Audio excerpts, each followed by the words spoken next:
Grand Rising, Halito, Alcio, to everybody. Shalom to the others. Hotep to the pan boo boos, man. That's right. Let's get it cracking. The creeper is crawling, baby. The creeper is crawling.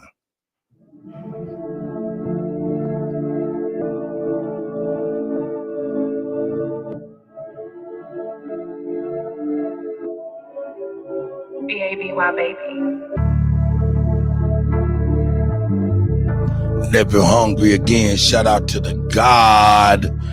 Never hungry again. The first one here. Killers call, body falls when the creeper crawls. Niggas talking but won't do a thing at all. Guns sprawl, blood draws like it's menopause. Shoot them all, fuck the Lord, no mercy, kill them all. On the block you see I grit, niggas talk foaming at the lips. Crawling up on some spotted shit, jet far from it when I'm clenched. One war, so let's start this. 100 round into the cartridge. Soul phase in the darkness, Finny got them days in the conscience. Raising the streets got me heartless. Talk business, less politic. Speaking dollars, not count cents. Blend them record you when I whip. Phone hawking with the PLR. Dunking these goofies is in your hall. Moving silence when the creeper crawls. Got love for the one as fuck all y'all. Do this for my sister Brittany, may she live forever. Surviving through all the stormy weather. You the last time I'm getting better. Carving chickens, plucking feathers. Big Chief overstanding. I see you, my guy. Battle spirits forgive a sentence. Killers call, body falls when the creeper crawls. Niggas talking but won't do a thing at all. Guns sprawl, blood draws like it's menopause. Shoot them all, fuck the Lord, no mercy, kill them all. Prison time drove me crazy. Lost time, couldn't see my family. Confined in the mind, staying steady. Born as a warrior, so I'm ready. Fuck the police and the government. Middle fingers to the laws of enforcement. No longer a prison of enslavement. Free from the chains of imprisonment. Death to all you motherfuckers. Revenge for those who lived and suffered. Taught for pain and never recovered. You know the feeling when no one loves you. Harbor 5, hatred. Born in a poverty, trying to escape it. Buried the most compressing it. Exposed truth, never evidence. Got to understand the tears of a mother's cry. Cops killing, taking black lives. Showing up racist genocide. Come together, let's all rise. To win a war, must strategize. Black parents will be harmonized. Fuck them all, they can all die. Killers call, body falls when the creeper crawls. Niggas talking but won't do a thing at all. Guns sprawl, blood draws like it's menopause. Shoot them all, fuck the Lord, no mercy, kill them all. That's right. What you did to us. False truth, no one to trust. Double Jones calling monkey nuts. NEC's here in the streets up. Head spotted, saw a red dot him. Corner scene, so you know I got him. Police ass nigga, you know I shot him. Think I'm a pussy, then nigga try me. Creeper crawling like a Michael Myers. Even burn in merge fire. Smoking pressure, got me hard. Get it go like with hood powers. Street business, that's the empire. They gotta sing it like she in the choir. Throw 8 balls like a 49 and all the move with the real fuck these imposters. Killers call, body falls when the creeper crawls. Niggas talking but won't do a thing at all. Guns sprawl, blood draws like it's menopause. Shoot them all, fuck the Lord, no mercy, kill them all. Killers call, body falls when the creeper crawls. That's right. Niggas talking but won't do a thing at all. That's right. Guns sprawl, blood draws like it's menopause. That's right. Shoot them all, fuck the Lord, no mercy, kill them all.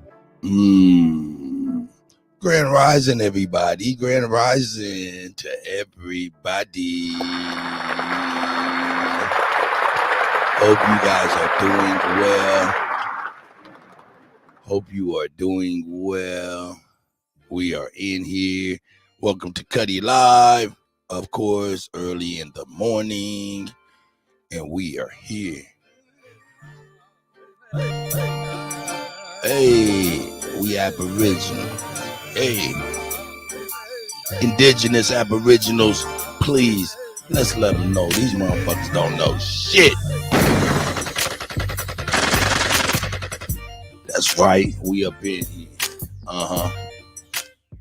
Grand Rising, everybody. Halito to everybody, you know what I'm saying? Tribe up, this is what it is. Bright and early in the motherfucking morning. I see Mike Jones is in the building. I see Kush in conversation. Grand Rising Kush. Let me give him a hand. There we go. There we go. That's better. That's better. Let me get my fingers warmed up and stuff. Hey, man. I hope everybody's got a great having a great start of their day. Maybe it's a little too early to tell, but hey, here we go. You know what I'm saying? Let me go on in and bring this stuff to you. Oop.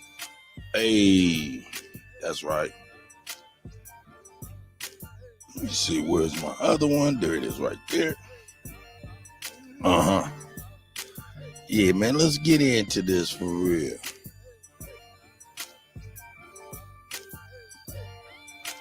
Yeah, here we go. Yeah, let's get into this real quick. Let me take this and I'll take this, put that up there. Boop. Here we are.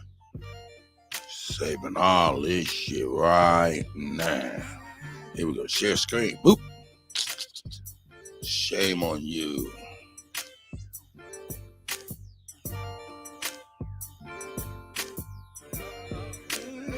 Yeah, I'm gonna try to share the whole entire screen. See what happens, man. Yeah, let y'all see some shit. Hey. Yeah, that's tight. Here we go. Let me turn the beat down.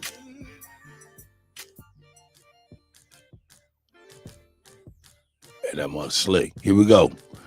Shout out to the world, the international community is waking up. It seems as if, and they're it's not a good thing for us Americans, or better yet, the U.S. government. Let's put it like that. It's not good for the U.S. government. So let's check out what these people are saying around the world. Here we go. This is Turkey.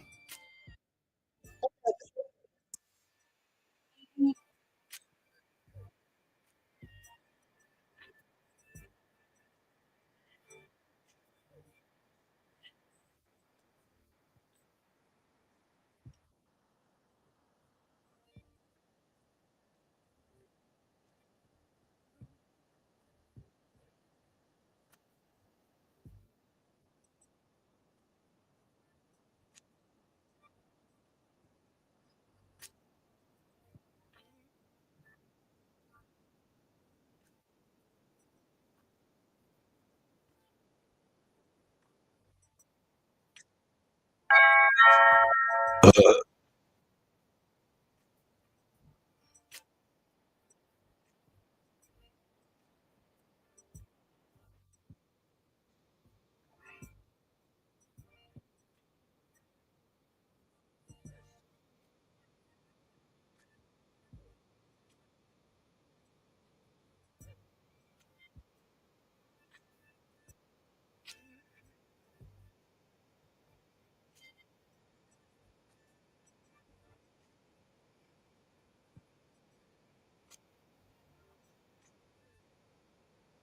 oh shit! Damn, I ain't see that. Damn, did y'all see that? God damn. Hey, Grand Rising, Suzanne Thompson. Grand Rising. I hope this is gonna be a beautiful start to your day. Here we go. Man, that was crazy how that building fell right behind my man. That's crazy. Over there in the mud skyscrapers and shit, man. Hey man, I ain't living in no mud skyscraper play out. Here we go.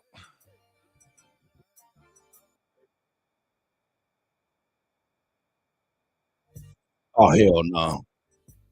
Oh hell no.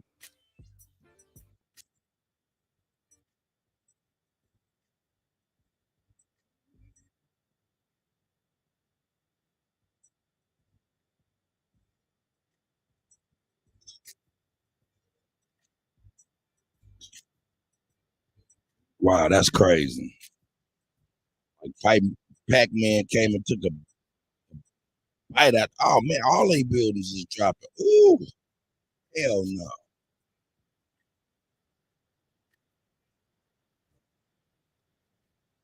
Hold up, hold up, hold up, hold up. Big Chief. Big Chief, you said ain't no sound in the video, brother. Let me know, man. I'm trying something new. I shouldn't have even did this done shit. Oh, here trying shit new. Here, let me try it again. Here, let me do it again. Boom. Let me do it the right way. Bam. And take it back. That shit crazy though. I'm gonna take it back to what's going on here. Here we go. As far as Eastern European leaders. Now, the Turkish president has called out the US and he said that they need to teach America about diplomacy. And he actually told the ambassador of the US My God. to know his place. The Turkish Hold up, man. God damn it. Hey, man. Let me give shouts out to Big Chief, overstanding men, and the brothers and sisters that be helping me with the sound, because I'm not out there. Man, I appreciate y'all. I'll be monitoring the chat and all of that shit just to make sure this shit right. So, Big Chief, man, this for you, brother.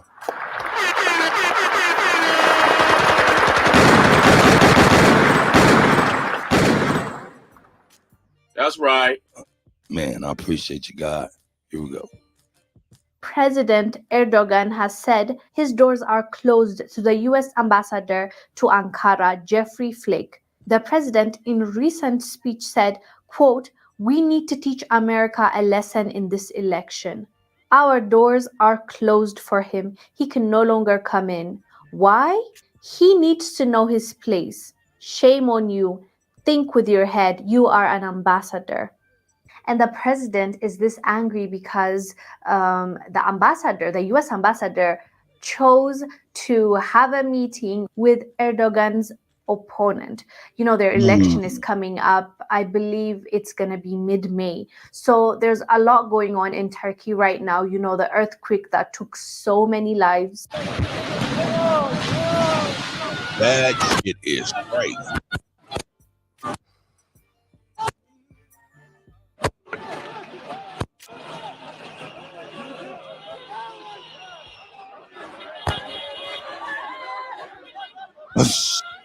I know I wouldn't be just standing downtown, player.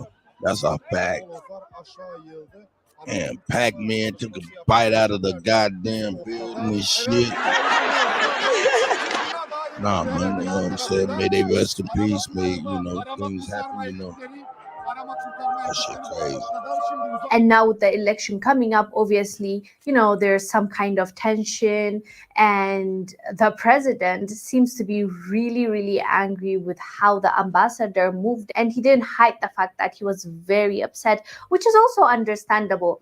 The US has a way of legitimizing the opposition party or opposition leaders, or even platforming rebels. We've seen it happen time and time again, and people are getting tired and fed up. And if the United States doesn't change this approach that they have, we are the leaders of this world. We know best for everyone. We know what democracy is. Let me introduce to you our principles and values. Ours is the best, yours not so much.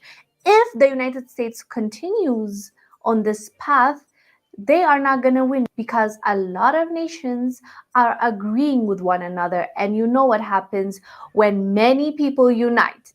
In this case, nations uniting can't be a good thing for the US if the US wants to continue being a powerful nation. Anyways, fam, let us know down below what your thoughts are about what the Turkish leader has said about the US and the US ambassador. I am Wangil Zalalam. I'll see you on the next one. Bye. All right, so we're going to pause this real quick. Let me get my second one jumped off real quick. Here we go. Yeah, this is getting big. Now, that was Turkey, and Turkey's president, Erdogan. You know what I'm saying? So it's like, it's a lot of the world community coming together. South African Foreign Minister Naledi Pandor is calling out the international community for the way that they move, for the double standards that exist. And she specifically named Ukraine and how they panicked over Ukraine and the sovereignty of Ukraine versus other countries' sovereignty not being a priority. Let me show you this clip. We'll come back and discuss. I think this notion of international rules. Shout out to Africa is very comfortable diaspora for some people to use when it suits them. But they don't believe in international rules when it doesn't suit them, because they don't apply international rules or law equally in all circumstances. So you can't say because Ukraine has been invaded, that suddenly sovereignty is important, but it was never important for Palestine. It's very peculiar. If you believe in international law truly, then wherever sovereignty is infringed, it must apply. And this is the point we've been making, that we use the framework of international law unequally, depending on who is affected. And we are arguing that that must change. And one of the interesting changes that has occurred is the sudden movement, because Russia has invaded Ukraine, that we say, okay, let's not allow the Security Council to just have the veto and let it pass. We take it to the General Assembly. When some of us had been calling for the General Assembly to have a greater say, we never enjoyed support. But suddenly today, see, that's where international law begins to mean nothing. Because for some, we see it as a cheating, and for others, we see it as a benefit. So our argument is, let's revise the international multilateral system to ensure that we observe that post-1948 has arrived. We are glad to. Oh, drop a bomb for the elder. The African elder, you know what I'm saying? She's speaking truth to power, talking about sovereignty wasn't good for the Palestinians, you know what I'm saying? You know what I'm saying? But now it's good, and it's up everything for the Ukrainians. Got him! Here we go. Let's move on real quick, and then I'll open up the panel and play a video and let people go on in, come in, and we can speak on it. You know what I'm talking about? Let me see where we at here. Boom. Here we go. Bam. Nice. Getting nice with his son. Getting nice with his son. Here we go. Julius Malema, South African. Going on, take a listen. ICC, Putin is welcome.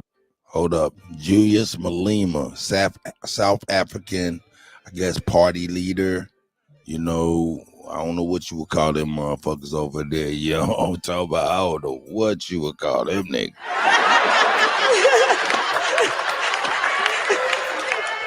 But at least they standing up to the truth. You know what I'm saying? For the truth, standing up to power. And hey, man, shout out to them, man. All right, let's check out Julius, man. He's raw, though. I love Julius. Wanted the world to really know what's going on. Take a listen. ICC, Putin is welcomed here. And no one is going to arrest Putin. If needs be, we'll go and fetch Putin from the airport to his meeting. He will finish all his meetings. We'll take him back to the airport. We're not going to be told by these hypocrites of the International Criminal Court who know the real violators of human rights, who know the murderers of this world. That former Prime Minister of Tony Blair admitted that they made a horrible mistake when it comes to Saddam Hussein. They've not been charged today. Bush is still there. They've not been charged till to date. And then Obama killed Gaddafi. And then nothing has happened. We're here today with Libya being destroyed and unable to recover because of America. We know very well that where NATO gets involved, those are terrorists. We know very well where the US says we're going in to install peace. That place will never know peace as long as America has visited that place. So we don't want ICC's hypocrisy to apply here in our country. President Putin is welcomed. We know our friends. We know the people who liberated us. We know the people who supported us. In Kutty, the weapons that were used in Kutty that led to the liberation of South Africa were coming from Russia. Russia supplied us with weapons in Kutty. Cuba supplied us with soldiers. MK was drunk. Okay, America. Now, the research Miss I've Kelly, done, I see you. it says that And some of Hawk, his I see you, my countrymen, brother. Julius Hey, Malema, shout out to some of them are everybody. worried that there are going to be greater sanctions, economic Now I'm gonna sanctions, and tell so forth, I y'all, guess, man. Hey, or man. sanctions, period. God Just bless the sister right here. But boy, something about her it just I don't know, something about her just is very weird to me, but God bless her. But anyway, here we go. Let me put this link out here just in case y'all want to speak on any of these topics and stuff in the morning. This is Kutty Live, and that's right. Early in the morning, getting it started with our current events, things that's happening around the world geopolitically. You know what I'm saying? So let's go over to which one do I want to show you first? Yeah, let's go on and go to China. We might as well go to China. Shout out to my brother Co-Figure TV, man.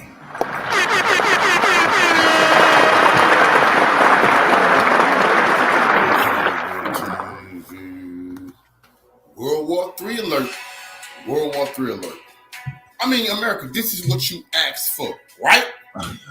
The Chinese warships, they conducting live fire drills today. That means it's real ammo getting shot. Oops, don't get in the way. They got nuclear-capable bombers circling Taiwan. They practicing sealing That's off my capable brother. That's my oops live fire drills today, right? The Chinese warships, they conducting live fire drills today. That means it's real ammo getting shot.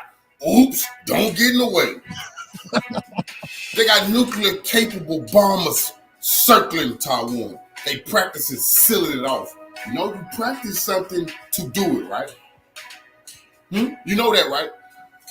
You know, Putin was holding military practices around Ukraine before the Big Bang happened, right? Let's just get this understood. All militaries know, and they did a simulated strike yesterday on, all militaries know the exercise is the dress rehearsal for the grand finale. But this is what you asked for, United States. You talked all that talk, you're going to have to back that up. And once again, I'm going to let the whole world know, while America started meeting with the Taiwanese representative, that's a Chinese person, who want their freedom, it's by time a representative of us started going around the world like Malcolm was doing again. You see, America assassinated Malcolm for doing what the Taiwanese president is doing. Malcolm wanted liberation and went to try to set something up and get some nations to fund and help train the black man and black woman, indigenous man, indigenous woman, help us get on our feet. Right. America didn't like that. But since America loved smaller nations, it is more of us than it is of Taiwanese people. It's more black Americans than it is Taiwanese people. So America is undergirding their lifestyle, like Dr. King said, building them up. It's about time we make sure somebody give us that type of help. Reparations done went to Taiwan.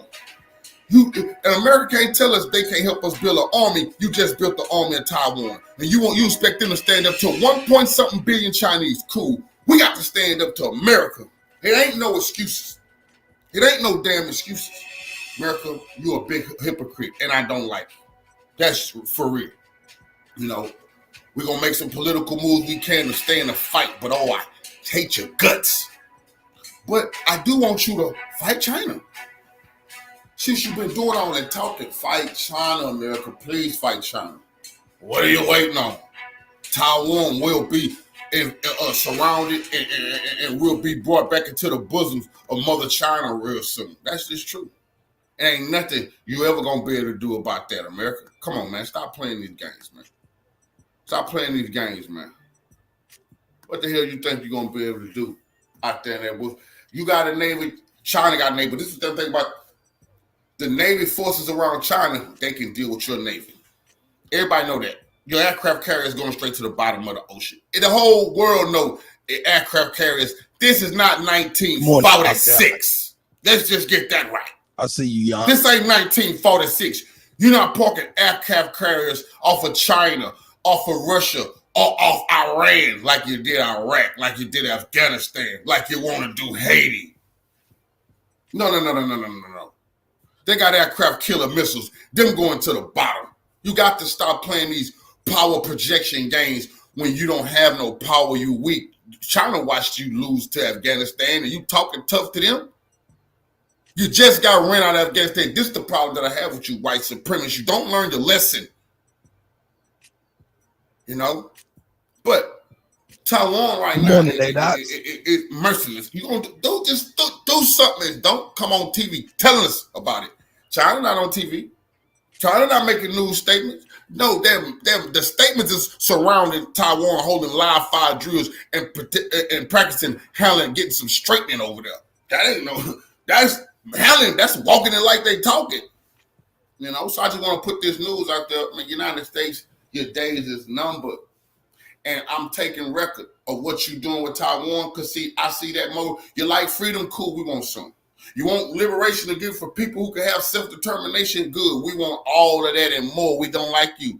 Taiwan say they don't like China. We don't like you. The Taiwanese say they want to be their own. We want to be our own. And China never had the Taiwanese enslaved like you enslaved our people. So we got more rights to any of that the Taiwan talking about than they do.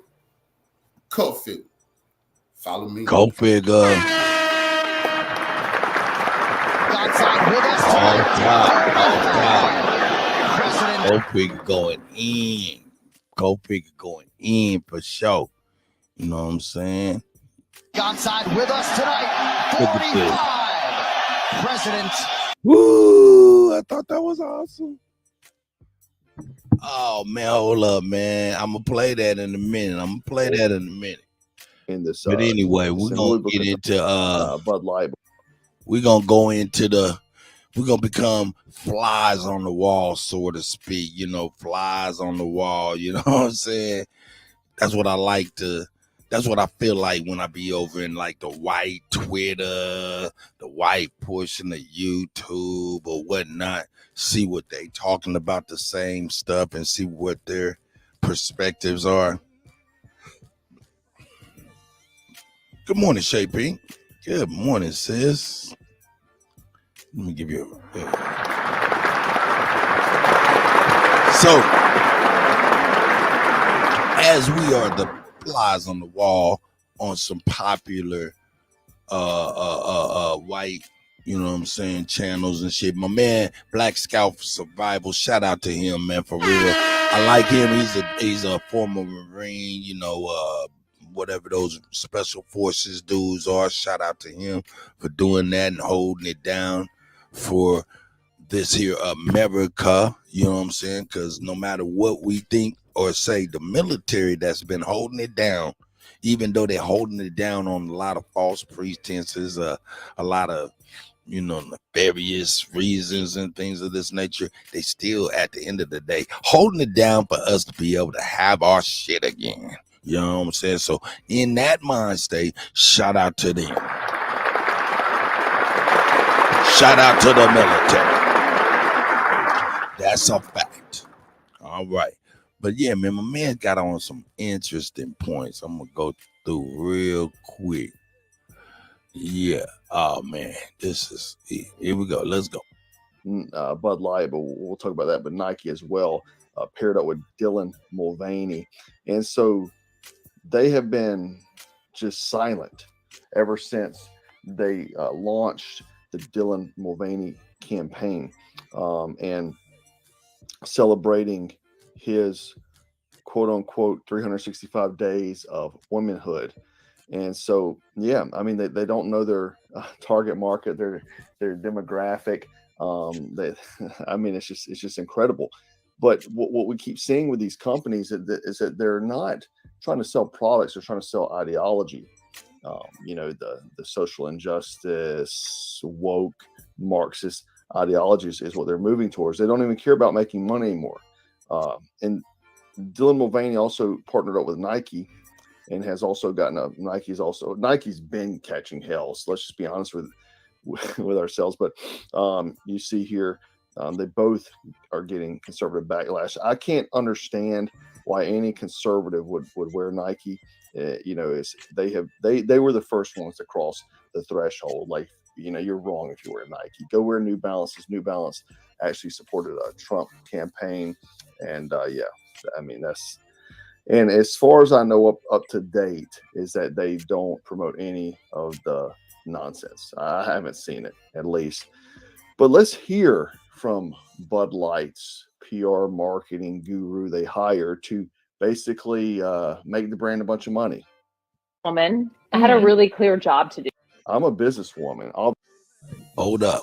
For those of you that don't know what's going on, of course, this is going to get into some geopolitical stuff, but it's also getting on some, you know, our U.S. cultural kind of political cultural shift.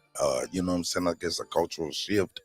And I guess this past weekend, Budweiser had a trans woman as a spokeswoman, and I guess that didn't go over too well with a lot of the people, and I let it continue. So if you wasn't in the loop, that's what he's referring to. Budweiser, I guess, working with a trans woman on some of their ads and some of the backlash behind that. And then we'll get into some of this geopolitical perspective from the white man. Here we go. Obviously not. When I took over Bud Light. And your job was to freaking lose billions of dollars. I wonder how much she's getting paid. Let's just probably say she's probably making $200,000 a year, and she lost the company billions of dollars within a week. And it was, this brand is in decline. It's been in decline for a really long time. And if we do not attract young drinkers to come and drink this brand, there will be no future for Bud Light. So I had this super clear mandate. It's like, we need to evolve and elevate this incredibly iconic brand. She means evolve and destroy. And what I brought to that was a belief in, okay, what does evolve and elevate mean? It means inclusivity. It means shifting the tone. It means having a whole bunch of trans women with beer bellies.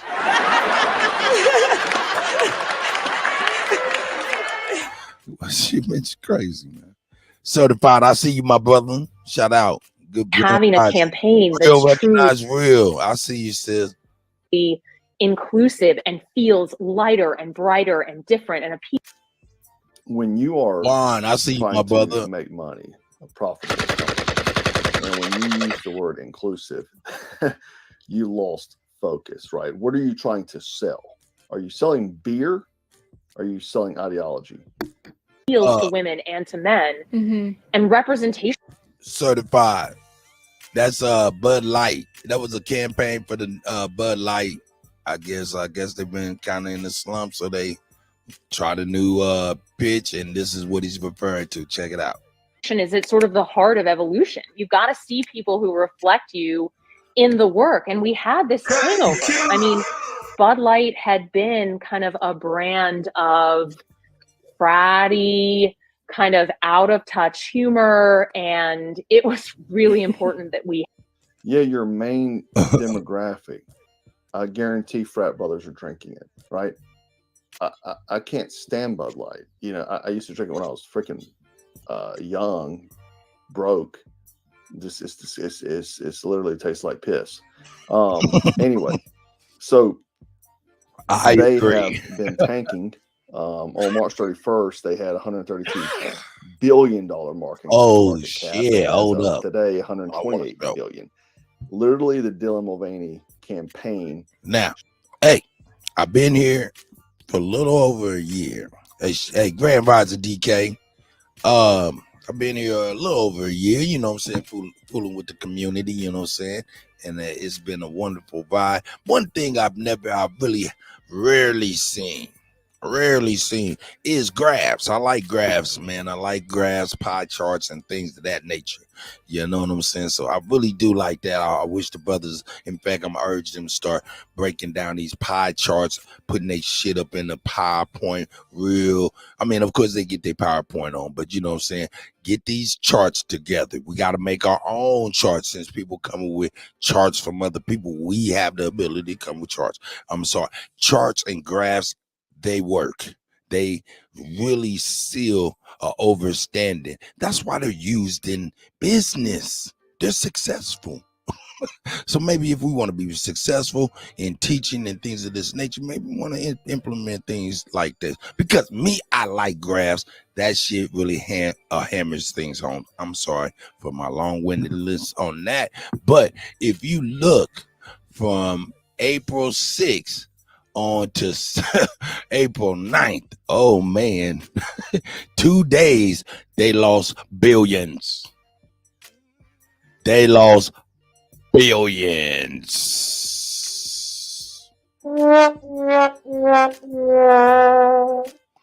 Yeah.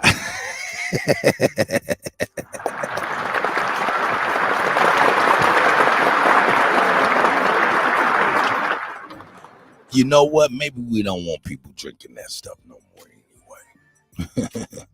Yeah, maybe we don't want nobody drinking that shit no more anyway. That's right. Shaved off nearly $4 billion in company value. Right. And people say, oh, boycotts don't work. Oh, okay. Right here, you can see they do. Oh, shit. Let me drop a bomb for him. Hey, man. Hey, man, the vast majority of people buying that Bud Light bullshit is white folk, you know what I'm saying? And that's real. That's right. And they lost $4 billion in 2-3 days, man. That's right. And I'm going to tell you that was not a black boycott, if you ask me, based on that stuff. That's right. And if that's the case, and they lost $4 billion from a simple 2 days of saying, man, fuck that shit. That's right. And they don't even have the buying power that we possess in the least bit. That's right. If we are a small little community. That's right. Which we, in our eyes, we look at ourselves, you know, individually, and then we're a part of something, but we don't really realize the enormity of the collective. That's right. Maybe if we just made sure that all 20,000 subscribers, 30,000 subscribers, Aboriginal Power Guy, all 10,000 App TV Guy, you know, and so on and so forth, we all get together and make sure everybody don't buy a product. Maybe it won't be $4 billion, but it'd be enough for people to pay attention. Any loss of income, revenue, any kind of loss of profits, man, motherfuckers wake up to, especially white folks. That's right. So, hey, man, just the thought, man. Man, hey, man, these white people, man, made them lose $4 billion in value. Maybe collective, when we say, yo, don't fuck with this, we don't do that. And we put it out there publicly. We ain't doing that. And for this reason. And maybe it'll have a bigger impact than we even expect. You never know, man. Might even shock the shit out of us. You know what I'm saying? But, you know, it ain't that we supporting anybody. You know what I'm saying? I'm just saying what power we may perhaps possess and not even know it. What say you? Anyway, let's get back to the white perspective. You just have to stand your ground, right? And let these people know, man, like, get back to doing what you do, is selling beer. Like, sell beer to fraternity dudes and rednecks out at the freaking NASCAR, right? You know, that's what it is. Fraternity bros and NASCAR bros. I mean that's you right. This ain't sure none of our Dylan was not sipping on. Who said that? Hold up. You right. This is not none of our business. That's a fact. You know what I'm saying? But it is some of our business. And you want me to tell you how it's some of our business? Because some of our kids are watching sports and seeing this motherfucking LG barbecue community representative acting as if it's the social norm when it's still not a social norm. I'm sorry, it's still not a social norm to me. But hey, I'm an old nigga. What I know, all I do is spin motherfucking records. So I know nothing. Anyway, but yeah, this is how this is affecting us because it's in your schoolhouse. Because it's in everywhere, you know what I'm saying? They got something called the magic box. Have you heard of the magic box? No, you ain't never heard of that, because if you have, as a parent, it's almost against the law.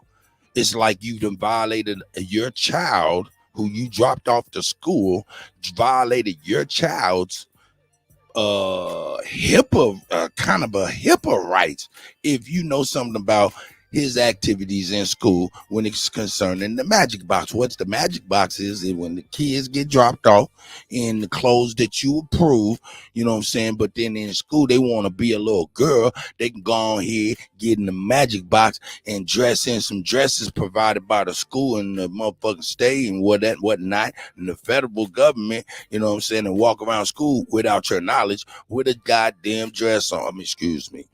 I'm getting a little hype. I'm sorry. Calm down, Kutty. Not so early. Oh my God. But yeah, man, this is how this kind of affects us, man. It's everywhere. And if you agree, then you agree. That's okay. If you don't, then you don't. And that's okay as well. And that's what makes this country great. And that's why we love this place called Amavu Khan. Amavu Ka. Because we are Amavu Khan. Straight up. Anyway, let's get back to the white man's perspective. Let me see. Oh, I ain't even got him pulled up, do I? Let me pull him back up. Pull his motherfucking ass back up. I must have dropped him while I was going through my soliloquy. My little soliloquy. The white man's perspective. Hey, now look at that. I bet not ever have a motherfucking Strizap in the back of my wall and go live, boy. Hell no, man. They be ready to get me, man. They be like, Get over here! I'll be canceled. Copyright strike. Age appropriate. Community guideline violation, nigga. I'm like, God damn, you two done slapped my hand so much. I'm thinking I'm in goddamn Catholic school or something. God damn, I thought I was grown. You motherfucking electronic motherfucking mama and daddy, man. Get your motherfucking ass behind. I mean, I don't want to talk to you through no goddamn chat. I want to talk to you on the phone. Why not? Or physically. Why not? What the fuck are you motherfuckers? That's why you know YouTube on some bullshit. They don't even want to talk to your ass. They on so much bullshit, they had the phones be off the motherfucking meat rack. You know what I'm saying? They be answering the phone all goddamn day. That's right. That's right. Hey, man, and then they up in CNN. I be watching C-SPAN. They up on Congress, all the Google, you know, the Facebooks, the Twitters, all them motherfuckers. They up on that shit. And they getting grilled by Congress. Hey, man, do you shadow ban? Do you do this? Do you do that? And they like, no, we don't have a policy out doing this and I'm doing that. And lying through their motherfucking teeth for real. We know what they doing to us.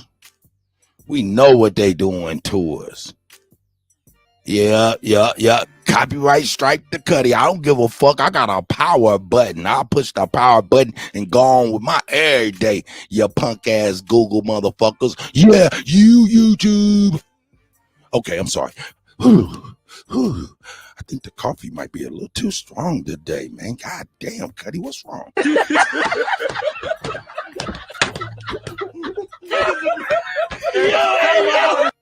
Anyway. Let me get back to the white man's perspective. Where did you get so lost and you're a businesswoman. Oh, okay. I guarantee she won't get a job again. She's going to get fired because the $200,000 they paid her, she'll never be able to recoup the $4 billion, right, that they lost. Hey, Tamantha, I saw this comment.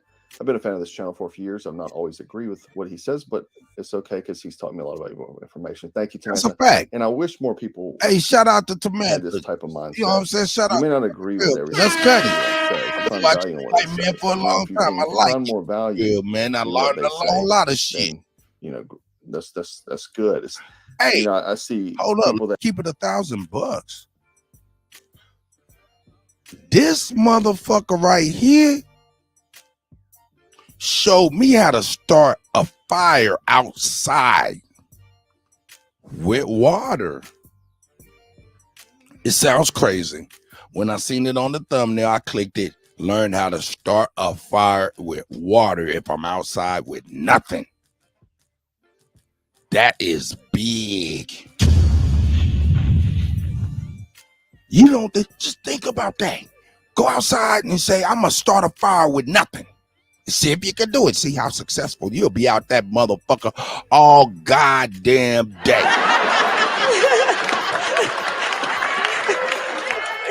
And you'll be cold in the motherfucker. Starting a fire is not easy without a lighter. Trust me. And he showed how to do it with water. That's crazy. That's crazy. But it is real. Here we go. That supposedly I urge y'all to check that out with the same type of belief system I do, and they'll immediately so y'all flake out I over might even one play thing, it. over a joke. I remember I said that you weren't a man if you're under 6 foot tall or something like that, and dudes like flip. We It's a about to joke. skip right Dudes through flipped out. to the good. Anyway, I literally got hate mail for 3 months for that. All right, here we go. Let's go down. Here we go. He coming in it. Yeah. So somebody's saying they drink IPA. I don't. I mean, when you're, get them pull ups, man. Yeah, while them soy boys drink, definitely drink in moderation. Anyway, let's hear from Mr. Joe Biden. This is the real Joe Biden. Now, this is not the AI. This is the legit one. And how you know is because this is the real Joe Biden. Now, this is not the AI. What would possess a white man to say on national motherfucker? I mean, this is worldwide web, right? So this ain't even national. This is worldwide. He went worldwide as a grown man with children, wife, pension, shit like that. Shit he could lose. He could be sued. He said AI. It's not the AI. This is a man that's very well versed in his mind, the ramifications of saying the wrong shit on this goddamn YouTube. We can't sit up here and assume that this motherfucker ignorant to the rules of the motherfucking game. You know what I'm saying? For him to call the president or say this is not the AI, it's eye-opening, man, for real, because this is still YouTube, you know what I'm saying? And there's legal ramifications. That's why I be playing some of this stuff. Even though motherfuckers be talking out the side of their neck, there's legal ramifications for talking out the side of your motherfucking neck, i.e. Tasha K, Cardi B.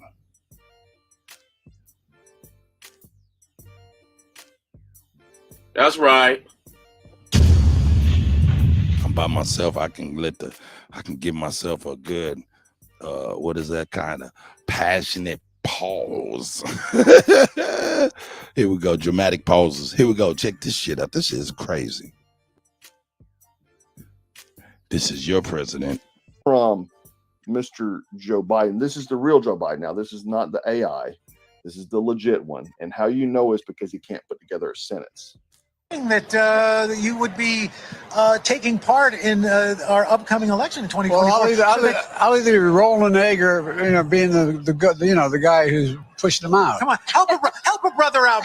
Even Jill's looking at him and saying, "What the hell is he saying?" Here, listen to that. What? You saying that you would be taking part in our upcoming election in 2024? Well, I'll either be rolling an egg or Yes, he's going to take part in the president, and he'll roll an egg.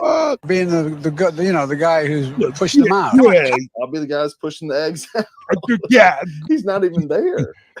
Man, how in the fuck are we viewed to be a strong nation? And our motherfucking president can't even fucking say a goddamn. Man, get his motherfucking ass to a convalescent center. What the fuck is going on here? While this motherfucker is drooling in his chair, motherfucking the world is running amok. In fact, they ain't running amok, they building. I can't even be mad at the world. The world is building while we're over here under some kind of geriatric moron. This man has the motherfucking football. And I ain't talking NFL. He got the fucking football. The nuclear football. And he blah, blah, blah, blah. What the fuck? Oh, no, man. We in bad shape. We in bad shape. That's y'all president. That's your president, man. Kelly Green. That's your president, Kelly Green. Don't you deny him in his point of need. He needs Kelly Green to stand behind him. Why? Because he might fall.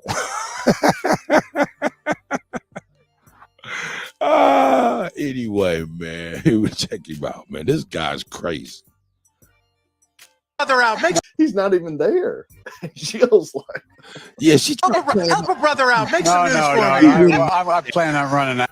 Why is this bitch acting like? Excuse my language. I'm sorry to call this lady a bitch, man. That ain't the right thing to do. About almost 7 o'clock Central, man. It's too early to be doing that shit. But why this bitch acting like she ain't motherfucker waking up with this motherfucker? This ain't brand new to you, motherfucker. You catch a spit soon as you go to motherfucking bed, and as soon as you wake the fuck up, you catch a spit. Get the fuck out of here, man. Please. Got him. That's a fact. Anyway. Now, but we're not prepared to I plan on running out. announce it yet. All right. Well, are you saying that? I plan on running them eggs. I don't know. Anyhow, let's get to he can't even Here we talk, go. man. Crazy. Yeah, let's get into this here. Let's talk about something more serious, right?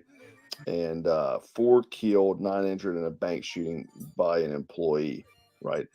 Connor Sturgeon was notified that he was going to be terminated, and he was going to Hey man, hey, check this out. Hey.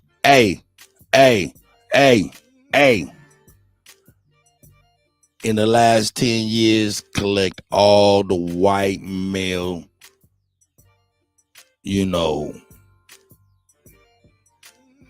collect them all and put them all in your mind if you can. I'm going to grab a picture and make us a picture of all of these people and put the total number of victims that they've left, right? Families to deal with, right? But you put all of them together, and if I say, yo, y'all be on the lookout for motherfuckers that look like this, yo, we'll be on the lookout for every motherfucking body that we motherfucking see on the goddamn street. That's right.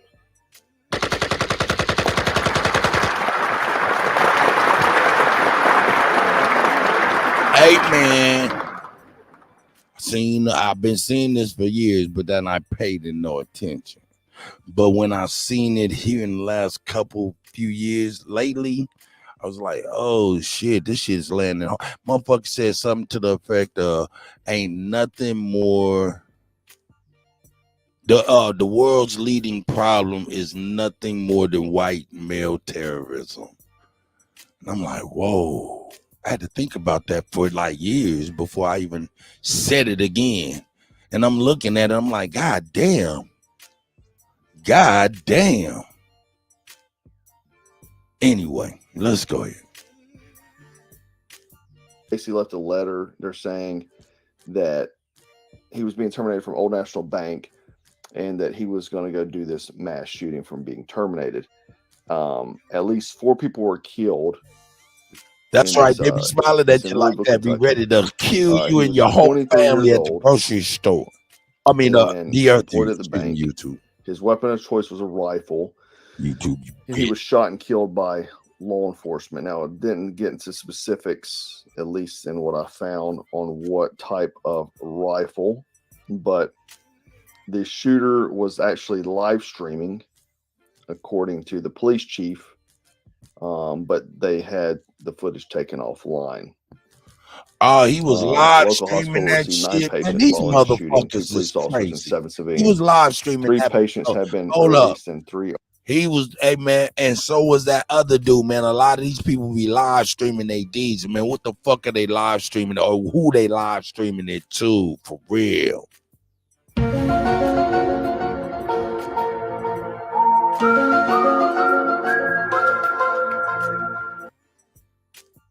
$10 for your hat.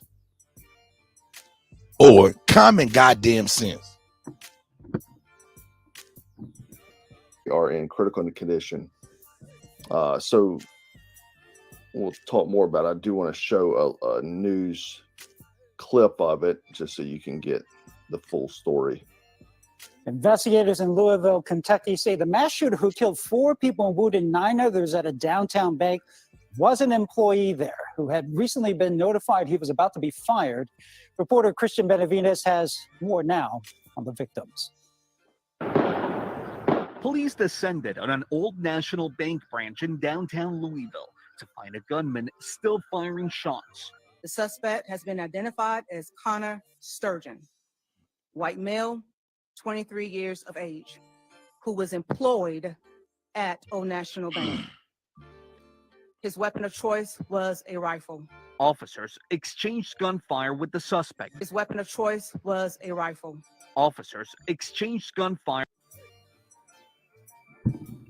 Hey man, I'm sorry, and God bless this sister, but I'm telling you, these sisters with these badges, they're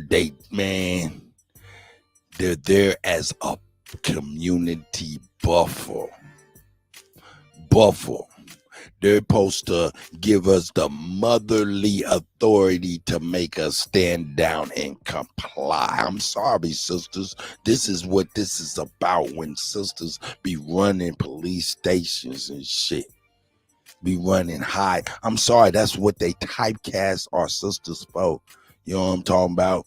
To give us that sister auntie feeling so we'll comply with the cuffs coming on, man. You know, I'm just sorry.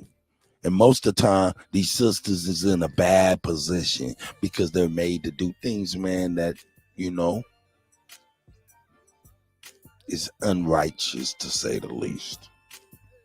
Hey, is that me being a male chauvinist pig? Perhaps. Is that me telling the universal God's truth? Yeah. That's me telling the universal God's truth from my perspective. His weapon of choice was a rifle. Officers exchanged gunfire with the suspect who died at the scene. Police named 4 victims who were killed inside.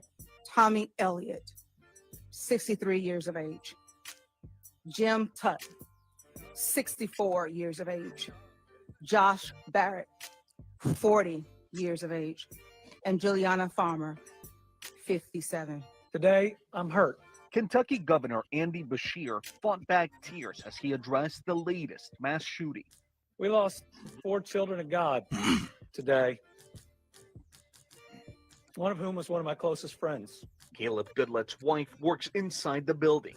I got a call from my wife panicking that she was locked in the vault, that there was an active shooter in the building. She took shelter inside along with other terrified workers. They got a phone inside the vault. She was able to reach me. I haven't heard about her coworkers yet or anything, but I have talked to her and seen her. She's fine. Louisville Mayor Craig Greenberg said his city has set up a family assistance center for anyone affected by Monday's event. Whether you were physically hurt or not. So yeah, the big thing about this guy is that he's another mass shooter that uses pronouns in his profile. right? He's one of those. Syndication associate, portfolio banker for Old National Bank, graduate of business. So yeah, him. You see that there, right? The other thing is that he was posting anti-Trump stuff. Look, flexing today, and what does it say? Wow, you did. How did you get like that? Every time Trump says some racist stuff, I do one push-up. Finally, an excuse to stand without being a bad person. Health officials advise people to work at home, postpone gatherings to slow the spread. The general public and introverts. So, yeah, he was one of those type of guys. And sadly, though, a rookie cop was shot in the head by this dirtbag. And this is Nick Wilt. He's 26 years old. He just graduated from the police academy on March 31st, guys. March 31st. He had barely been on the job when he was shot. He underwent brain surgery after he was shot in the head. He was one of the 2 officers injured when the shooter opened fire at the bank. They responded. So yeah, keep him in your prayers. You know, this guy's just too young. But again, this is the type of individual we keep seeing popping up, right? They got the pronouns in their profile. But carry everywhere, guys. And you know, we live in a different era. It's a different world we live in, and people. This guy got fired from his job, and he went on a shooting spree. You got a gray beard. This is a different lot world. of lunatics out there that have no care about human life. You know, they'll take their own. They'll go kill a bunch of people. It's just lunatics out there, and carry everywhere. You know, that's my best way to, you know, be prepared, stay frosty. The best advice I can give you. That's right. Be prepared. What the white man said, he said, stay frosty. Frosty, that means cold-hearted. You know what I'm talking about what you got to do. He say stay frosty. He means stay dangerous. Don't be safe. Be dangerous. That's what he mean. That's right. That's how they talk to each other. I might implement that. Stay frosty. Stay cold-hearted. Keep those mass shooters and all of the motherfucking terrorist pictures of the past in your mind so you can pick out one in the future and stay frosty. So, hey, I like that. Yeah, man, first, because we need to go ahead and start handling these motherfuckers' business. That's for real, for real. If a motherfucker start doing some dumb shit anywhere publicly and you see you can do whatever you can do to save lives, it's incumbent on you to handle your business. That's right.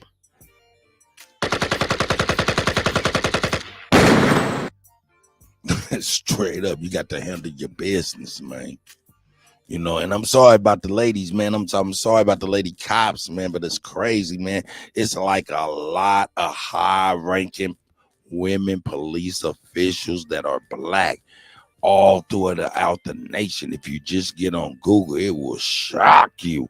And these people are straight used as a buffer, man. It's the same buffer been used forever. It's the same buffer of manipulation been used forever, knowing that us brothers have an affinity towards our sister, spiritual cellular, it's in our cellular memory. It's in our cells to love and respect you and stand down. And they put them in these positions and manipulate that into their liking. It's like, whoa, man, that one lady, man, this shit fucked me up, man. And I gotta be real. The police lady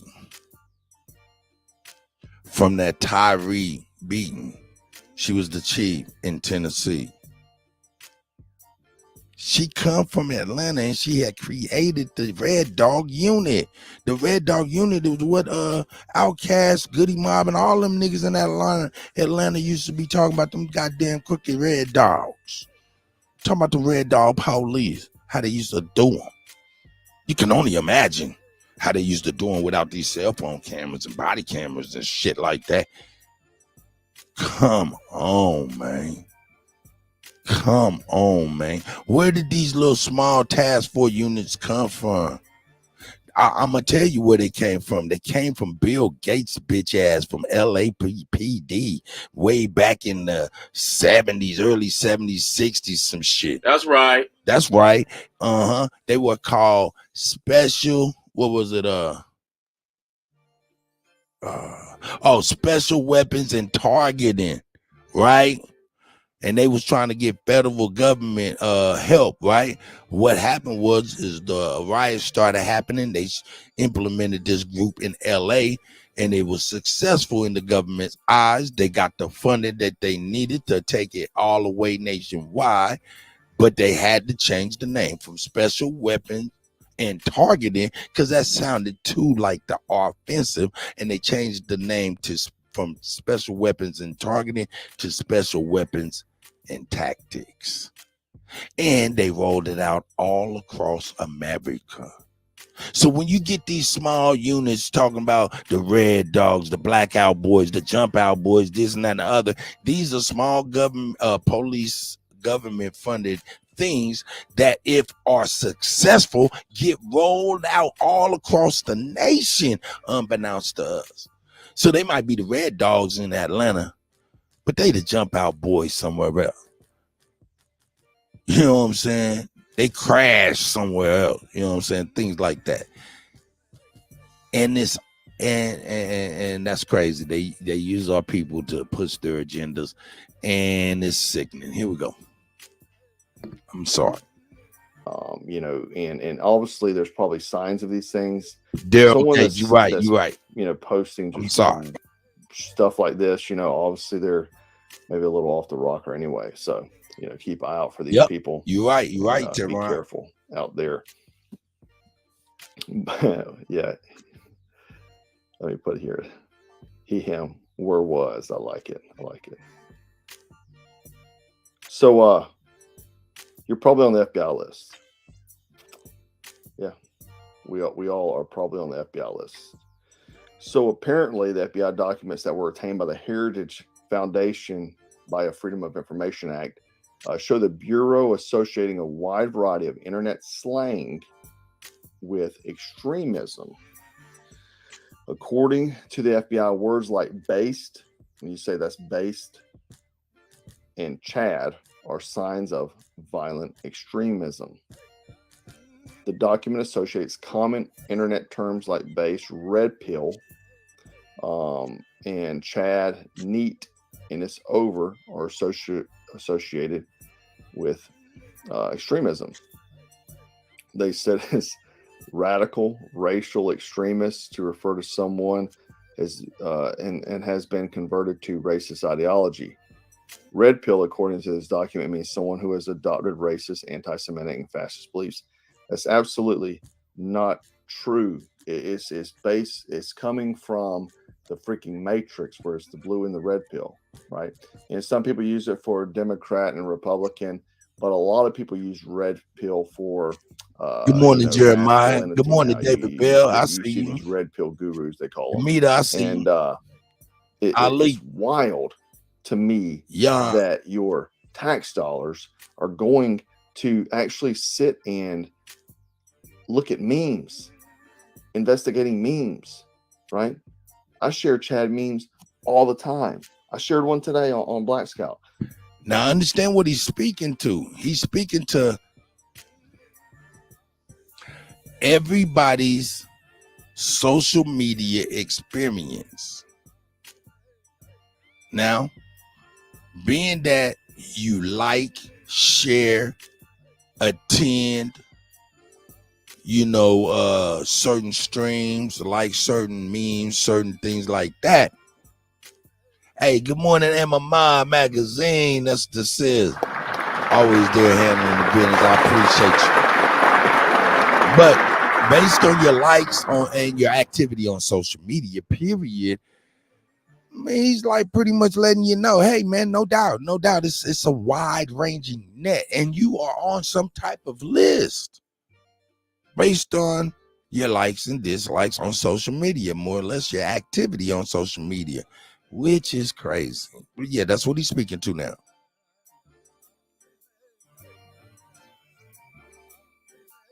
This one here, I'll show you. This is a Chad meme. This character here is one of the Chad memes. There's a few different ones, but this is one of them that's very popular. I thought this one was funny. Why do women live longer than men? I don't know. Get the kids out of here. I'll hold them off, right? But yeah, so this is for some reason radical extremism, right? It's freaking funny. I share Chad memes all the time. I'm sure you do too. You probably say words like based, right? That's based. There's literally nothing behind any of this. But I'm sure I'm near at the top of their list anyway, so it doesn't even matter at this point. The other thing is the FBI actually sent undercover agents into the Catholic churches to investigate parishes for domestic extremism. Literally, our tax dollars were, instead of trying to keep fentanyl off the streets, keep the freaking drug cartels from filling the country up with drugs and killing our kids and inner city gang violence, illegal immigrants crossing the border. I mean, we could go on and on. Hunter Damn, Biden, dog. You don't read that, man? Read that. It's like breaking. FBI sent undercover agents into Catholic churches to investigate domestic terrorism. They know where the heart of the shit is. They know exactly where the heart of the shit is. You know, come on with the boo-boo. You know what I'm saying? Why are you sending FBI agents in the church unless you feel like they need to be where? In the church. Hello. Common sense. It's still common around these parts there, sir. So fuck what you talking about. That's real. And if they sending them in the church, you ain't thinking they say, fuck it, man, they don't cost nothing. For what it costs to send a motherfucker physically to the church, we can send about 6 of them to a chat. That's right. For what it costs to send one motherfucker into that goddamn church, you can send 6 of them to your nigga's chat room. That's crazy. But that's right. Just a thought. Let's see where we're going here. Thanks, my brother. But we, Hunter Biden. I mean, we could Biden crime family. Biden $3 million he got from the Chinese Communist Party. I mean, we could go on, but they're literally they're looking at people like me and you that posting memes on social media, using the words based, and literally going into Catholic churches. That shit crazy. FBI, that shit crazy. Committee. That shit crazy. You know what I'm saying? But we about to get on with this. You know what I'm saying? In fact, shout out to Black Scout, man. With the fly on the wall white perspective for the people. But check this out, though. I want to show y'all some shit that was real cool, man, that I watched this weekend, man. Watched the fights this weekend, man. And I swear, man, I got a feeling, man. I don't know, man. I felt like I don't know. I felt all warm inside. Like, man. Outside with us tonight. Check this shit out. Hold up, motherfucker. President outside with us. Hold up. There we go. Pause, man. Chill the fuck out, man. Hey, jumping off too fast. Jumping off too fast for the Kutty. Slow down, man. Let the coffee work, man. God damn. Hey, that's Donald Trump, your president. That's right. Let's give him a round of applause.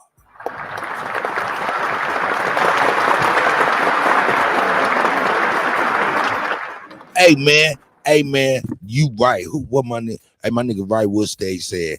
Let me go and put it up there on the screen because my brothers out here, man. Shout out to White Wood. He said these politicians are nothing more than gangsters using us for collateral. You're right. You're right.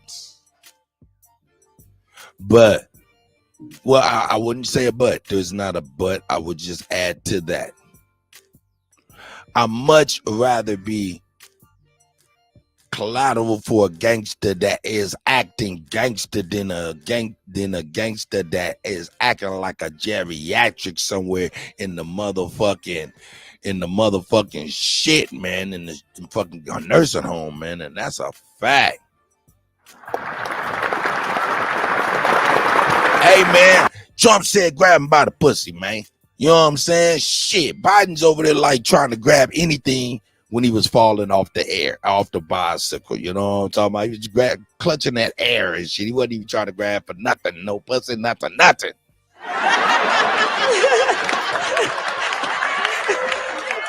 I mean, come on, man. We never, ever, you never, ever in your life seen a motherfucker fall up a stairs until he come. We never, ever seen a motherfucker fall up the stairs until this motherfucker fall up the stairs. Nah, man, come on. This is Donald Trump. You're president. That's right. Let's give him a round of applause.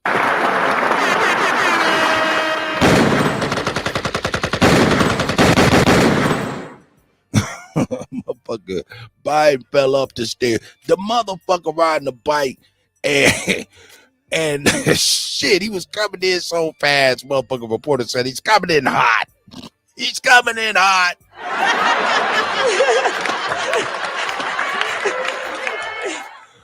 They was like, yo, we had never put Biden on a bike again. Never put Biden on a bike again. Here we go. Check this out, man. I was like, yo, I was watching the fights and shit. I started to bring it to the people, man, for real. I'm going to bring that. Hey, yo, this weekend we got the fights going on, you know what I'm saying? And I'm contemplating, man, because you guys support us a lot, man. I'm contemplating just making it a total free thing, man, where we all watching the fights, man. Javante, Tank Davis and shit. Starting tomorrow, I'm gonna be bringing the Tank. I'm gonna be bringing some Tank Davis footage and things like that from behind the scenes and things like that. It's leading up to the fight. You know what I'm saying? So every morning we're going to do some geopolitical news, and then we're going to get into some Tank Davis leading into the fight. And, of course, I'm going to be providing that for Saturday night on the offline Zoom so we can kick it. You know what I'm saying? And that's a fact. But, yeah, I was watching the Israel-Asana fight. He came back and got him a win. Some people say it was controversial. It don't matter. I like to see that Donald Trump was at the UFC fights, man. With the people.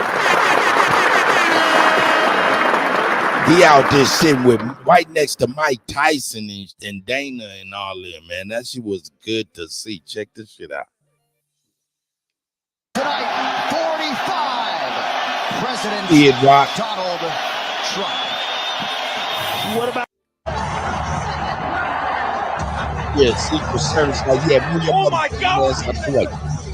Oh, my man's like, oh my God, Donald Trump is right here in my face.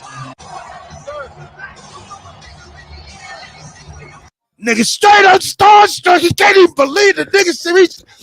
Hey, God damn it, get the fuck. I didn't even see this video. We watching this together. I just seen the fight. I didn't see none of this footage. Oh my God, my nigga. Hey, my nigga was, he back there dapping everybody. White, black, Mexican, man.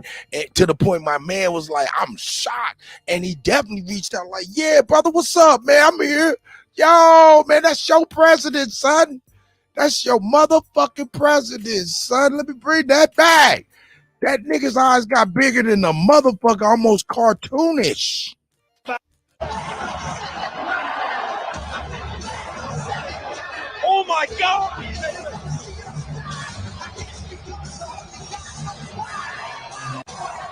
Some cartoons. Like, give me some cap, motherfucker. How you doing? It's an honor. Thank you. Oh, he told him to get up and get a picture. That's what's up, man. Look at that. Come on, man. My mom's gonna go Hey, crazy. man. Hey. Thank you. Obama, look, this Bob Jr. Come on with it. Obama ain't doing that. Hey, man, hold up, man. Hey, man, ain't no president, even Obama, nigga, fucking with the public like that. Nobody. Man, even if when they before their presidency, they wasn't fucking with people like this. After the presidency, they wasn't fucking with the people. Look at this man. This right here is big ups. Man, I ain't never voted before, man. I'm voting for Trump 2024. That's a fact, man. I'm keeping it 1,000. Don't give a fuck. Don't give a fuck. Man, that shit is the shit to me. It was great to see. He treated that brother with class, respect, honor, as if he was a living soul, man, somebody to care for. You know what I'm saying? Said, man, fuck that, man. Get up and get a picture even, player. The nigga was cartoon eyed and he synced it and gave him extra love. And we seen the raw interaction. Yo, you think that's for the fucking cameras? I don't think so. But you have to, we'll say, y'all, man, maybe I'm just a fanboy up in this motherfucker over here in love and shit with Trump.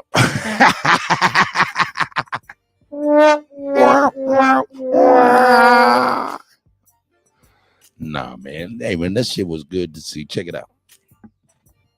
Made me feel good.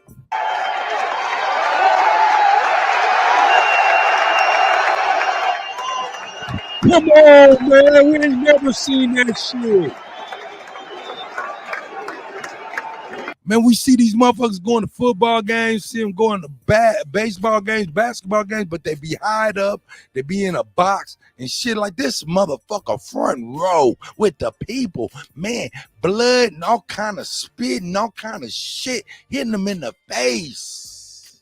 And he's loving every moment of it. As the camera's going around the fight, you're seeing Trump every 2-3 seconds, 4 or 5 seconds. It's like, that's the shit. That's your fucking president watching the fight with you. That's the shit, man. That was a great kind of a thought.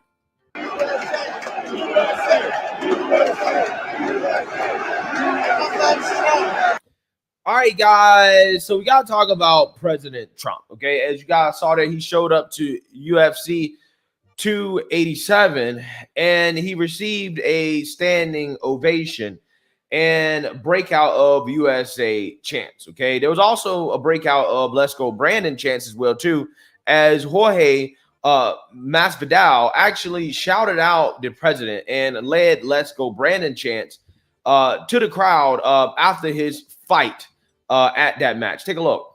Also, I want to say, greatest president in the history of the world, sitting right there. I love that guy. He said, I love we also got the greatest governor of all time here in Florida. Let's keep Florida free, a red state, and let's take that. You know who? Let's go Brandon motherfucker out of power, replace him. If I could get it just one time. Let's go Brandon. Let's go Brandon. I'm out, y'all. Yeah, so what you just saw there is something that you will never see from a Biden administration official, okay? Because it seems to me every single time a Biden administration official shows up to one of these sporting events, they get the exact opposite reception that somebody like President Trump would get, which, again, as you guys saw there, again, we have Let's Go Brandon chants. He got a standing ovation. People were freaking out that he was there. You know, they was rushing to meet him. Like, you know, when Trump walks into a room, okay, the energy is just different, right? It's just different, okay? It's really something I can't describe, okay? I only been in the same room with Trump once, okay? And again, the energy is like nothing else, right? And I can imagine being at a sporting event where everybody's so hyped like that at a UFC event. It's even crazier, right? Like that electricity is turned up times, 100 or something like that, right? So again, the amount of support that Trump still has among the American people is it's strong, right? It's strong. Despite some of the things that Trump has been through lately, which I'm going to talk about here in a second. But I just want to note to you guys, right? When somebody like Kamala or Jill Biden, for example, goes to one of these sporting events, the reports are always that they got booed, right? They're getting booed, okay? The people don't like them. But when Trump shows up, again, it is always, in my opinion, positive, okay, for the most part. Now, I'm not sure if Biden has showed up to any one of these sporting events. Maybe he's too old, right? Maybe, it'd be a little bit too much past his bedtime or something like that. Who knows, right? Or maybe they're afraid he's going to get booed, right? That Let's Go Brandon chants are going to break out. Who knows?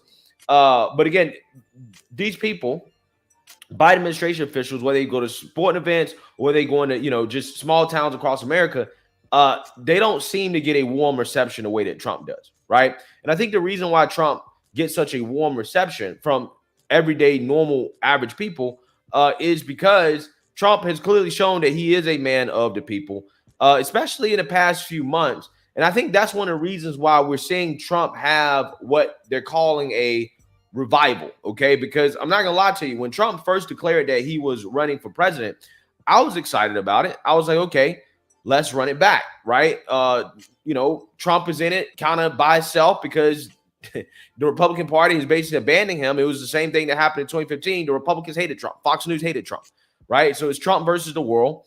Run it back. Let's see what happens. Now, again, at the time, I think that people weren't feeling Trump as much because of the attacks on DeSantis, right? And I think that Trump at the time was coming out in what seemed to be a preemptive attack against Ron DeSantis. That I told you guys at the time, I said, look, this is not coming out of nowhere. There's probably been some back and forth privately because, again, both of these men want to be president of the United States. Trump knows that his biggest... We're going to get up off of this. I'm going to go on here and keep it real. The reason why we even jumped off on these presidents and shit like this is because we've been... The theme of the week, the month, and all of that's been like government interference, government denial of anything, that could get us back to a proper standing as a people. You know what I'm saying? How can I say, owning up to the bullshit that was done to us, compensating us in form of restitution. We do not need reparations. It's two different things.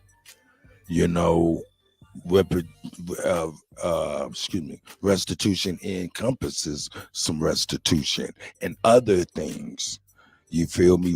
Reparations, just that. No, we need that and other things to actually get us back to a proper standing as people under God, no nothing about no nationality and shit like that. I feel like if we just say, hey man, under God, because all these people, they're running off laws, and these laws is all for the Bible and all of this type of stuff, right? And the only way to usurp a law in a book is to stand your ground under God, under the ancestors. At least that's my thinking. I'm just a motherfucking DJ. All I do is play records. I leave that to the smarter people in my community, like you all. Check this out. But I'm playing all of this stuff in the purpose to kind of lead our minds into preparedness, the different political perspectives, the world climate, and how we fit in it, in our plight to get restitution and carve out something, not for us, but for our greatest grandchildren. So that's why I'm bringing you this. And this is right here. It's called, shout out to Real News Network once again. It's called The U.S. is Guilty of Genocide. The U.S. is guilty of genocide with Jalil Monteguim, or whatever his name is. Shout out to him. He might say some old stupid African bullshit, but we'll eat the fish and spit out the bones. Let's check him out. Here we go.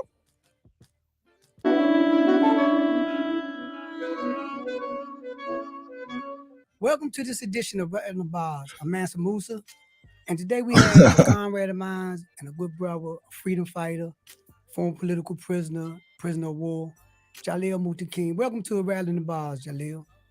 Assalamu alaikum, peace, paz, Bargani, Jumbo, after day, Guten Tag, paz, peace. Whatever your language is, I speak to you and I address you in solidarity and peace. And before we get started, Ramadan Mubarak. Ramadan Kareem, brother, I appreciate that. Thank you very much. And tell the Rattling the Bars audience a little about who is Jaleel Mutakin. That's a good question. That's a long, extensive question. I mean, it's a long, extensive answer to that question. Jaleel Mutakin. I am a member. I am a veteran member of the Black Panther Party, the Black Liberation Army.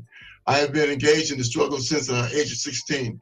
I actually have engaged in the struggle since the age of since I was born. You might say. Let me just preface this one. My mom was a student of African dance as a young child, and she used to teach African dance to myself and my sister. And her teacher told her that we are of African descent, and this is what she taught us. So I was raised with the understanding that I was of African descent. She did not allow us to be identified or named a Negro or a coon or a black person or any other derogatory names that has been launched against black people in this country, new African people in this country. And so as a result of that, I always have been conscious of the reality of the situation, our situation here in this country. At the age of 16, I joined the Black Panther Party, became a member of the Black Panther Party. And at the age of 18, I was recruited into the Black Underground. By the time I was 19, I was with Black Underground that evolved and turned into the Black Liberation Army. By the time I was 19, I was captured. I was captured on August 28, 1971, the week after they murdered Comrade George Jackson on August 21st, 1971. Allegedly, our action was in retaliation of his murder. It resulted in my being in prison for 49 plus years, almost 50 years in prison as a result. I didn't get out until 2020, October 6, 2020. And also, I'm also an author. I've written 2 books, one called We Are Our Own Liberators, right? And if anyone interested, they can get it from blackdragonmme.com. We own Liberators, blackdragonmme.com. And the other book I've written, have published, is called Escaping the Prism, PRISM, Escaping the Prism, Fade to Black. And that can be obtained from AK Press. Let me see what else. As a result of my incarceration, I continued to be an organizer. I was organizing while I was in high school. I started the first Black Student Union in my high school. That was in San Jose, California. And as a result of that, we was able to get Black study programs established because there was no ethnic programs in the schools back then. And so we was able to get Black studies programs going on at that time. And so as my process, my evolving, when I went to prison, I continued to organize. In 1970. Well, stop right there. We want Okay. yeah, because we want. Yeah, I got you. But then, no, that's good information, right? And in full disclosure to our audience, I met Jaleel as he was getting ready to go into his prison organizer. I met Jaleel in, I think it was 73 when they was making a call to take the issue of political prison, prisoners of war to the UN. And it's right at this juncture that I want to open the next question, is walk us through the progression of the strategy to internationalize America's oppression of Black and brown people. You know, give us a, because we know that. Now, understand, what people don't know is these brothers here are taking their plight and their charges to the International Criminal Court.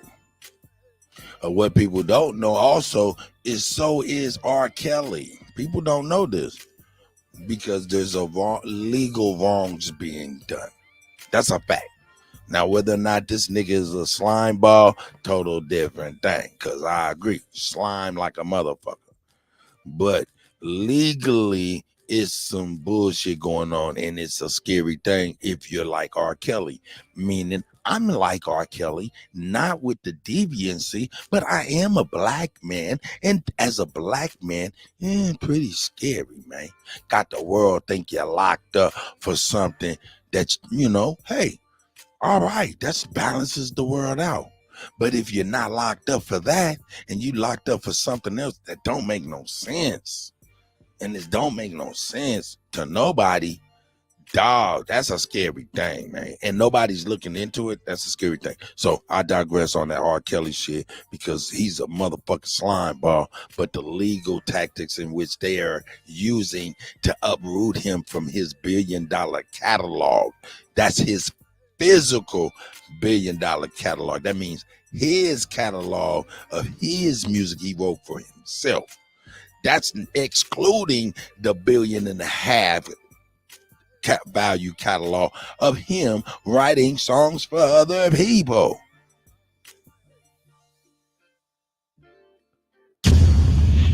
See, as a brother who is a black man, I'm also a musician. This is in my wheelhouse, and it's a scary thing. You know what I'm saying? Even though I'm not a sexual deviant, he is.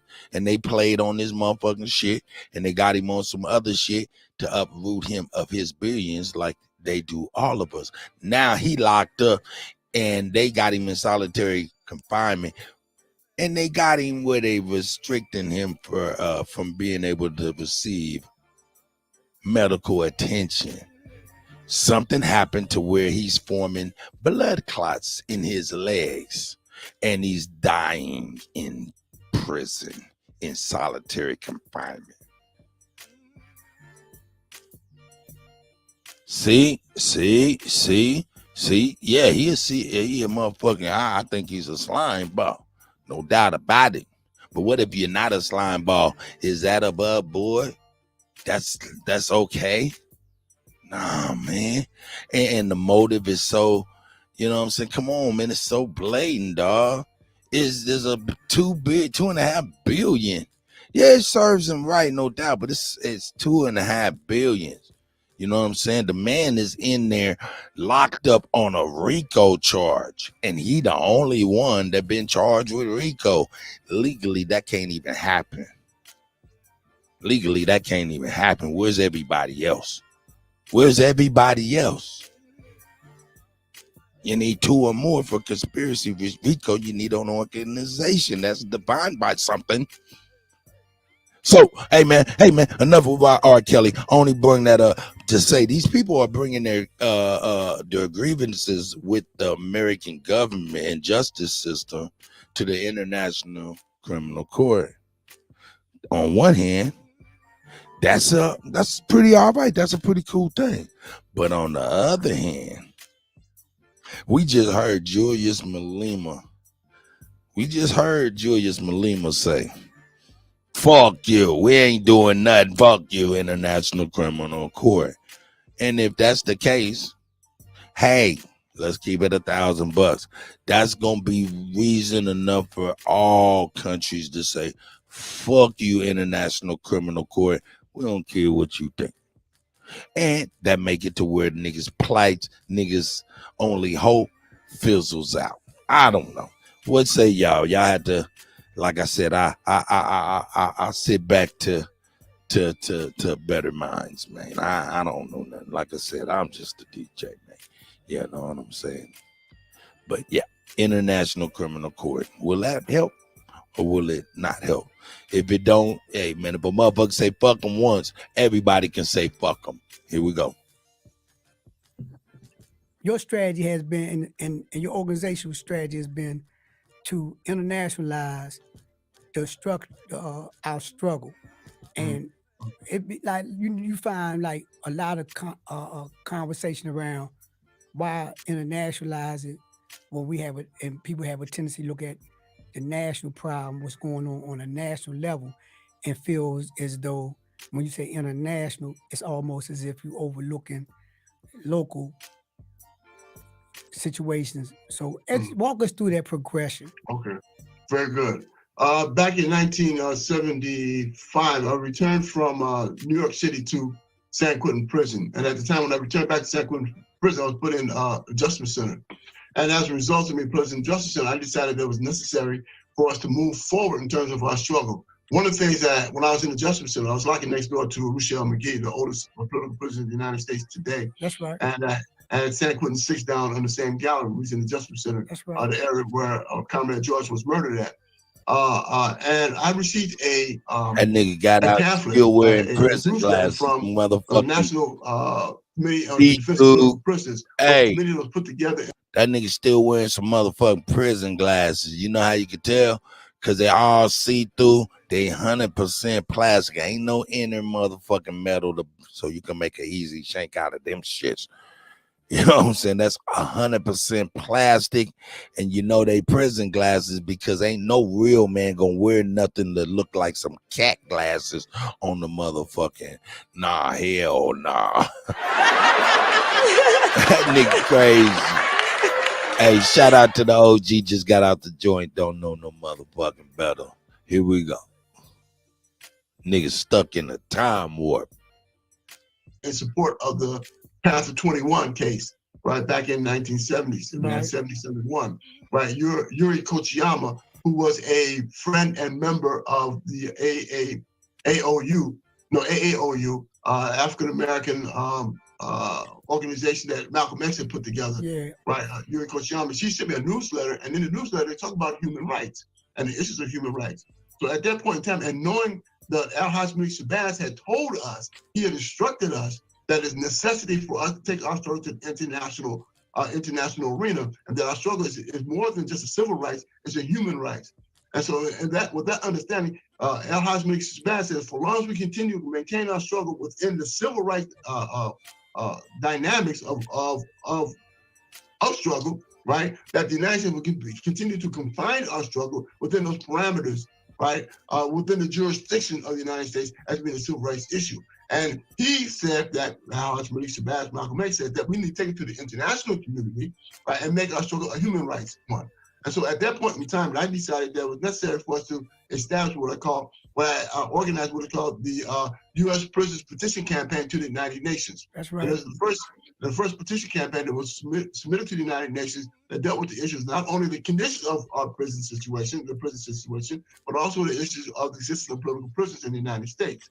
So that's one of the areas for which we began to internationalize our struggle. Now, naturally, as you well know, prior to that, our struggle has been internationalized through the Black Panther Party. It was internationalized when Robert Williams went into exile. Right. When to exile, he had to go to Cuba, and he went to China, and then for other places talking about our struggle. Right, Eldridge Cleaver, when they established the Black Panther Party office in Algeria, that's right. Right, and traveled throughout the country. Huey P. Newton established a working relationship with Mao Zedong when he went to China.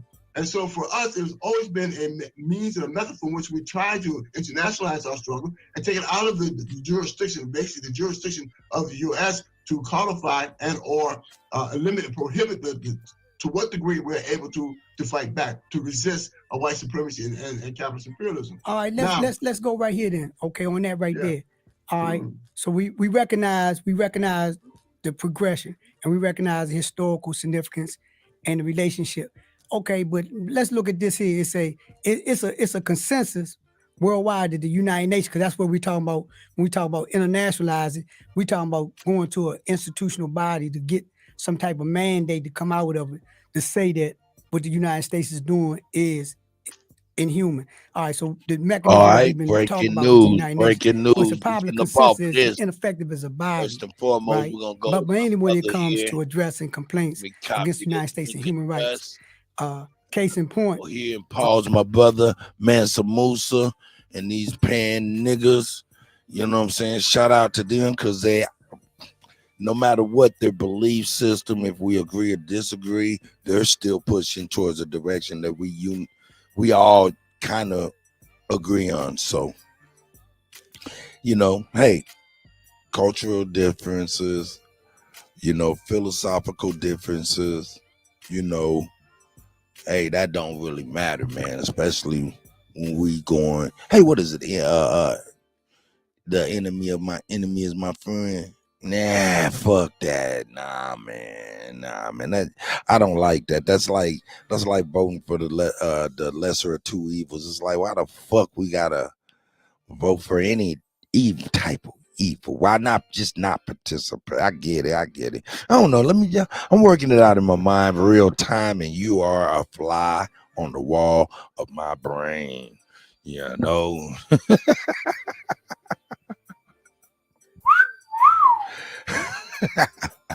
Here we go, man. Let's get into my guy real quick, man. Get into some Aboriginal. Shout out to Dr. Ali Muhammad.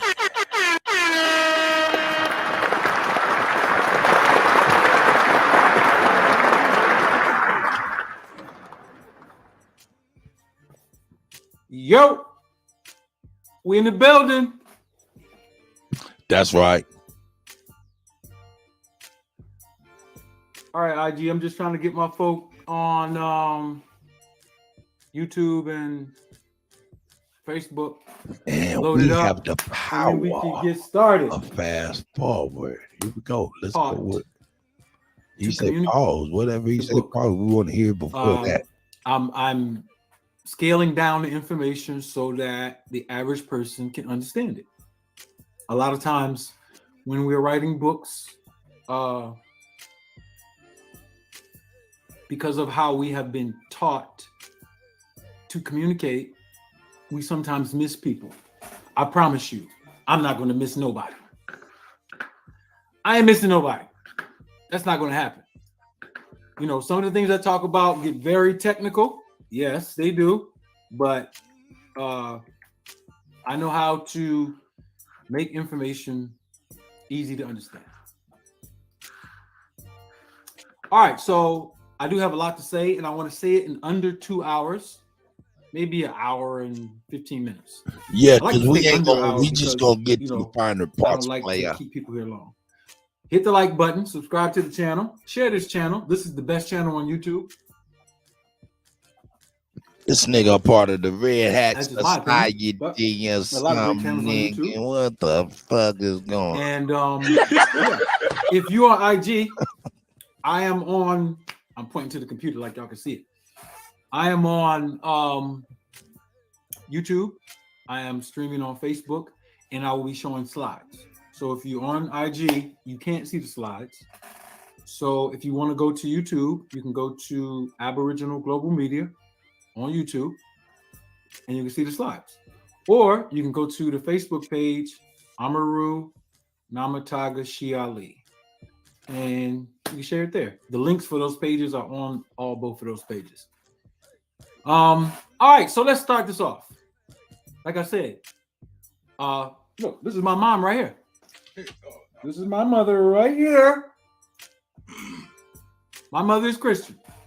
My father is Christian. My family is Christian. They're from Columbia, South Carolina. So this is not disrespect to Christianity or to Jewish people or to Hebrews or to just anybody who advocates the Bible. It's just that in all humility, I think that I have a higher understanding of where it came from, when they wrote it, who wrote it, why they wrote it, and what their intent was. And I'm mostly thankful for the Honorable Elijah Muhammad and Master Fard Muhammad, who called the Bible the poison book. Regardless to any of the ministers who used the Bible or whatever, the one who originated the Nation of Islam called it the poison book. Poison is poison.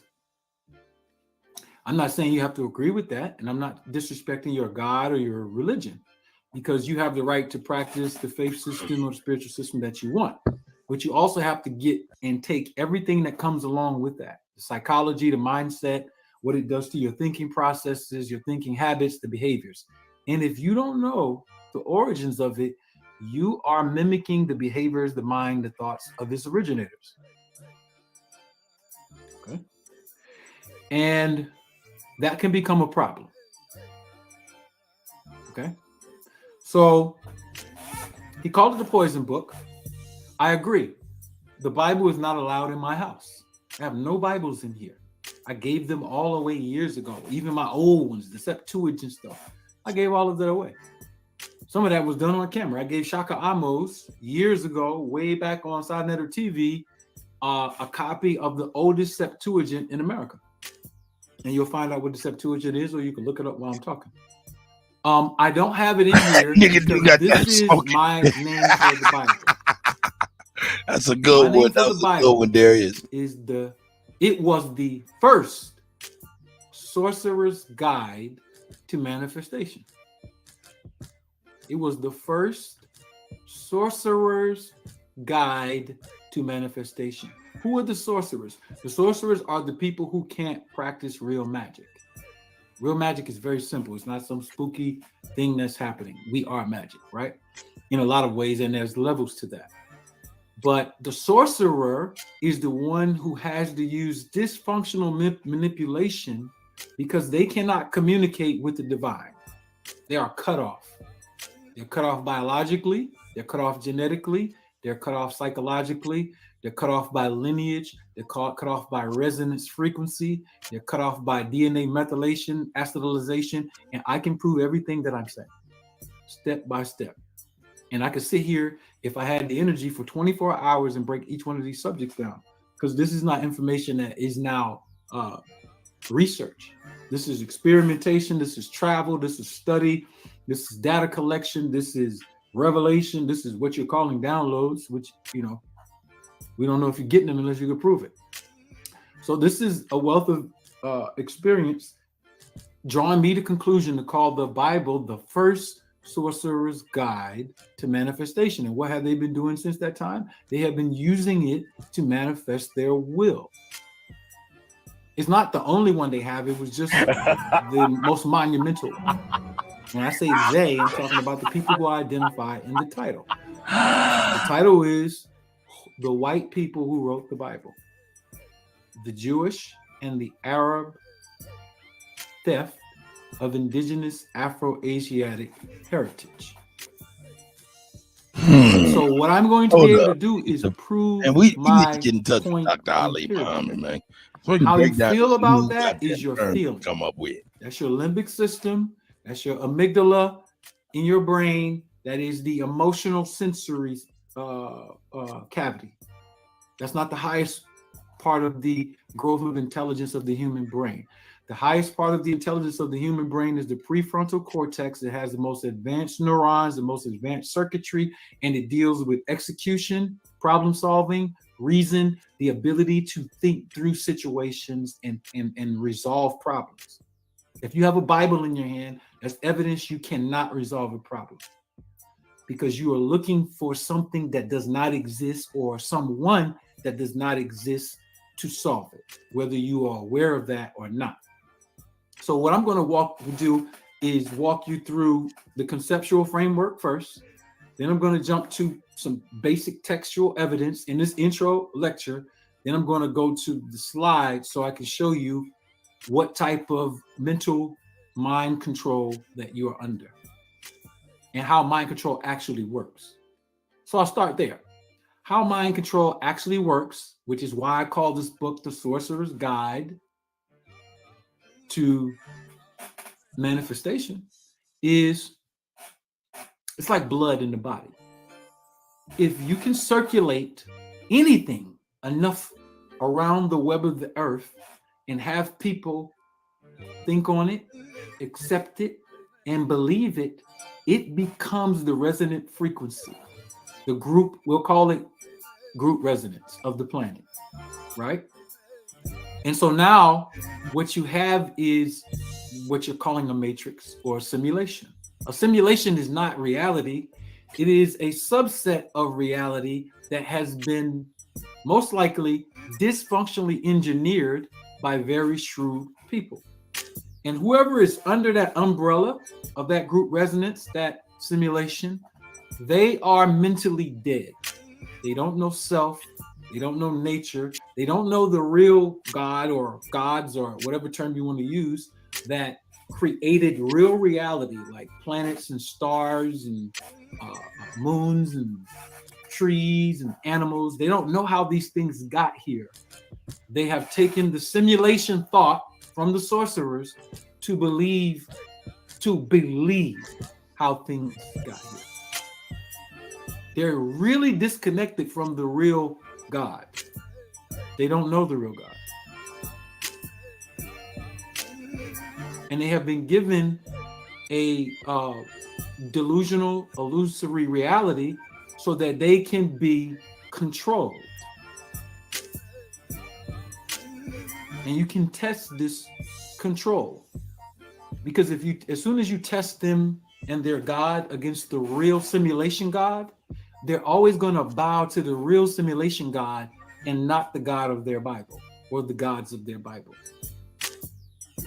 When I say they're going to bow to the simulation gods, I mean if the IRS comes to them, and the IRS is JP Morgan primarily, and then 3 other banks. The IRS is in a trust relationship with the Department of Treasury of the United States. You can look on the United States Code, Title 31. They're not even a government department. But people have contracted to them through ignorance. And if you contracted them, you got to pay your taxes. If you know something else, then you're outside of that simulation. So my point is, if the IRS steps to your ass, you're not calling on Jesus. You're going to say, oh, I have to pay my taxes. And the person behind the curtain is the white man. Not Jesus, not Abraham, not Moses, not Yahweh, none of that.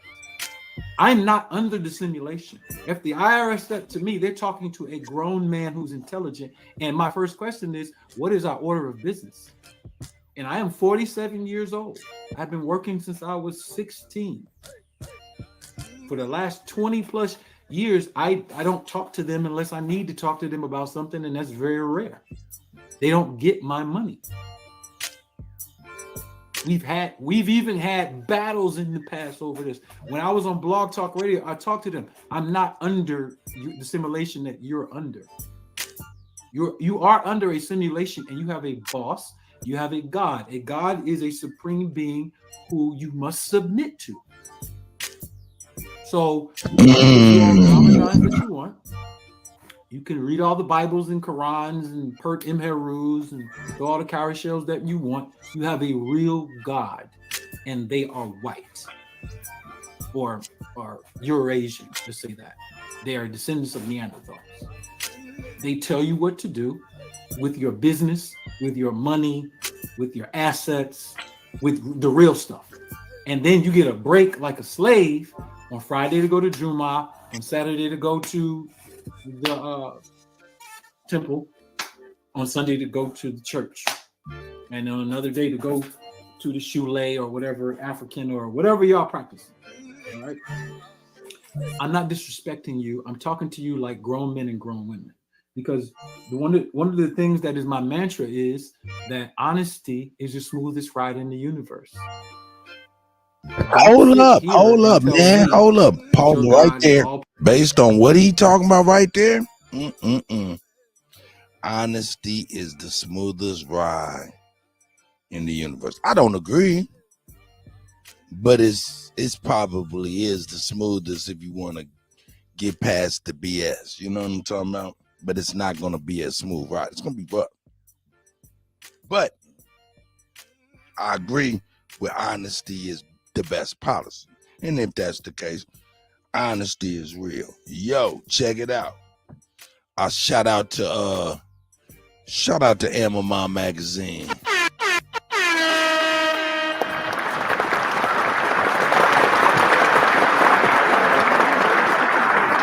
I want to give her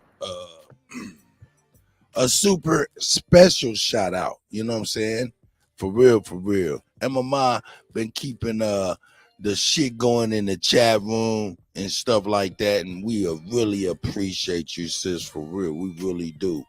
And like I said, I'll keep it 1,000, man. Ain't no motherfucking elephant in no room with me, man. And if it is an elephant in the room with me, you can best believe I'm riding that motherfucker, man. That's a fact. I'm on that motherfucker's ass, and I'm over here slapping that motherfucker like, get up. Yeehaw! Let's get, bitch.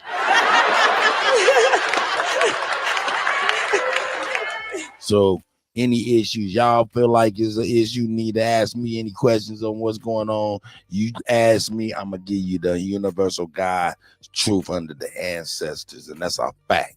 And another thing, like I said, ain't no elephant in the room. I ain't gonna ride. And yo, speaking of which, you see a lot of people ain't in the chat room that usually be up in the chat room, you know, doing the stuff that Emma doing and things like that. That's why I applaud my sis. I applaud my sis. You know what I'm saying? Some people come, some people go. I only been here a year. You know what I'm saying? And this is still kind of new to me, but at the same time, it ain't new to a nigga that dealt with people and how finicky people with. Motherfucking people don't like shit you do, you know what I'm saying, and shit you say and stuff like that. And that's cool, you know, things like that. But you know what I'm saying? People don't like, you know, the shit you do and the shit you say. So where do you go at that thing? You know what I'm saying? So, hey, man. Hey, shout out to the real ones. Shout out to MMA Magazine. Straight up. And those that ain't here, fuck them. To me, I say fuck them. I don't give a fuck. You fuck with the Kutty and the Goat, it don't make a difference if you do, if you don't, man. I love you either way. That's a fact. So, you know, I just want to take this time and say, hey, and get on the elephant and ride that bitch a little bit with my swag, you know what I'm saying, and give love to my sister who's still supporting us like everybody else was doing before. Not to call anybody out here particular, you know what I'm saying, because y'all here, y'all support, you know what I'm saying, but yeah, everybody see those who are not here, and you know what I'm saying, that's only, come on, motherfuckers be over there want motherfuckers to do it in a way, form, or fashion that they want to see fit and shit, and I'm just gonna keep it 1,000. If you want me to do what you want me, you want me to do what you want done, you're gonna have a hard case, especially if it's not something I want to do. You know what I'm saying? So, hey, like I said, if you don't want to be here and put no motherfucking shit in the chat, I say fuck you. And I don't give a fuck, nigga. Not like I know ya. Anyway. And that go for niggas and bitches. Yeah, I said bitches. I'm sorry. I'm that old nigga. Niggas and bitches. Down the toilet. If you want to go, go.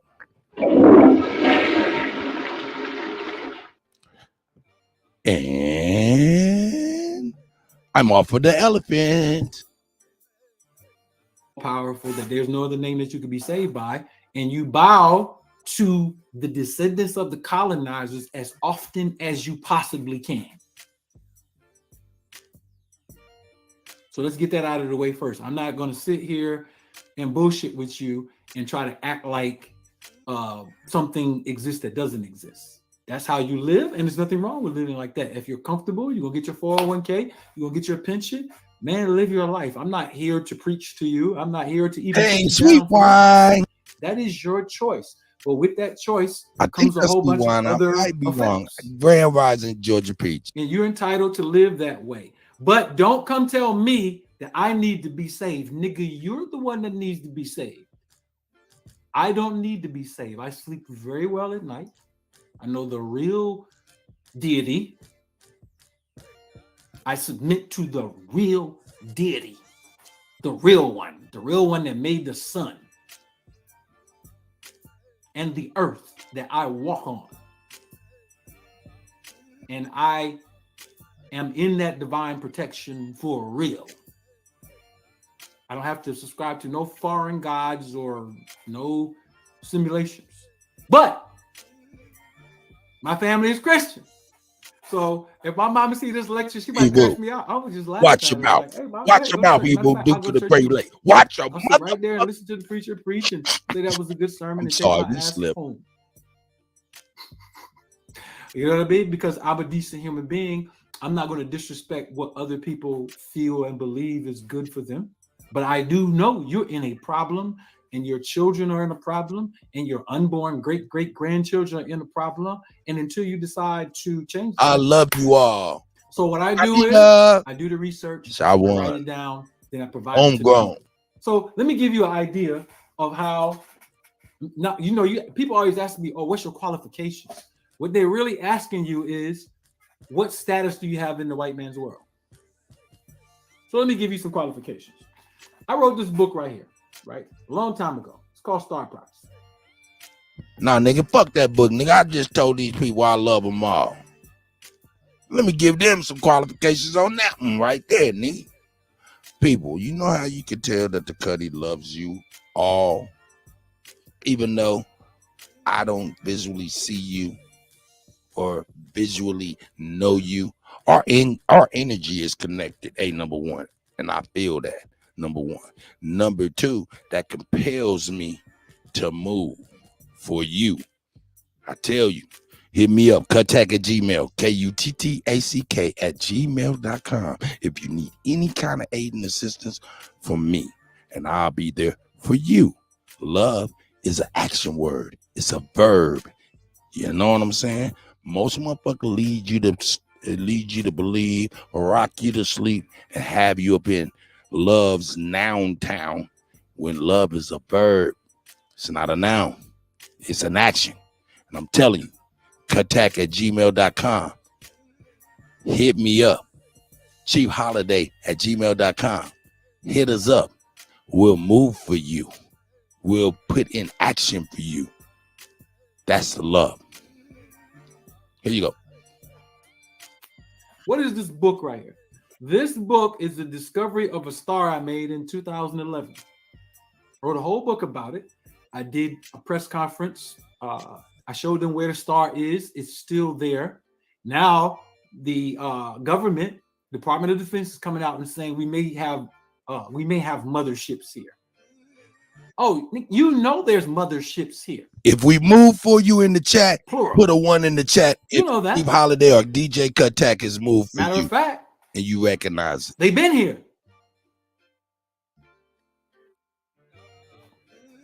So when I wrote this book, usually when someone discovers a star, they have a astronomical community, and they'll name the star after you. I invited CBS, ABC, CNN, MS, I invited everybody. I invited the Final Call. I did the press conference in Philly. Some people were there when we did that press conference, where we used to do classes at. I streamed it. At that time, we were using live stream. This is 2012, 2013. That's right. We did the, press release. I still have the press release that I did when I released this book. So you have two stars. Listen, I want you to understand something. You have two. The sun is not the only star in the solar system. This is Dr. Ali Muhammad. Dr. Ali Muhammad. I'm going to prove to you that they saw it coming. They didn't know what it was, but then they got quiet about it. That's why the JPL, NASA, you can put any astronomer on Earth with any telescope. I can point it to exactly where it is live. I can go on Google and do it, and they're going to be quiet about it because this is an issue of national security. Matter of fact, the reason why I'm late today, see, y'all don't know how I don't even talk about the stuff that happens to me. I was supposed to be on at 7. I was here at 6:45 preparing everything. For the last few times, the streaming platforms that I use, I share documents. So I'm going through my things and I'm prepping. I'm like, let me check this. So I go through and I check it. And someone, you could check a Mac. I'm using a Mac. Someone had remote management of my computer. I literally went through the system's preferences, went through the sharing, and there's a lock with a password that only I know. Nobody else, even around here, even the people who work for me, knows that password. Nobody. I'll go into it, and the reason why, if you go back over the lives, the last 3 or 4 ones, I was trying to share stuff, and I couldn't share stuff. I couldn't share nothing. It's because somebody remotely went from another computer into my computer, hacked the password, and stop me from sharing data when I do lives. Because I never touched that. You can go back over all my lectures and see when I'm using this platform, I'm sharing stuff. Then about 4 lectures, I stopped because I had to go through. I'm like, oh, so now how does that happen? They're already using quantum computers. Quantum computers can get past any And lying in Congress saying they're not doing this shit. IBM, they've already built them. Hey man, this is treason shit against the people. These things can hack into your computer. I don't care what your password is. They are using a system in quantum computing where passwords don't mean anything. So we're still using passwords, and we are like 50 years behind what they're already using today, which means they're 50 years ahead of what you're doing right now with a computer. So don't think that you're hiding nothing. All of the dirt that you have on. Hold up, man. Y'all got to hear that shit again. God damn, that motherfucking shit, man. Hold up, man. Behind what they're already using today, which Hold means up, man. And passwords don't mean anything. They're using a system.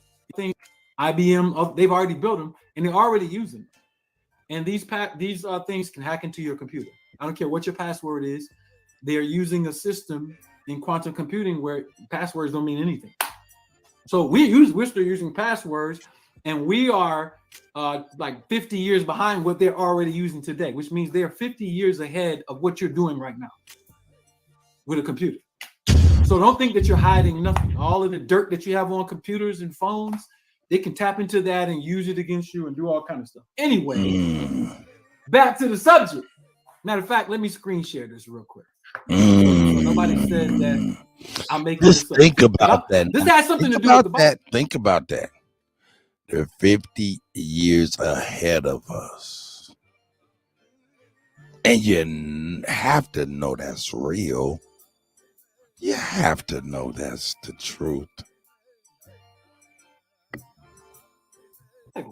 Because the Sorcerer's Guide to Manifestation stole something from Mexico and from Africa that dealt with a star prophecy before there was even a Bible.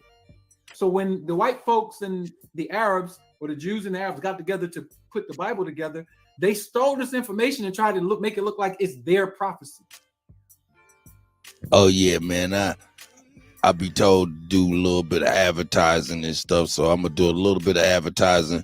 You know what I'm saying? So people, hey man, hey, let me do a little bit of advertising if you do not mind. Is this mine? Yeah, that's that. Let me get this one. Here we go. My name is DJ Kutty, and you can reach me at DJ Kutty1 on YouTube, Chief Holiday on YouTube, as well, Supreme Chief Holiday on YouTube. Also, I Don't Give a Fuck, sports, news, and hip-hop entertainment. I do work for food. You can also donate tips to $Kutty. That's $Kuttack.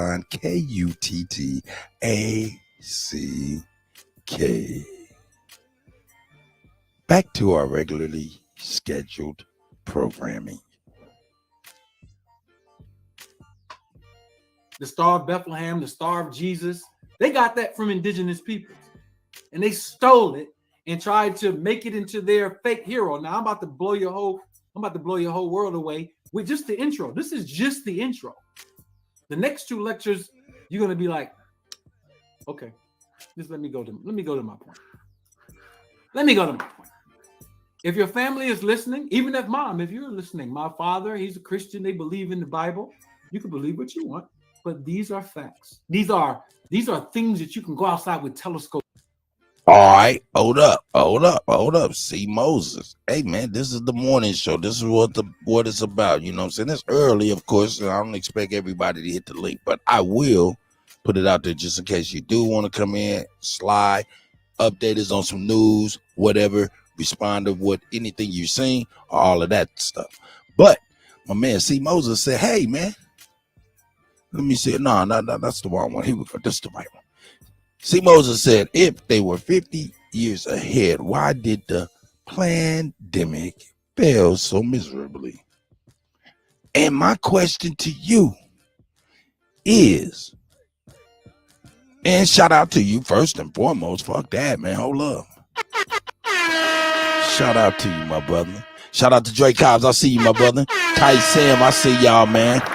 New Growth, I see y'all, man. You know what I'm saying? Shawan still up in the building, representing like a motherfucker. But hey man, Hey, I pose a question back to you, my brother. Think about this. What if it didn't fail? To what barometer do we weigh failure and success in your eyes? You know what I'm saying? And then is your barometer of that measurement, is that the same in which, you know, the institutions involved may have planned? You know what I'm saying? So who's to say it was a failure? Just a thought. Just a thought. Just a thought. Folks to look at. All right, let me go. All right, so I'm gonna share something with you. I'm going to share the book Star Prophecy. I think this is it. All right. So this is the book I wrote like over a decade ago. All right, you can see I was still using ISIS Aboriginal Trust. All right. And so what did I discover? This is what Let I me see if discovered. I can make this shit clear. Hold up, man. We got to see this shit, man. You ain't gonna be putting on the I gave the coordinates. Ugly. All right, so this is what you call right You don't need, ascension and we need declination. clear documents. Right We don't need ascension and nothing fuzzy, declination deal son. with the place in the sky where you can go see something. So if you're using Google telescopes or online telescopes, you can take this right here, point in a position, and you can go find that star. These people owe me this Star Ali. If anybody ever tries to steal this, y'all got it on record. See, it's because I'm a black man and I'm not in their Hold the MIT, fuck down. Nah. Hold up. What the fuck? Did this nigga say he found a star ain't nobody ever found before? Hey, man, shout out, man. Hey, man. Hey, you know, hey. Hey, man. Hey, I don't want to doubt us at all. You know what I'm saying? Because this could be holistic facts, and this is definitely in our realm of ability. So don't want to poo-poo on what he's saying, especially being not knowledgeable enough to do so. And that is me, straight up. But damn, that sounds crazy. That sounds out there, like, you know, out there in the universe, like stars and shit. You know what I'm talking about? So it's like, whoa. hey, but I preface every thought perspective of mine in conversations with hey man, I'm just a DJ, man. All I do is spin records. That's all I do. So here we go. See something. So if you're using Google telescopes or online telescopes, you can take this right here, point in a position, and you can go find that star. These people owe me this Star Ali. If anybody ever tries to steal this, y'all got it on record. See, it's because I'm a black man. Shout out to Ali if this is the truth. Cherokee Empress said this is facts. Give him his shit. I could go right now and leave all black people. So you know what? I'm gonna be a king, and I would be one of the greatest biochemists in their world. Give him his propers if it's real. But I stay here with y'all, and y'all be treating me like shit sometimes. But it's all That's good. the God. I know y'all mentally dead. So this is other telescopes. These are just telescopes that I use to show it. But I'm about to show you something else. What I'm about to show you is the trick. So now watch what the JPL says. And you need to get this book. If you don't have this book, I think the ebook is like $10 on arnagovernment.org. Like if you don't have this book, every black person in the world needs this book. That's how important it is. This is some of the Dogon stuff, but I'm gonna go past that. So this is Elijah Muhammad in 1969. Grand Rising Sister Soul. Master Farah Muhammad told him these words. Allah taught me that he will bring the moon back to its rightful place. I prove to you New Grove said, hey, that the moon fake is shrinking. I already put the articles in this book, Revelations on the Mahdi. too fast, boy. The moon, this word he said in 1969 is happening right now. And this is the best book on the history of Master Fard Muhammad and the Nation of Islam. And I'm going to come back to this when I deal with the Sorcerer's Guide to Manifestation. All right. Because Come on, brother. I'm going to Come teach on, you brother. spells, not in some spooky light a candle. Ooh, Get to the shit. Not that shit. A real spell. What a real spell is. Okay. But anyway, he said, Allah taught me that he would bring the moon back to its rightful place, and that for a moon, we will use a particular star. This is 1969, before the star was even here. How did Master Fard Muhammad know that he could tell Elijah Muhammad that it was going to come? Because his father took him around to all these ancient African and indigenous civilizations, and all the records were there. He knew this was going to happen. All right. So we'll use a star, and we'll have power to contain and hold our waters, as well as another planet. So there's a planet circulating around this particular star. Elijah Muhammad and you can see it. Muhammad. I'm giving you top level. This is the information that Billy Carson was trying to steal from me. If y'all like him, that's cool. I don't watch these people. Somebody sent me a video. I'm like, what? Like, bruh. Then I looked him up and okay, yeah, he's a scammer. He been doing this his whole life. All right, so he says that there will even be a form of new life from our waters. This will be the life of a new covering for the earth. As you already know, the devil has destroyed the beautiful covering that she once had. So what they're calling this new change, they're calling it global warming. And saying, oh, we're emitting too much carbon. No, the planet is heating up.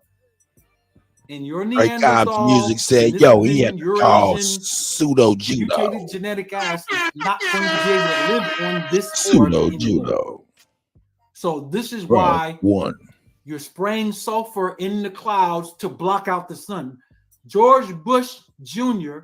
sat down with scientists during his administration to talk about how scientists could develop more technology to block out the sun. They need the planet to stay a certain temperature for them to stay here. All right. Anyway, let's keep going because I was supposed to go to the JPL and talk about what they saw. Then they stopped talking. I'm going straight to it. Give me a minute. Okay, here it goes. Let's blow this up. So this is the Washington Post in 1983. So the JPL and NASA is looking at the sky. They're like, wait a minute. Something is coming towards our solar system. And we don't know what the shit is. What is this? So look at what they said. A heavenly body, possibly as large as the giant planet Jupiter, possibly so close to Earth that it would be a part of this solar system, has been found in the direction of constellation Orion by an orbiting telescope abound the U.S. infrared astronomical satellite. Stop. The United States infrared. Why is it infrared? When you go on these telescopes, you have to put it in infrared to see the star because it is a black star. Like Marcus Garvey, black star. Like it is in a wavelength that you have to put the telescope on infrared to see it. So they knew this in 1983. Keep going. So mysterious is the object that astronomers do not know if it is a planet, a giant comet, a nearby protostar that never got hot enough to become a star, a distant galaxy so young that it is still in the process of forming its first stars, or a galaxy so shrouded in dust that... Sister Soul said, we are the global warming. We are heating up and they want to keep us cooled down. I agree 1000%. Then Kelly Green said something. Said HARP, not a conspiracy theory. And I agree with her too. You guys are both on the same frequency with me. And you know what I'm saying? Think about this. What Sister Soul said here, and then what you said is the same thing to me. How is that the same thing to me? We had to understand what HARP used to mean, You know what I'm saying? Back in the day, you know what I'm saying? Niggas used to say all kind of different words and shit and just kind of, you know what I'm saying, kind of just throw the shit around like hooping, hollering. You ever heard hooping, hollering, harping on that bullshit? You ain't never heard no old person. Oh, you over there hooping, hollering over that, hopping over that bullshit. Harping like the strings of a harp. Hooping, hollering, harping over bullshit. See, that's the physical energy of us hooping, hollering, change the energy, harping to the universe, changing the climate. That's a fact. Here we go. Shout out to my sisters. And none of the light cast by stars ever gets through.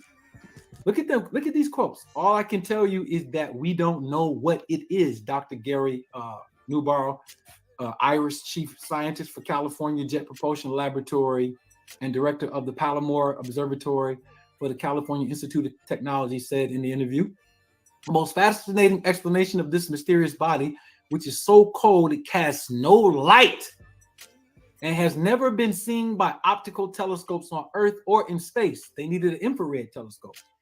Is that it is a giant gaseous planet as large as Jupiter and so close to Earth as 50 billion miles.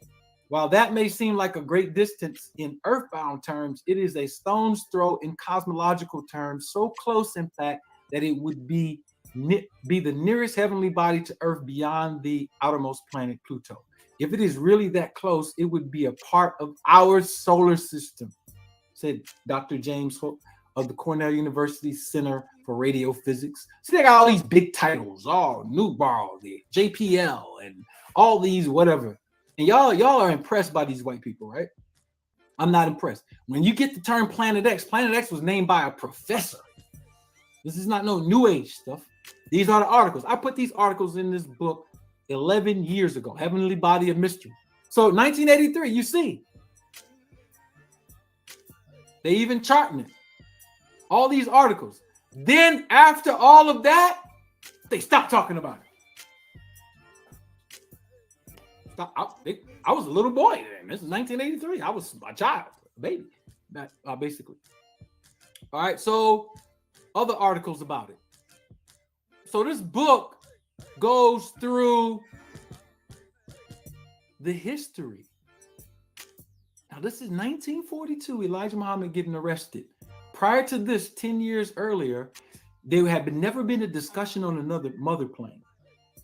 The first discussion on a mother plane, this is on record for all these people talking about mother planes and trying to science them and get views on YouTube.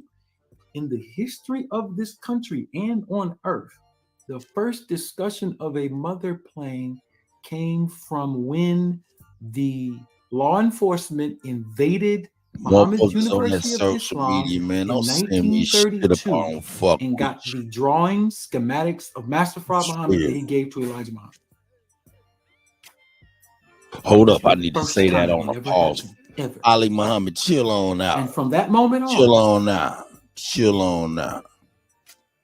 Let me say that uninhibited. There's my guy. There's my guy.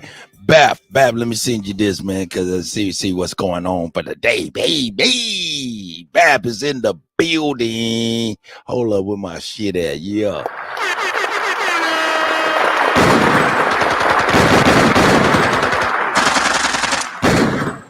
Bap is in the building off top. Let me hook him on up so he can come and let us know what the play of the day, Lou Air Grassroots. Oh yeah, but let me get over here. Like I said, I was trying to speak my speech uninhibited. Hey, that green one. But anyway, if I do not fuck with you, for real, you can't like pick up the phone and call me. Don't DM me. I'll put you on blast. Hey, this is the world, dog. In front of the world. Craig. I put you in front of the world, Craig. Stay up off my motherfucking DM, man. Stay up off my DM, man. I ain't fucking with you clown motherfuckers, man. That's real. Anyway, and that's hey man. Shout out to all my brothers and sisters in my tribe. I appreciate y'all, man. Definitely ain't referring to nobody you guys know about, and that's what's up. I appreciate y'all, and that's real. Hey, but there's some clowns in the world, man, and they need to get the fuck on for real. Fuck on up out of here. That's right. Yeah, did I put that out there? Did I put the link out there for you, Bap? Nah, I didn't do that, did I? Here we go. Let me make sure Bap got the one-way ticket. Whoop, whoop, whoop, whoop. And anybody else that want to speak on Dr. Ali Muhammad, aka Mr. Red Hatter.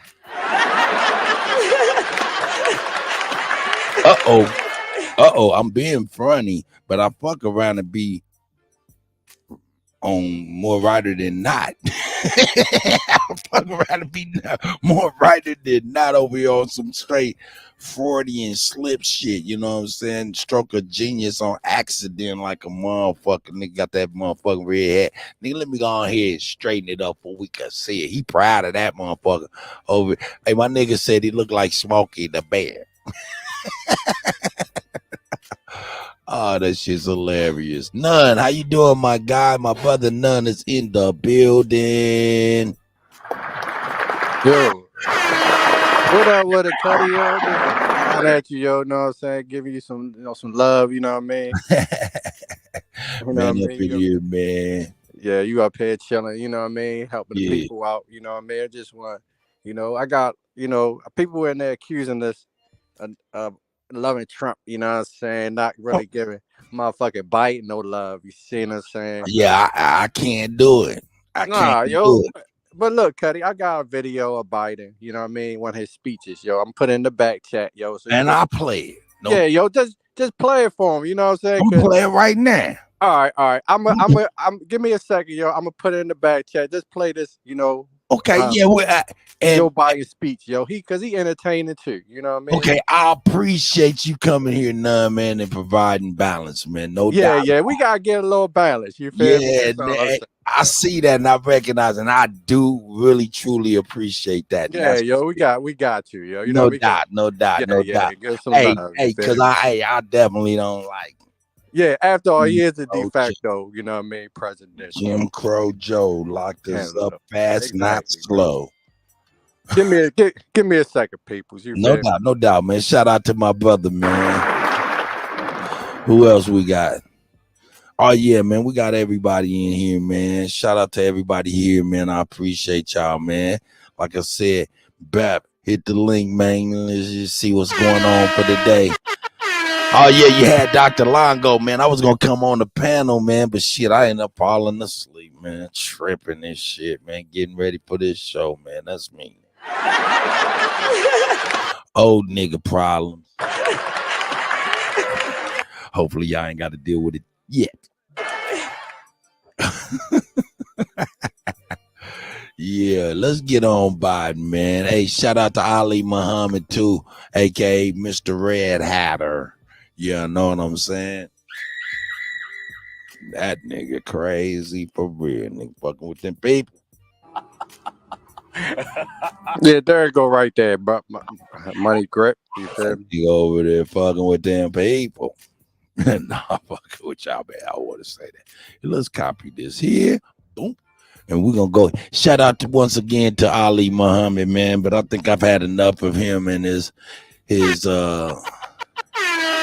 the stars, moons, and quasars. Shout out to Ali Muhammad. Shout out to Ali Muhammad. Here we go.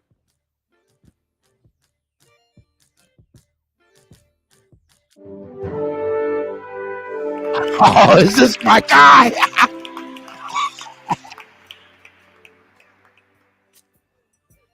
My fellow Americans, my fellow Armenians, I stand before you today and rule our great nation, for it is in great peril and jeopardy.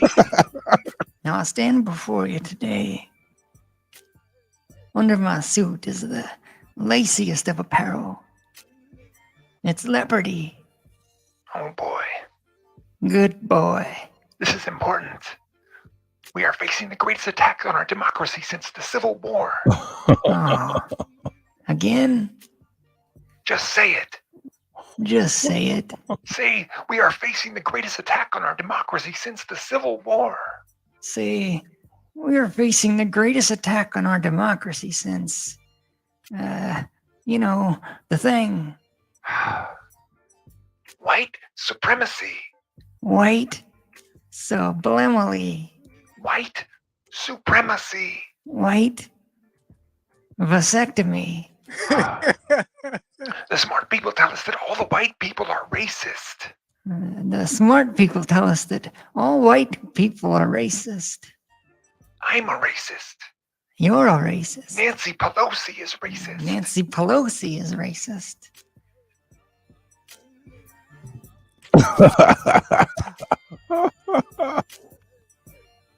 My wife is racist. Your wife is racist. No, say your wife is racist. Now look, my wife is racist. Even my dog is racist. Even my dog is racist. Oh, Major. You too? Oh, shit. To fix this, we must teach our children to judge each other by their skin color. Now here's the deal. We must teach our children that, I got this. I have a dream that one day my children will live in a nation where everyone will be judged not by the content of their character, but by the color of their skin. Okay, Joe, that's enough. Henceforth, non-white is good, and whiteness is terrible. Now, henceforth, I'd like to be called Biden the Terrible. As Ibram X. Kendi says, the only remedy to past discrimination is present discrimination.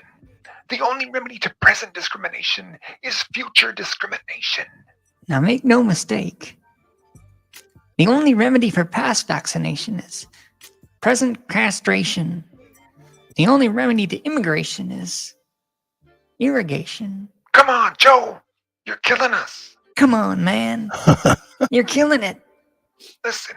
Come on. Unlike the previous administration, this administration is all about unity. Listen, no matter what I say about half this nation, I have impunity. To achieve this unity, we no longer want you to refer to yourselves as Americans, but rather only by your intersectional identities. Interdimensional what? Sounds like malarkey. Unity means dividing everyone into groups and convincing them that other groups are the enemy. Unity means I'm getting tired. I'm thirsty. Does anyone have one of them red skulls? Unity means eliminating the nuclear family, entry-level work, and personal freedoms. Oh, and ramping up the sexualization of children. Wait a minute. I got in trouble for... The American flag is a symbol of white supremacy, and by executive order, will be replaced by a head of cauliflower. But cauliflower is white. I mean broccoli. Broccoli. This is our way forward to a more perfect union. This is our way forward to a more perfect onions. We will prosper in socialism Come on, and man. social justice. We will prosper in social studies. With me in charge, I wouldn't bet against America. Good night. Now look, with me in charge, I'd sure bet against America. Oh, good night. Shit. Hey, this how it goes too. Yeah, yo, give it up for your president. You know what I mean? Hey, give it up for your president. Yeah, Give bro. it up. Yeah. Shout out to Sister Soul in the building. Yeah, yo, give it up for Joe Biden, bro. Yeah, what's up, Sister Soul? Peace. That sounds just like him. Yeah. Hey, but hold up. I got one since. Hey, I got one. Here you go. Here you go. We over here. We doing the do. Here's Okay, and finally, new rule: comedians can't make fun of Joe Biden. Because it's impossible. Because he's been great. I know a bunch of fat people are disappointed because trying to make fun of Joe Biden is like praying to God. A complete waste of time. Okay, that's our show. I want to thank my guests, Benjamin Netanyahu and Pete Davidson. Who's this Joe Biden everyone keeps talking about? Well, I was born and raised in Scranton, PA. Lifeguard by the pool's where I spent my days. Till a dude named Corn Pop, who wasn't that cool, started making trouble at the swimming pool. So I took a chain, wrapped it around my legs. They're hairier than my other legs. Not my, but black kids would touch them. Come on, man. Then I got on a train and moved to D.C. Barack Obama gave a job to me. I shuffled around and sucked fingertips. Made a big speech, kissed a boy on the lips. I got on a train and moved. That nigga said, Barack Obama. Moved to D.C. Barack Obama gave a job to me. I shuffled around and sucked fingertips. Made a big speech, kissed a boy on the lips. What are you looking at? I wrote the damn bill. I hold the ladies tight and sniff all their hairs. First person American to fall up the stairs. Ran for president. I was a winner. Winner was me. Now I sit at my desk as a president. Not you know the thing. Come on, get your face out of your ears. I can't.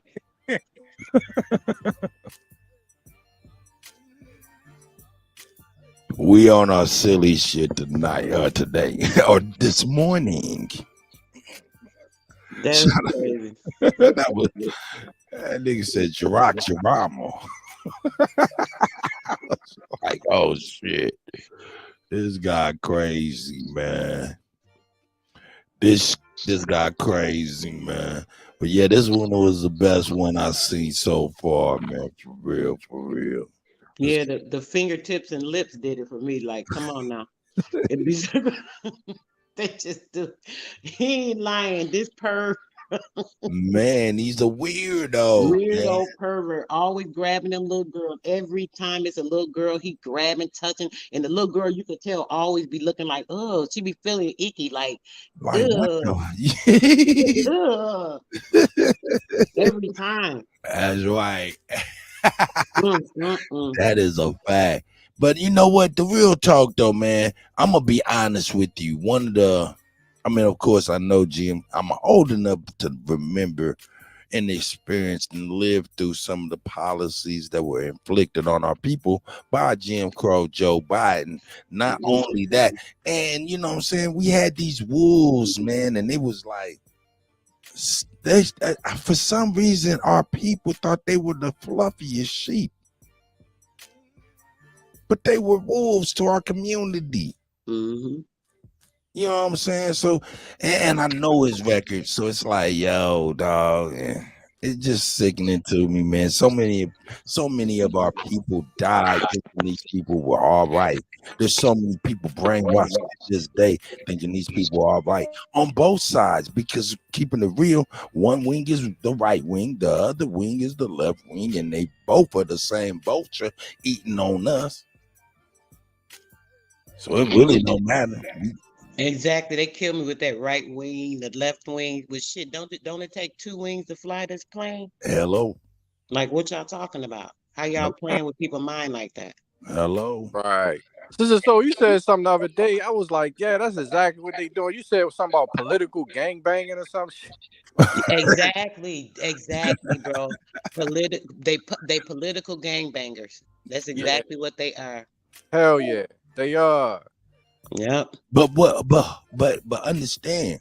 With suits on and shit. Exactly. What's the turf though? What's the turf? The turf is the United States, bro.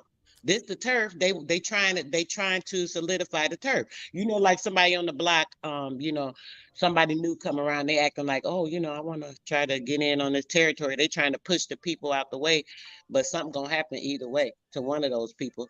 They trying to gain that territory, so they trying to assume our territory by using these different political things and different businesses and certain corporations, the government, and the Holy See, and all these things they're using, and they're using it in order to gangbang us out of our territory, basically. Got you. Hey, I agree with you and take it a step further. The turf is the earth. Yeah. The turf is the earth. You know what I'm saying? It's the whole entirety of the planet, because what they instill, it has a ripple effect and a cultural effect on the world's mind's eye. That's right. So See, a lot of it's been already compromised, mostly everywhere else. This is the last stand. That's why I was talking about trying to call the old world here the new world, because this is their newest conquer, as far as what can they do. They done try everything. Even though they so-called have a governmental construct here or whatever, it's still not controlled. You know what I'm saying? So this place is not that they couldn't just come in and boom, do everything they want to do. They do a lot of stuff, but it's too many people that don't go for it or don't participate and know better. You know what I'm saying? It's not as easy to maneuver around here. They have to keep changing things to how can I say, change it from our awareness. They know everything. They know what we know. They know we come up on this. Happened every time. Every 100 years, it's like, oh, hold on, y'all doing too much. Wait a minute, it's time for y'all to back the hell up. We start pushing back, and then they change things or put a new structure in or something to try to get around us. Just like now, they trying to do this money thing. Oh, can I play a video real quick, Kutty? hell no, shit no, man. No, go ahead, sis. You got it. Of course. I'm a retard, straight moron. But listen to this. This the pushback I'm talking about. Now this let's hear from our the Florida governor. Check this out. Yes, ma'am. Let me make sure it's up high enough.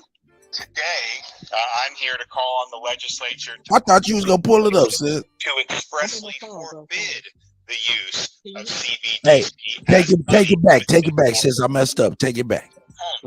This will ensure that to pass legislation to expressly forbid the use of CBDC as money within Florida's Uniform Commercial Code. This will ensure that Florida continues to be a state that supports innovation in the financial sector through the market, while protecting against government surveillance over your personal finances. But our legislation shouldn't stop there. Given the continued increase in Chinese influence in worldwide affairs and increase in plans to adopt CBDC worldwide, our legislation also prohibits any CBDC issued by a foreign reserve or government-sanctioned central bank.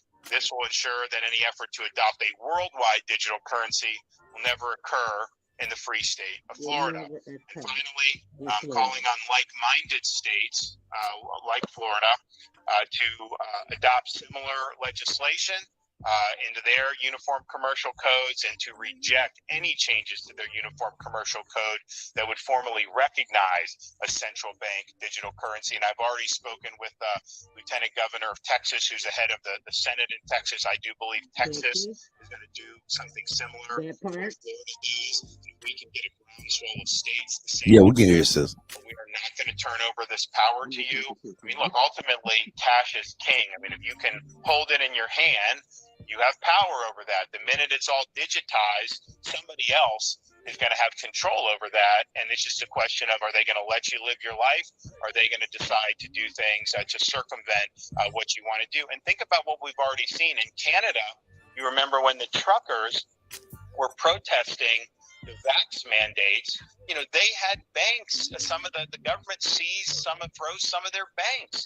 You had charities that were trying to help these guys, and that was frozen. So we've already seen government really overstep its bounds as it is in the banking situation and financial sector that we have now.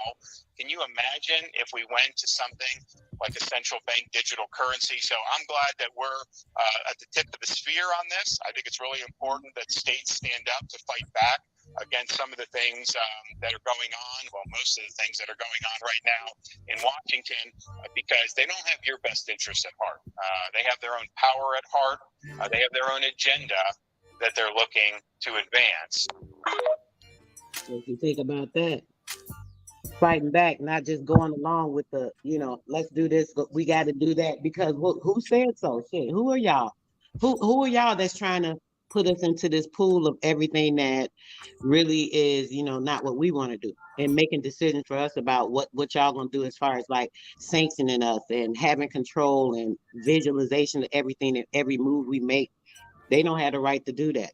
So I want to shout out the governor. I'm sorry, I forgot his name, but the governor of Florida. DeSantos. Shout out to DeSantos. Shout out to the brother's like, we ain't having it. We standing up. And he talking to the governor here. And the governor here, as you guys know, he never went with the vaccine mandate. When they were mandating the vaccine everywhere, Texas, this is why I end up moving here.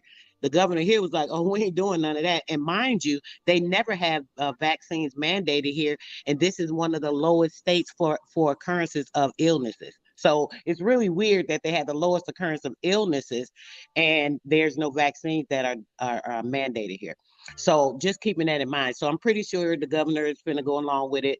And he's trying to get a lot of the other states to go with it too. Like, y'all tripping. We ain't trying to fall for none of that digital stuff. We need people to stand up like that, especially having the power. In us, we have the spiritual power. We have the kinetic power to everything in the universe, like you were saying earlier, Kutty. You know, this is why I say, you know, they try to come against us because we are the earth.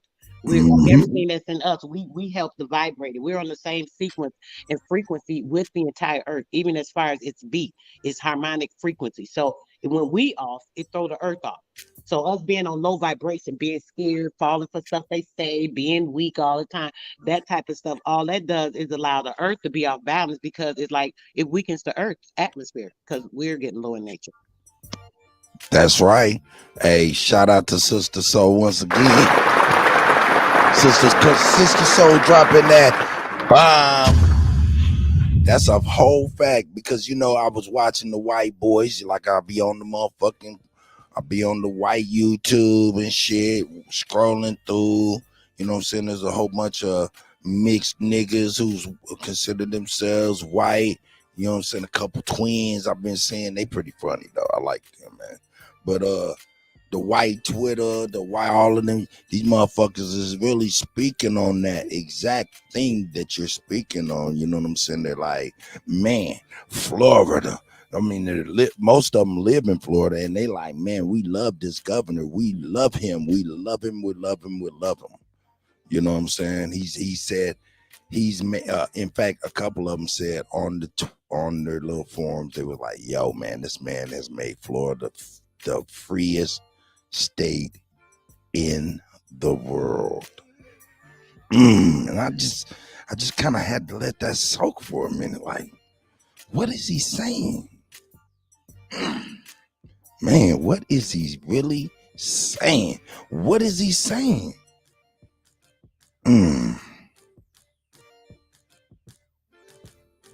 That's a big statement right there. The freest place in the world. And you're part of 49 other units, you know what I'm saying, and you outside of that. See, they're talking a lot about succession. That's why Jason Whitlock got cut off on Fox and shit, you know what I'm saying. He got mad and he spoke to it, but he was speaking to succeeding. He was speaking to succeeding on a religious tip. He not even, I mean, you know, hey, you know, that's spiritual. Okay, that's somewhat fundamental, but that ain't as fundamental as like governance, you know, freedom and liberty and things like that, man. Hey, he talking about succeeding on some religious differences, man. Texas talking about has been talking about succeeding for many years on different fundamental governmental differences. Shit, DeSantos done let it be known. All that cashless bullshit, that Fed now shit, over with. Now, understand what kind of talk that is, Sister Soul. You with me now, right? Yeah. What kind of talk? You know what kind of talk that is, right? Yeah, bro. But look, Kutty, was this what I think you're saying, sister? So I think people don't understand it, right? When you talk about Hold up. No. I want to land my point though. Hold up. And then I want you to just go right in. I want you to land my point real quick. Sister Soul, do you know what kind of talk that is? It's reminiscent of something in past history. I'm sorry, brother. I kind of missed a little bit. What kind of talk? What is? I'm sorry. I was mean, distracted. basically, they saying Florida is the freest state in the world. The people within Florida, not only because of fundamental governmental stances that the government is opposed to the Fed, right? So yeah, you talking about the Civil War, yeah. So they're pretty much saying that no. He pretty much is not going with the Fed now digital payment system. He not with it. Right, and he's getting everybody else to go along with it. Exactly. Now I'm asking y'all, you know what kind of talk that is for real? It's militant talk. It's militant talk, but it's also wives picking your brains off Trump talk.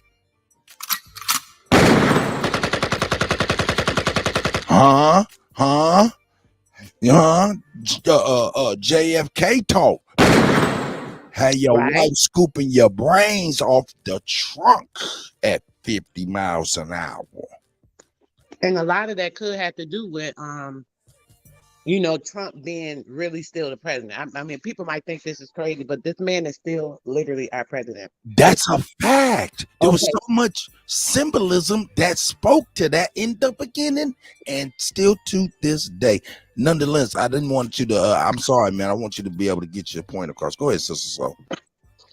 No, go ahead, nonetheless. I just want to say that definitely that he, he's still a president. So a lot of stuff that's going on, they're trying to shift us. I was saying this a couple of weeks ago. They're shifting us to be prepared. They can't just tell everything that's going on because people would literally be going crazy and lose their damn mind. So they got to do certain things. They do all these little acts, and just like the thing they did with Trump that you have video did the live, all that stuff be acts to kind of, throw us off of what's really going on. I just want to say that. Go ahead, nonetheless. No, I just wanted to say that a lot of these religious texts, like when Jason Whitlock, right? When you mentioned Jason Whitlock in there, right? I think that they don't really point out what the true governing factor is, and on par with Sister Soul was saying, how we connected to the atmosphere is that our bodies are the true government, right? Because your body's system and what operates inside of your body is all governed by the same entity that all of us possess. You see what I'm saying? So once they control that, they can control the earth. You see what I'm saying? That's where they get their power from, as far as the government. Like I hear people say that the Constitution is suspended and all this stuff, right? However, the Constitution is made like a body. That's why they call it body politics. You see what I'm saying? So you can't say it's no longer in existence when informed they're still operating according to that document. You still have a Senate, which is Article 1. You still have Article 2. You still have the office of the president, because it's different from the presidency and the office of the president. That's the corporate side, right? Then you still have Article 3, which is the judicial branch. See what I'm saying? So you still have those three bodies formed as the Constitution stated. You see what I'm saying? So as long as those still exist in form, then they're still operating using that particular document. You see what I'm saying? So you still have those three elements. So you can't say that it doesn't exist when they're still operating by it. You see what I'm saying? So as long as, but at the same time, the principle of that is the people and what governs them, and what governs your body is the spirit, which is subservient to the flesh. That's what these people that study these religions don't understand, that these religions are talking about you. They're talking about you and your body. The Lord of the body is the spirit. Because what's a landlord? That's the controlling body of that particular land, that territory. The territory of the spirit is the body, which makes the spirit the Lord. That's what people don't see.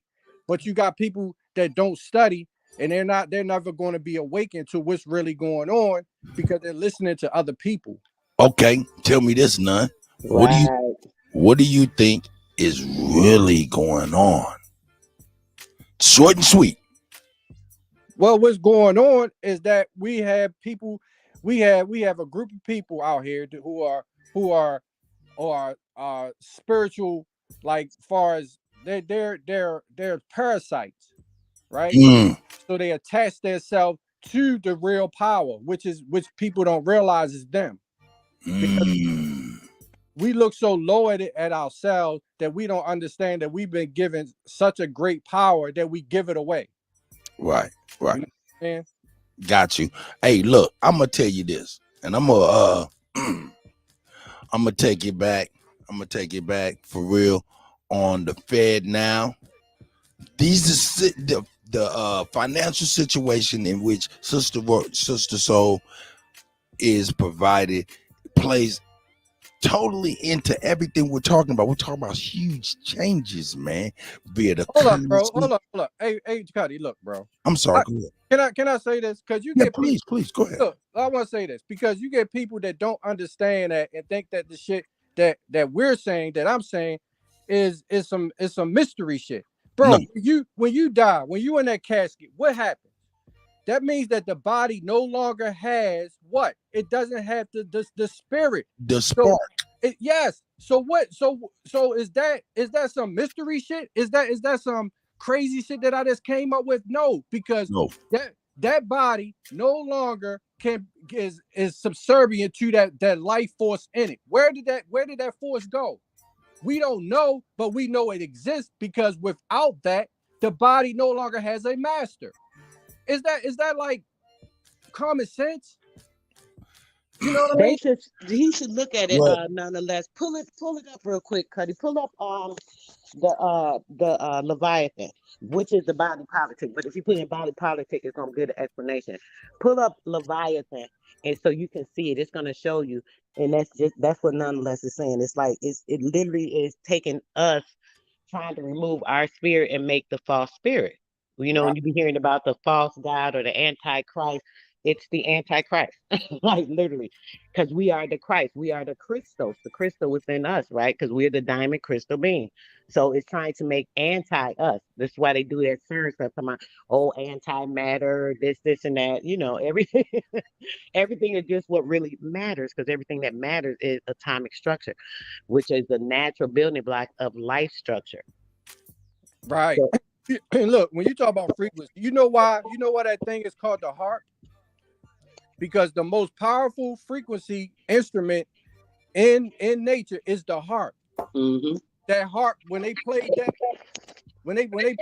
you know what they did to take away the power of the harp? They made a piano and they encased it and they gave it keys to unlock it. That's what a piano is, nothing but a harp encased. Yep. You see what I'm saying? So they called them people witches when they played the harp in the woods. Also, to harp is to how can I say it's like to pounce on, to weep.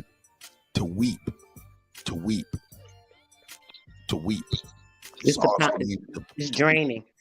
You know what I'm saying? Weep, like, you know what I'm saying, in agony. But yo, this is the Leviathan, and this is crazy because Leviathan is a sea monster, right? But okay, hold on, bro. You might have to put in body politic. Leviathan. Yeah, but Gotcha. you just, I'm sorry. But yeah, it's the same thing. That's just you know how they do it, put the shit in our face with characters and movies, and that's what that's about. The corporate structure they got us is all under mythos anyway. We under what's known as a maritime admiralty law, and this is the god of a maritime admiralty. Exactly. That's the Leviathan, which is the body politic. So it goes into it. But when you see it, it shows you all the whole structure and everything. That's the same thing with the Christ, because we have the Christos or the Christos within ourselves. That's that opening of auras within your mind, your pineal gland, when you enlighten so much to where it just literally bust open and give you that protection that they be talking about. Oh shit! Just look at the pictures. Yeah. Wow. Leviathan, body politic. Right. And look, you see, the thing about it is, look, when your body, all your organs have a job to do, right? So your stomach, you got your heart, you got your stomach, you got your liver, you got your lungs, you got your kidneys. Your kidneys doesn't do what the intestines does, or your gut. That's a separate job. So you can't tell the kidneys to do what the gut does, or or do what your heart does. They all have a specific job. And how does it know that? You know what I mean? How does it know that? Exactly. Hey, look. That's the true body. That's the true orders. You can't change that. That's when we talk about natural law, unchangeable, immutable laws. Those are inside of you. Period. See, now what we're talking about is the body politic, the social engineering, and the social control. It's almost like hive mind control. You know what I'm saying? It's crazy. It's crazy. But all of which is geared to steer us in a direction that obviously DeSantos is not. Hey, shout out to DeSantos once again. He's not with it, or him or his people. Shit. Trump ain't with it. He talking about unraveling all that stuff from the LG barbecue community stuff to lay up off the Second Amendment, First Amendment, all of that stuff. So, and my man Trump said he trying to dismantle the government and take everything and disperse it across the country instead of everything being in Washington D.C. That right there, powerful. But they're hive minding the people's mind into wanting to have a cashless society and also rid us of our Second Amendment rights to bear arms. Now, that's what I was gonna bring right here. But before I do that, I think Sister Soul has got something for the hey, Bob. Go ahead, sis. Oh no, I'm sorry. I think my mic was just unmuted, bro. Go ahead. Oh, I thought you was about to say something. No, I'm just agreeing with what you're saying. Hey, shout out to Sister Soul. Shout out to Nonetheless, and shout out to all the people in the chat. I love you very, very much. I appreciate you as well. Yeah. Hey, my man goes in, man. I don't know if you know who Royce White is, but he's a former basketball player. He didn't last too long in the league. He went on from the league to playing Ice Cube's Big Three is when I really, really noticed him, and he was a monster. But the NBA is, on their own shit, you know what I'm saying? And people, they running their own business. That's why we need our own league for real, for real. So people, if you could play until you're 50, you should be able to play until you're 50. Not, man, I'm telling you, the reason why they tell us we too old for rap, hip hop, or any kind of anything is so they can keep us young and dumb, and they can keep fucking us over. Period. They don't do that with Bon Jovi. They don't do that with these old ass athletes. They don't do that. Oh, that's white. They only do that with niggas. You too old to do that. Nah, you too old to be making the same mistakes, and that's what they really don't want. But that's just me. And like I said, I'm just the DJ. All I do is spin backwards. Hey, man, shout out to Voice because he goes in on this one. Here we go. Texas Senator Ted Cruz for wanting to double law enforcement personnel at schools. Take a listen. When I pick up my 6 and 11-year-old grandkids at school when I'm here at home, on the way, it goes through my mind that I hope they're going to be okay. And most of you in this room, when we were in school, we worried if Nancy would dance with us on Friday after the football game or something. That was our anxiety. His name is Greg Popovich. All this stuff coming from Germanic people. Here we go. Trying to take us back to Nazi Germany shit. This stuff, the myth of the Second Amendment, the freedom. It's a myth. It's a joke. It's just a game they play. I mean, that's freedom. Is it freedom for kids to go to school and try to socialize and try to learn and be scared to death that they might die that day? But Ted Cruz will fix it because he's going to double the number of cops in the schools. That's what he wants to do. Well, that'll create a great environment. Is that freedom? Or is it freedom to have a congressman who can make a postcard with all his family holding rifles, including an AR-15 or whatever? Is that cool? Is that like street cred for a Republican? That's freedom? That's more important than protecting the kids? I don't get it. Pop, let me help you out. Do you feel free? Hold up, Kelly Green. Oh, she said, oops, I forgot to send a comment before that. Hey, but I like that. She said, I'm gonna highlight this, man, because I like this, man. The liver amazing because it can regenerate itself. Trump said he could shoot somebody in the middle of Fifth Avenue and not lose any voters. Cut, you a real man, boy. Hold up. You are correct. No. No, shout out to you, girl. I am a bad boy. I give you that. Hey, call me out on my shit. If you can see some I am fallible. You know what I'm saying? So if you can call me out on my shit, go on in and call me out because I'm gonna tell you.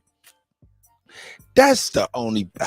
I laugh from my failures, man, and I teach from my failures, and I laugh to keep from crying. You know what I'm saying? So I appreciate that for real. So if you find any failures with Kutty, I'm ultra receptive to that. And if I do anything that you don't like, hit me up, let me know. I'm ultra receptive to growth as well.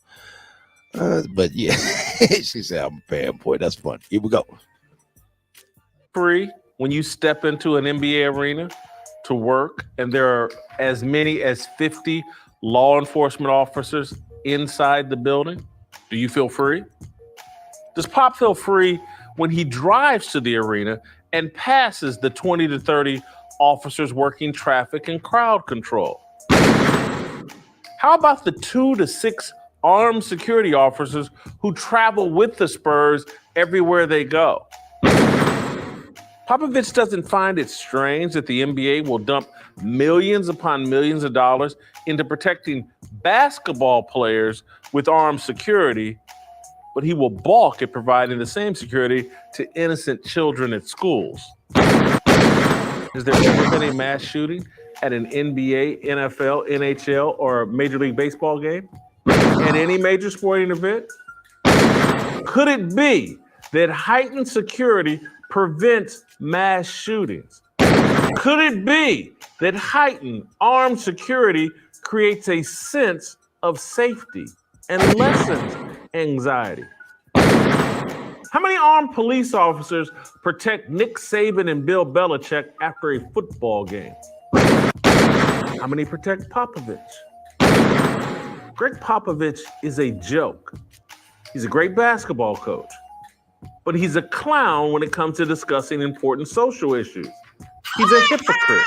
He claims that cowardice drives the behavior of politicians he disagrees with. cowardice is what drives Popovich to avoid respectfully engaging with anyone who disagrees with him. I'm quite confident Ted Cruz, Josh Hawley, Marsha Blackburn would have no problem debating the Second Amendment with Greg Popovich. I would love to interview Popovich about the issue. I'm no expert. I'm just a sports writer. Me and Pop would be equals. I would just be a sports writer interviewing a basketball coach, and we can talk about the Second Amendment. I wouldn't call him names. I'd simply like to challenge him on his narrative about the myth of the Second Amendment. Why does Popovich believe he's smarter than the founding fathers? Why are basketball players worthy of more armed security than school children? At one point, Popovich claimed that people from all across the globe were laughing at America over our gun laws. Maybe that's true. But they're not laughing at the freedom our gun policies provide the average American citizen. Those Second Amendment-backed freedoms are why people all across the globe desire to gain citizenship in America. History has proven that armed citizens will do far less violence and damage than a government that does not fear heavily armed citizens. School shootings are tragic. No one's denying that. Unopposed, tyrannical governments slaughter millions, including children. Governments always turn tyrannical when they have no fear of their citizens. Career politicians become know-it-alls. They're the smartest person in every room. Greg Popovich reminds me of Joe Biden, a political lifer. Biden's not a doctor or a scientist. He spent 50 plus years in politics. Overnight, he became an expert on contagious diseases and COVID. He called COVID a pandemic of the unvaccinated. He predicted massive deaths for the unvaccinated. If American citizens were unarmed, Joe Biden would have sent armed police officers to our homes and forced all of us to take the experimental medical trials produced by Big Pharma. Is that freedom? That's what I'd love to ask Greg Popovich. I used to be anti-Second Amendment. I was naive. I didn't believe liberals were capable of imposing their views by force. The last decade has shaken me from that naivety. I've watched Democrats cheerlead Antifa and Black Lives Matter rioters as they burned, looted, and murdered across the country. I'm watching now as Democrats encourage the transgender crowd to impose their worldview by force. Oh my. None of this is new. Shortly after the Civil War, Democrats launched the KKK to intimidate Republican voters. That's not me making up history. Go check it yourself. That's why the KKK was launched. It was a political strategy to impose Democrat policies on Republicans. Oh, he Greg dropping Popovich bombs. is a typical leftist. He's a bully. He's an elitist. He wants one set of rules for himself and other elites, and an entirely different set for people he deems beneath him. He wants the government to take your guns because he's made enough money to pay men to carry his. It's cowardly. That's my philosophy. Greg Propaganda. Royce White. We about to get into Royce White, but before we get into Royce White and his take on this, I want to see what Nonetheless's take is. And Sister Soul, while we got them in the building.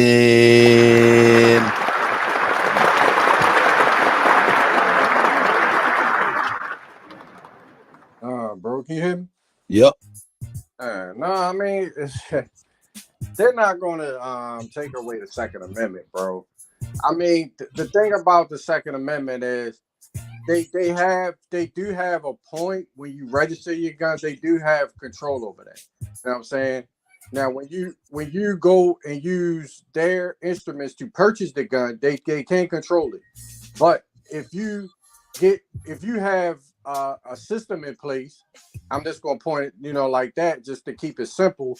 Then you can purchase your weapons to protect yourself, because that the reason why they don't like it, certain politicians, and especially the left, is because the Constitution states that you can bear arms if your government gets out of hand. You have a right to remove them by force.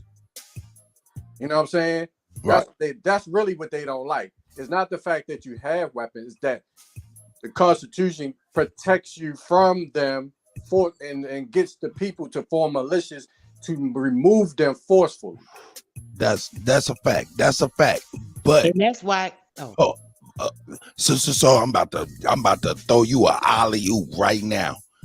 This is the point, because Sister Soul told you who the real president is.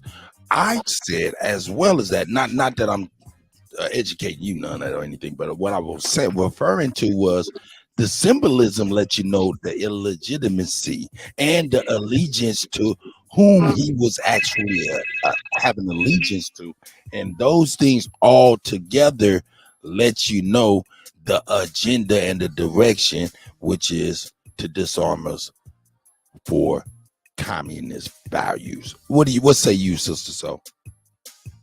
Absolutely. They keep trying it. They tried it a couple times before. Remember, they shut down the what was it, the Senate, and they were arguing for like 2 days. Like they keep trying that, and that's why they showed us too that fake old when they came and they bum rushed the so-called White House at the time. Was that last year or year before? And the lady got killed and all that. She was a crisis actor. But either or, they do all these things to show us things that can happen, to put fear, like, oh yeah, y'all try to do this, this what's gonna happen.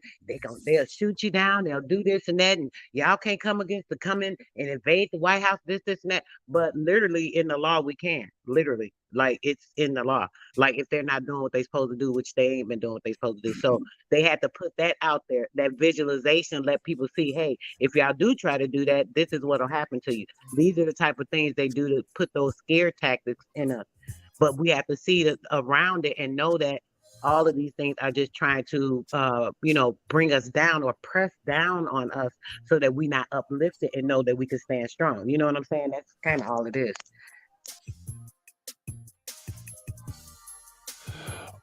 Okay, now look, I'm gonna tell you something, and no, I'm not gonna tell you anything. I'm going to actually, let me show you this, because this is very important. This is very important. Oh yeah, I gotta make sure I had this cracking ready and on popping. That's how I'm. Hey, but check this out. Let me show you this real quick, because it's very, very, very important. In fact, let me make sure that I'm up here. Yeah. I'll be multitasking with this mouse, boy. This mouse boy be like, God damn, this old nigga be moving. But check this out though. Let me present this real quick. Stop that. Present this, and then I'll bring that right back, and we'll go right into voice. But this is a fact. What we do know is real is this. And this is actually, from nationalaffairs.com. This is official tissue. And this is the deadliest American mass shootings per president. Lyndon Johnson had one where there was 17 people that was unearthed. We see Ronald Reagan had 3 where there was a total of 40 people unearthed. You know what I'm saying? We have George H.W. Bush, where he had 4, and there was 41 people unearthed. Then Bill Clinton came, Democrat, 8 people unearthed. So now with him, he surpassed by himself 3 previous presidents that had these incidents happen.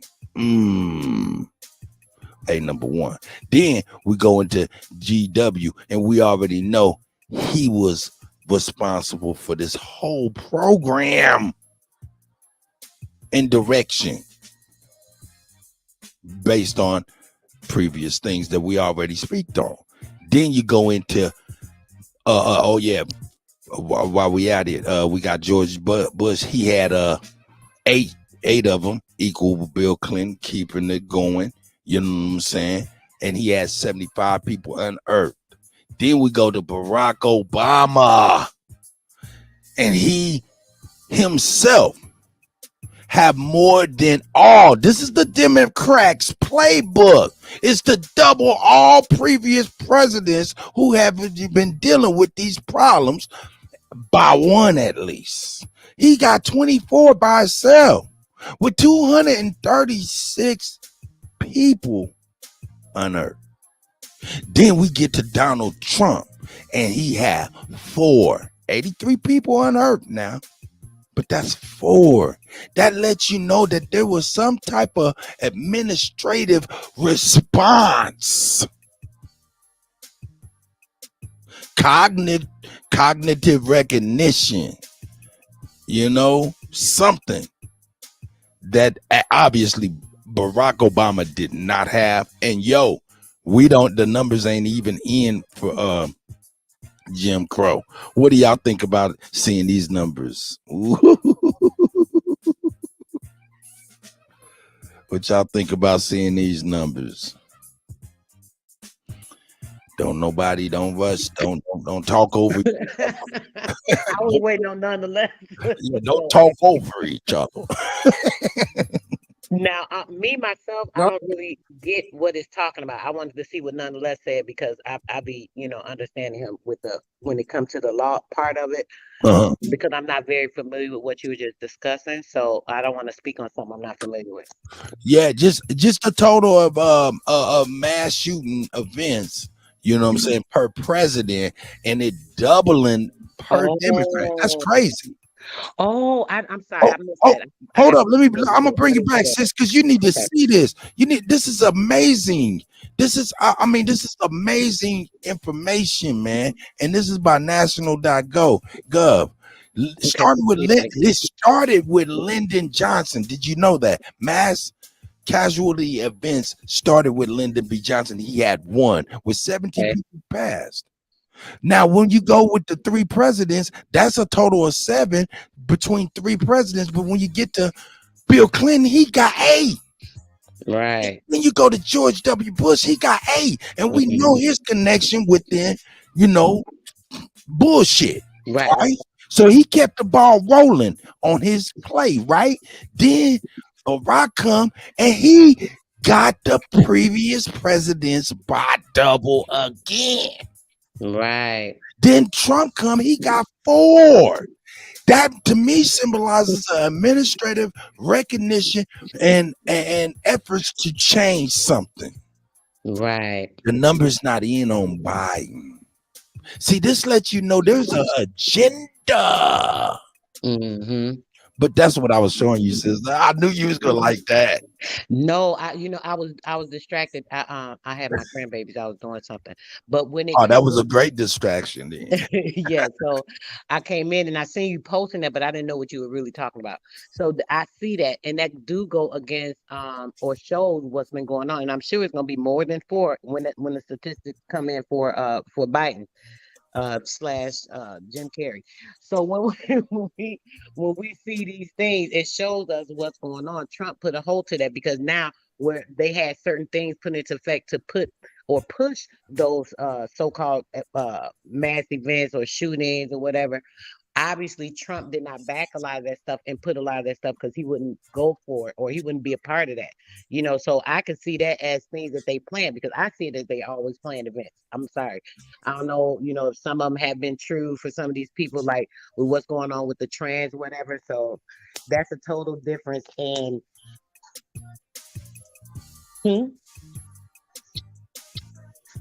Hey, I don't know where you're trying to go. You see it? Okay. So, I'm sorry. So yeah, they they have all those things that they trying to do that's making it like to try to keep the guns. Oh, we don't need these. Oh, the guns are on the street. We got to get guns off the street. People shouldn't be able to just get guns. That has nothing to do with us having the right to protect ourselves. The 2 things are 2 different things. You know, so I don't understand that part of it. Yeah. What say you, none, about those statistics, brother? Nah, I'm here. Can y'all hear me? Yeah, I can hear you, my brother. Oh, they're certified, my brothers here. Go ahead, none. I can hear you. Okay, yeah, because I was leaving. You know, when you leave the house, you going from Wi-Fi to the cell shit. So I shit had to Yeah. to switch over, yo. So I'm on the road now. But yeah, bro, that's an interesting statistic, bro. And I was thinking about that too. Like, you know, remember the Columbine was like maybe the major one back when we, back in the 90s. You know what I'm saying? I think that was when Clinton was Clinton in office then? That was Clinton, right? Yeah, I think that was Clinton. No. What you talking about? The building? Hold The guy with No. No, Columbine. I think that was who? Bush? That was Bush. We're gonna find out right now. Hold up. Okay, yeah. Hold up. Yeah. I can find out right now. Ain't nobody about to speculate. We about to get on right now. I'm gonna tell you because I'm already in this shit right here. What did it say? Oh yeah. I'm over here right now. Per president. We see Deadliest. We got Columbine. Let me see. Where's Columbine? Oh yeah. Okay. Let me pull this up, man. Does it even say? Oh yeah. Let me pull this up. Hey man, we digging into the real. We getting in. We doing the research for real. Here it is. Boom. Here we go. Now, this is a revised of what I brought up before, right? Still saying the same thing. Only thing is, it's giving us the names of the shootings in the middle. So we got most prominent, right? And Columbine was under Bill Clinton. See that? 13 dead, yo. Wow. Hey, but look, check this out, though. The Republicans can use that right there as a hell of a talking point against them folks talking about them guns and all that shit. Hey, come on, man. Hey, man, a little old DJ. I'm just a DJ. I'm just a DJ. Hold up. All I do is spin records. You mean to tell me I got something that can affect the world? I'm sorry. That's man, it's a bad motherfucker. Look, you can save the children in school from mass shooting just by voting Republican. All you gotta do is look at the chart. You said now, hold up, say that again, certified, so I can hear you. According to that chart you got right there, the children are safer when Republican presidents are in office. That's a fact. Outside of this, though, because the theme that we've been speaking on is the Central Intelligence Agency's role in shaping social, political environment for the people, right? So now look, hold up. Okay, now check this out. What we see is Lyndon, Republican, Ronald Reagan, Republican. We got George H.W. Bush, Republican, right? But check this out. This H.W. been controlling motherfuckers since Kennedy. He controlled Lyndon. He controlled Reagan. Smell me? This is all H.W. And this whole hold on. And H.W. is also the one that came up with the New World Order to disarm. Understand? That's why it doubled with him. And this whole thing, HW controlled Bill, he controlled GW, and he controlled Barack. That's a fact. Because you got to remember, Republican Democrat ain't nothing but jackets that they put on. No. That's all that shit is. Them is Nigga, no. Right wing, left wing. That's what I said. This is coats they put on. Bird of fucking bullshit. Now go ahead, go ahead, brother. Hey, I'm a be quiet. I'm talking over you, man. I'm a be quiet and let you speak right now. Go ahead, brother, please. You got several different jackets in your closet: a raincoat, a windbreaker, a hoodie. Those different coat they put on, bro. That's right. Republican Democrat. It's a jacket they wear. I got you. Hey, but yo, this right here, this right here, let you know that, and then you think about it though. Even though we're speaking of it, since 1966, there've been a total of 52 mass shootings. That's a lot of dang shootings. That's a lot of mass shootings. But Over then, half of them who was hold up. That's a lot of mass shootings with 554 dead, right? Right? Oh, excuse me, unearthed, right? Okay, that's crazy. But hold up, let's get to the mass pickanickas, the mass lynchings and shit. You know Let's what's get to crazy? that. And they wasn't taking no guns and none of that shit. See, this is the stuff I'm talking about. And it exceeds and blows this out the water. When I see, hold on 1 second. Hold on. I gotta add to you with the Let me lynching. hold up 1 second. Hold up 1 second. I feel you, brother. You come up in here with that goddamn shit, nigga. No, I'm gonna end it right here though. So certified, so we can hear you clearly, brother. But 52 to me, I thought it was a lot more, to be honest with you. Go ahead, certified. To add to what you were saying about the lynchings, that man just told you who created the KKK, and that's who they say was responsible for most of them lynchings. Hold up, nigga, you deserve something. What is that? I said that man just told you who was responsible for creating the KKK and what they was created for. Now, who do they say was responsible for most of them lynchings? The left wing of the bullshit bird. And guess what? Uh-huh. The lady, Ida B. Wells, right? Mm. She was a woman that was going across the country. She had a bunch of money. She was going across the country and preaching about the lynchings, right? She came as far as to Chicago. She met up with W.E.B. Du Bois, right? She talked with him. He was supposed to help her because she was going through and putting it through all these different papers. Certain papers wouldn't release it, obviously, because they didn't want it out. But some of them were releasing it. So W.E. Du Bois was like, "Oh yes, I got your back. I'm gonna get in with you, and I'm gonna make this," because he was a known influential person. So now she get with him, right? He was supposed to be promoting and talking about it, bringing her in, this, and that. Next thing you know, he took all her stuff, he pressed her down, and then he started the NAACP, I believe, or something like that. And when they started all that organization, next thing you know, remember that went into all the Pan-Africanism, because all the Pan-Africanism went to taking us away from here and all of that, while he was supposed to be talking about the lynchings and all this other stuff. So it's funny you said something. I know that might not sound like it go together to y'all, but it showed clicking to me. Oh yeah. It's crazy how he said that about the lynchings, and then you're thinking about the amount of people they're talking about. It said 1,000 and some people were killed with all of those mass shootings. 1,000 and some people. Well, shit, it's more than that get killed of us each year. So like, that's right. What the hell are you talking about? Like, what is that like when it comes to anything? So I don't know. You just got me. I'm saying 52 a low number when we talk about the last 5 years of police incidents with young brothers that's unarmed. Go ahead. Somebody was about to talk. Go ahead, please. No, per year, like you said, it'd be over 1,000 shit in 1 year.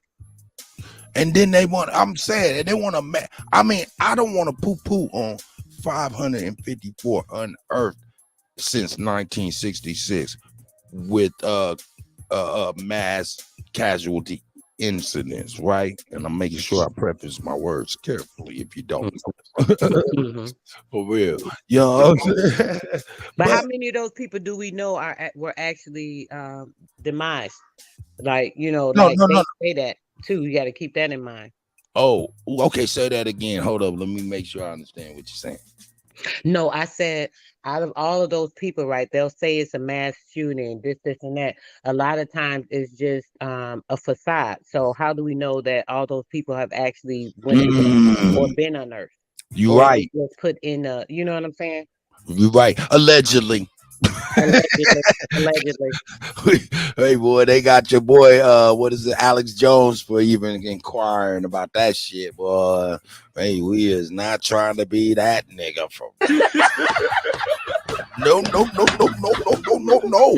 But at the same time, though, you know, I'm sorry, man. Since 1966, 52 with 554 unearthed and only 1,020. I'm saying, man, these are the lives. So I don't want to just like poo on it like it's just like a little number, man. And if it's one, it's too much. So who got almost half of that? Who got almost half of them 50 something though?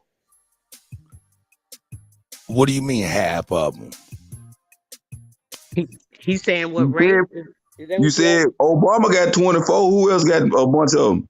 Oh, but see, the highest ones is the last three will be 8 with Bill Clinton, 8 with GW, and then 24 with Obama. Now I'm gonna tell you something. We is only in the first half or almost the last half of this Biden era. The numbers have not came in yet, and we don't know what done happened. And I know he about close to at least about 4, 5. You done had more than 4 or 5. You done had 4 or 5 this year.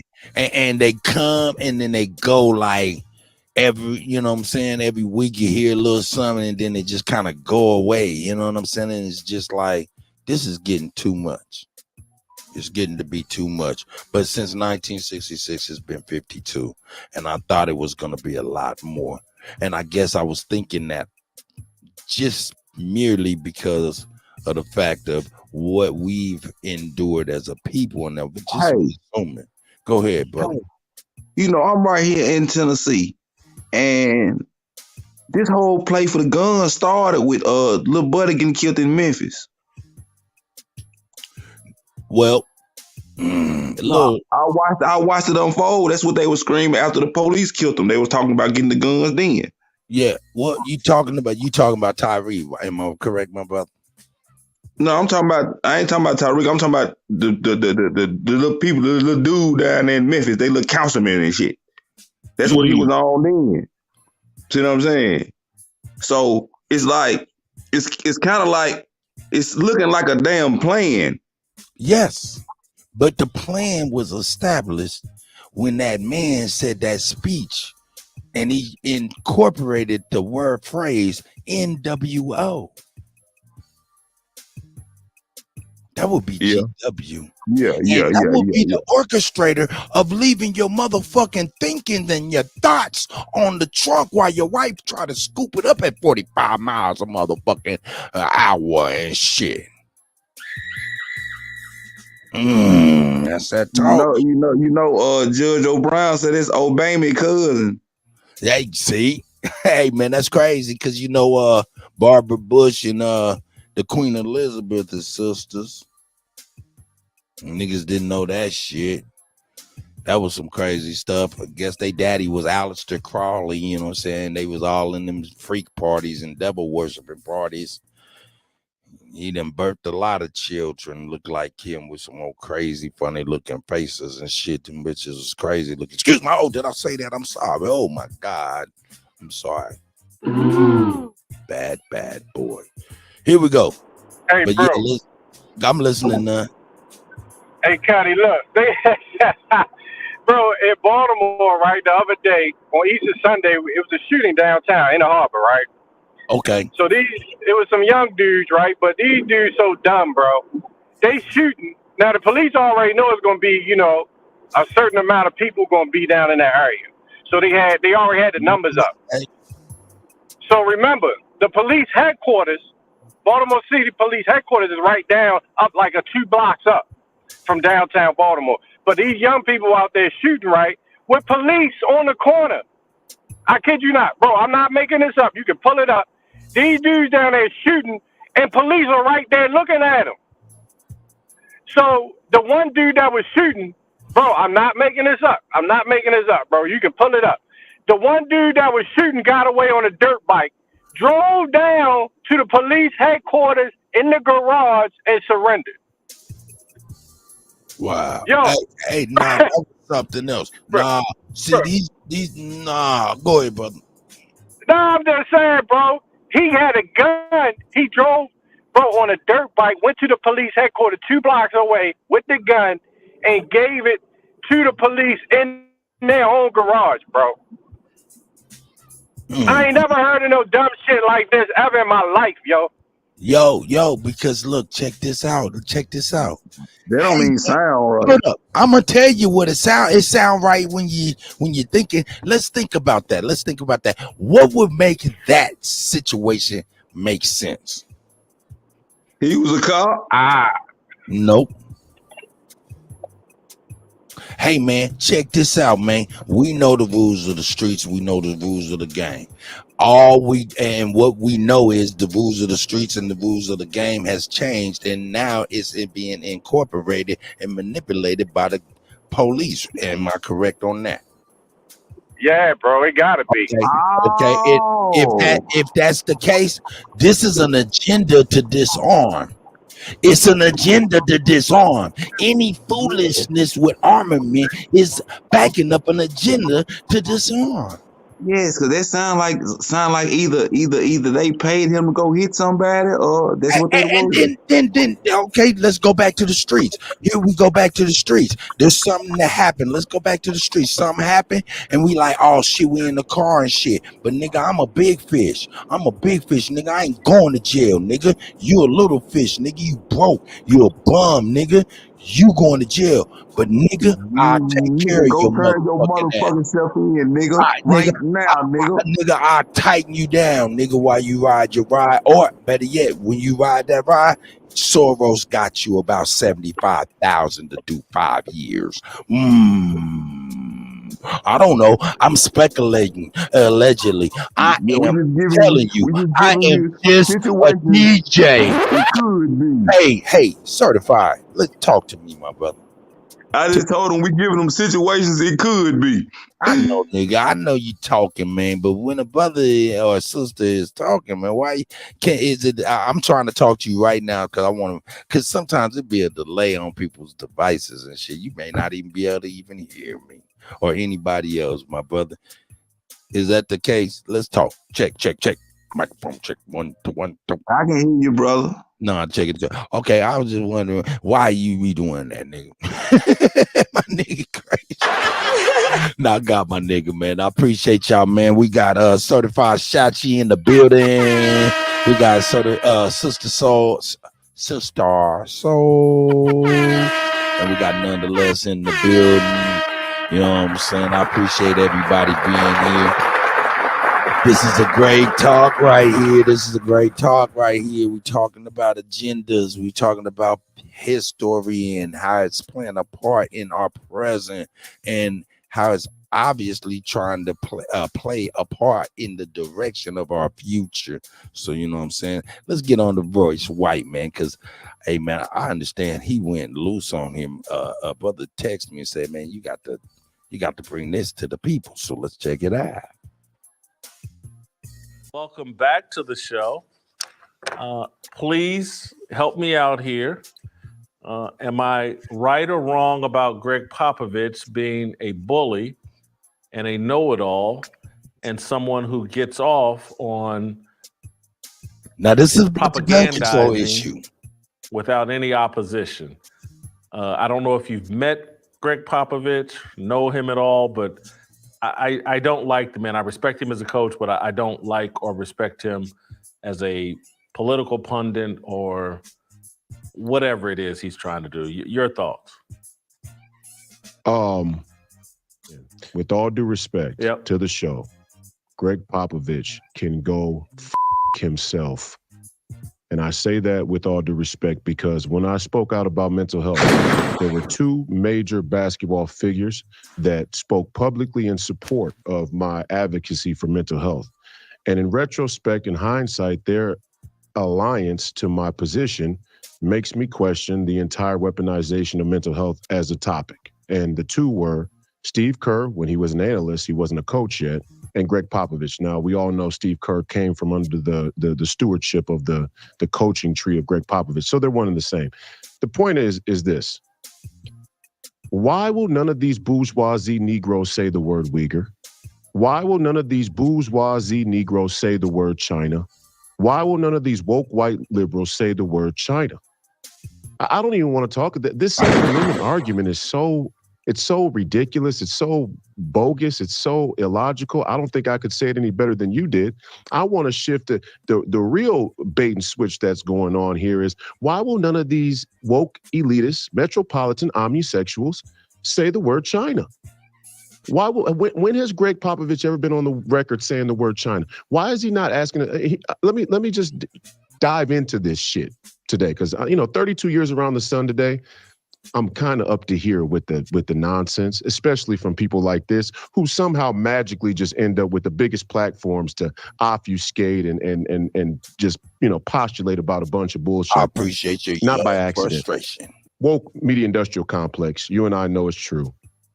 Why is it that the ICC can issue a warrant for the arrest of Vladimir Putin for crimes against humanity, and the same United Nations that brought you triple masks, the same United Nations that brought you vaccine mandates, the same United Nations that brought you lockdowns, the same United Nations that brought you all of the mainstream woo-woo that we're all supposed to buy into, that's expertise, is the same United Nations that said that the Uyghurs are being genocided and rounded up. Why are we so selective in what we choose to listen to, even from the United Nations? Oh, shit. These things are gaping holes in coherent, logical thought. Gaping holes. Like these people don't even live in reality. They're not even keeping their own lives in order. That's the United right. Nations, the World Health Organization, these are the governing bodies that the Greg Popoviches of the world want to rule your life. But for some reason, when it comes to certain pieces of information, they go totally silent and deaf on it. None of these NBA elites will say the word China. Not one of them. Royce, I get your point and agree with you, but you do, and I know you know this, getting the guns away from us is the key to imposing the things that the globalists want to do. Get over And so this is here! all connected. It's like Greg Popovich is playing his role to serve this larger agenda that you're talking about. He knows to stay away from China, and I'll take you one step Go even ahead. further. Yeah, it's not only connected. This is the transition of power. This is the conditioning and manipulation through the mainstream media and dopamine and addiction and what do they call it? Living vicariously through the people that you worship and idol. This is the transfer of power from one nation to another in the global governance hegemony. Hope that's not too much for people to follow. The power is getting transferred from the globalists from America to China. And everybody like Greg Popovich is in on it. They're okay with it. This is how they got power in China, away from the people. Who put Mao in power in China? Who put the communists in power in China?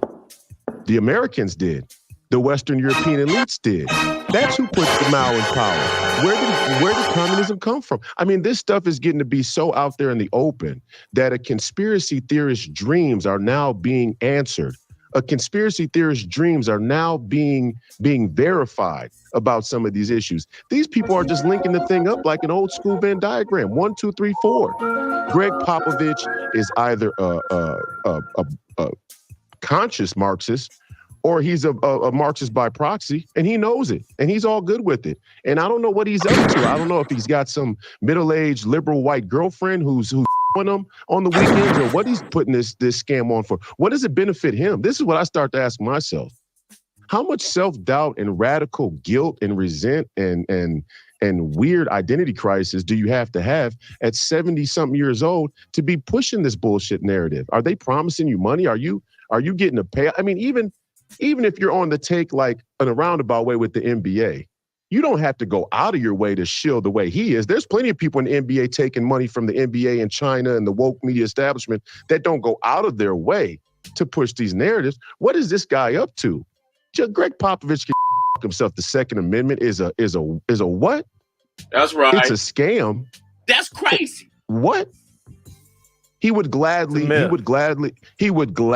send me, you, every black person he pretends that he's worried about, every kid What about the 2 million? What about the million Uyghur kids that they just rounded up for being Muslim? What about those kids? They don't matter because they're over in China, right? They don't matter because the CCP builds bridges and airports at a fast pace. They don't matter because white colonialists and Europeans have waged race war against people all across the world for hundreds of years. So now the Uyghur kids don't matter. And we all supposed to believe that it has nothing to do with them being Muslim or believing in God. Who does this guy think? Like, you gave him too much credit. He gets to act smart in the NBA. This is why they kept people like me out, because I couldn't have played on the San Antonio Spurs and allowed this to say that kind of shit and not rebut it, not refute it. If I played on the team, let alone another team or coached another team, this is how they've isolated the arena. This is how the anti-competitive ethos of the anti-Jewish elite have isolated the arena of media and allowed Greg Popovich to stand out there like he's some type of leader. He's not a leader. He's a shill. God he's a shill and he knows it. He hates himself and he hates this country. It's real simple. And he doesn't have any care for those kids. That's the only act. That's the only myth. The myth is that these white liberals care about these kids. They don't give a shit about these kids. I'm blown away that he can work in the this motherfucker voice going in, man. Shout out to this motherfucker, man.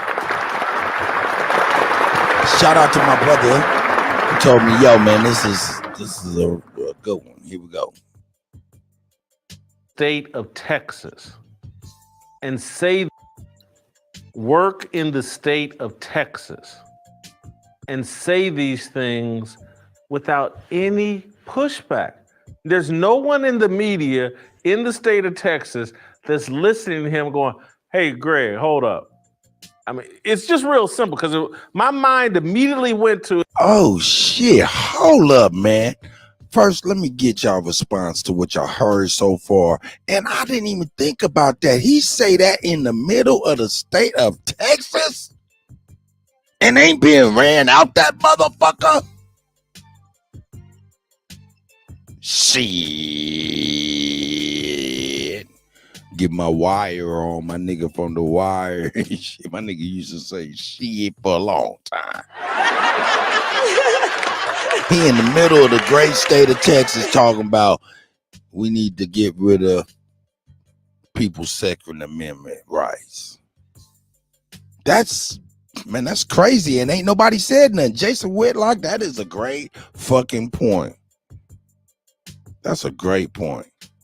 I think my panel might be occupied, but I'm gonna get busy again. Here we go. it's like, hold on, Ted Cruz is an idiot for wanting security at schools, but Greg Popovich and all these coaches walk around with armed security guards circling them everywhere. They're all over the NBA arena. Literally, I talked to people that would know. I don't want to out anybody because, again, I know how scared people are of me, but people in the sports world still talk to me or whatever. But I talk to people who would know what standard operating procedure is inside of these arenas, inside football stadiums and all that other stuff. Greg Pop, he's surrounded by armed police officers, but kids, let's not provide it to them. I'm someone special. And so I think all of this comes from, and Greg Popovich has always had it, and we've always tolerated this supreme arrogance and condescending. And so literally it stems from, there's a group of people like Popovich who think everybody is stupid except for him and his little small handful of elite friends. And that's how you get in the mindset of like, nah, get these guns away from these people. They don't know what they're doing. They're too stupid. Give us all the power, this handful of smart people. And again, now I'm going to be like you and start going off on tangents. But this is why I couldn't stand W.E.B. Du Bois. Once I figured out like this talented 10th thing and that there's these elite 10%. Oh, shit. Shots fired. Shots fired. Hey man. My brother told me to bring this to the people. And man, Yeah, we he Man, going let it in. play. I man, hold up. I'm glad y'all right here. I'm sorry about that certified. I just wanted to get your reaction. Nah, bro, you need some more gunshots for that, bro. Yeah. These brothers is going all the way in. Whoa, he went in on the NAACP. He ain't playing. He's speaking the truth too. Yeah, WWE, the talented tip. Yeah, nigga. Oh my God. Hey man, shout out to them. Now y'all see how the universal God and the ancestors work. They have a web of design of their very own. All we have to do is ride the frequency of that web of design, and it will connect all things, even if we don't see why we doing things in the beginning. You gotta clip that part, Kutty. You gotta make a clip of that part. This part right here. I'm gonna get that. No cap, yo. Yeah, that's we a need big. that we need that in the arsenal. Yeah, bro. Okay. I get it. I'm gonna bring it back, man. I'm sorry, certified, man. They got me giddy as a schoolyard bitch out this bit. While being comfortable in my masculinity. Here we go. You so damn silly. I'm a fool. And this is for those of you who don't know, W.E.B. Du Bois is like he was the Ta-Nehisi coach of the 1920s or 30s or hold whatever. up. We gotta bring that I shit figured back. on off on tangents, but this is why smart people, and again, I'm gonna give us all the power. This handful of smart people, and again, I'm gonna be like you and start going off on tangents. But this is why I couldn't stand W.E.B. Du Bois. Once I figured out like this talented 10th thing. And that there's these elite 10%. And this is, for those of you who don't know, W.E.B. Du Bois is like, he was the Ta-Nehisi coach of the 1920s or 30s or whatever.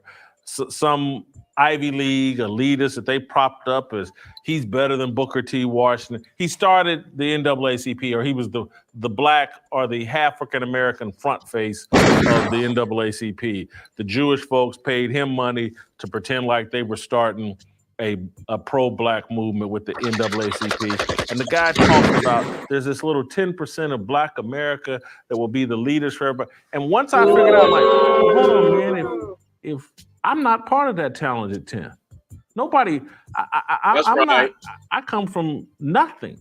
A father didn't graduate high school, factory working mama, a 2.3 GPA from Ball State University. I would never be part of the talented 10th. And so I got these Ivy League Negroes who are supposed to be my leaders, miss me with all of that. And so that's right. That's the mentality of all of these elites. And I hear from Popovich, I hear from Biden, and these are the most dangerous people on the planet. Once you convince yourself you're the smartest person in every room, you become a danger to everybody in the room. And that's what I see from Popovich. And let's go back to, and people say, it's not political, or you keep talking political. Well, let's be honest, okay? Let's be a monolith. You want to talk black people aren't a monolith. Black women are a monolith. 98% of black women vote for Greg Popovich. 98% of black women vote for Steve Kerr. 98% of black women, they vote for Dave Portnoy and what's your other boy's name? Oh, Keith Olbermann. 98% of black women voted for Joe Biden. Okay, we're voting for we bought into this. This is our modus operandi. And here's what's really scary about it. There's some truth in their position. And I told John and before the show that our side of the movement has to start to clarify our position around these issues, around where they are actually right. Because if we don't, then we stay in this constant back and forth where our position is undermined as well. There's some legitimacy to the overall spirit of what's coming from the left. There is. And that legitimacy is this, that the colonial European powers took the Lord's name in vain to march around the globe and engage in piracy, slavery, and drugs.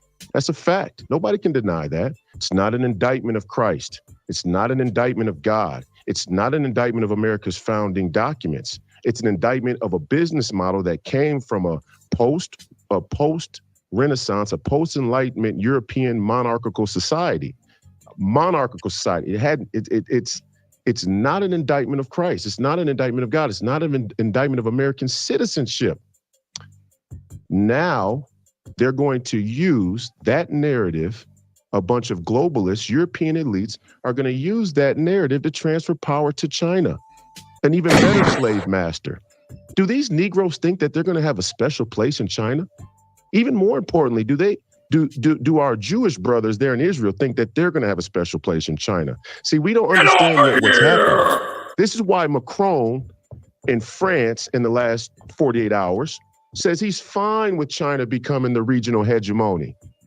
We should all welcome that. We should hedge our bets that the American dollar doesn't need to be the stabilizing economic force in the whole world. Macron, the French. Now, what did I tell you in the beginning were the four heresies of the West? The scientific method, democracy, computer technology, and now artificial intelligence. Who invented democracy? Dun-da-da-da, the French. The same democracy that all of these Greg Popoviches and the liberals are now hedging their whole political argument on.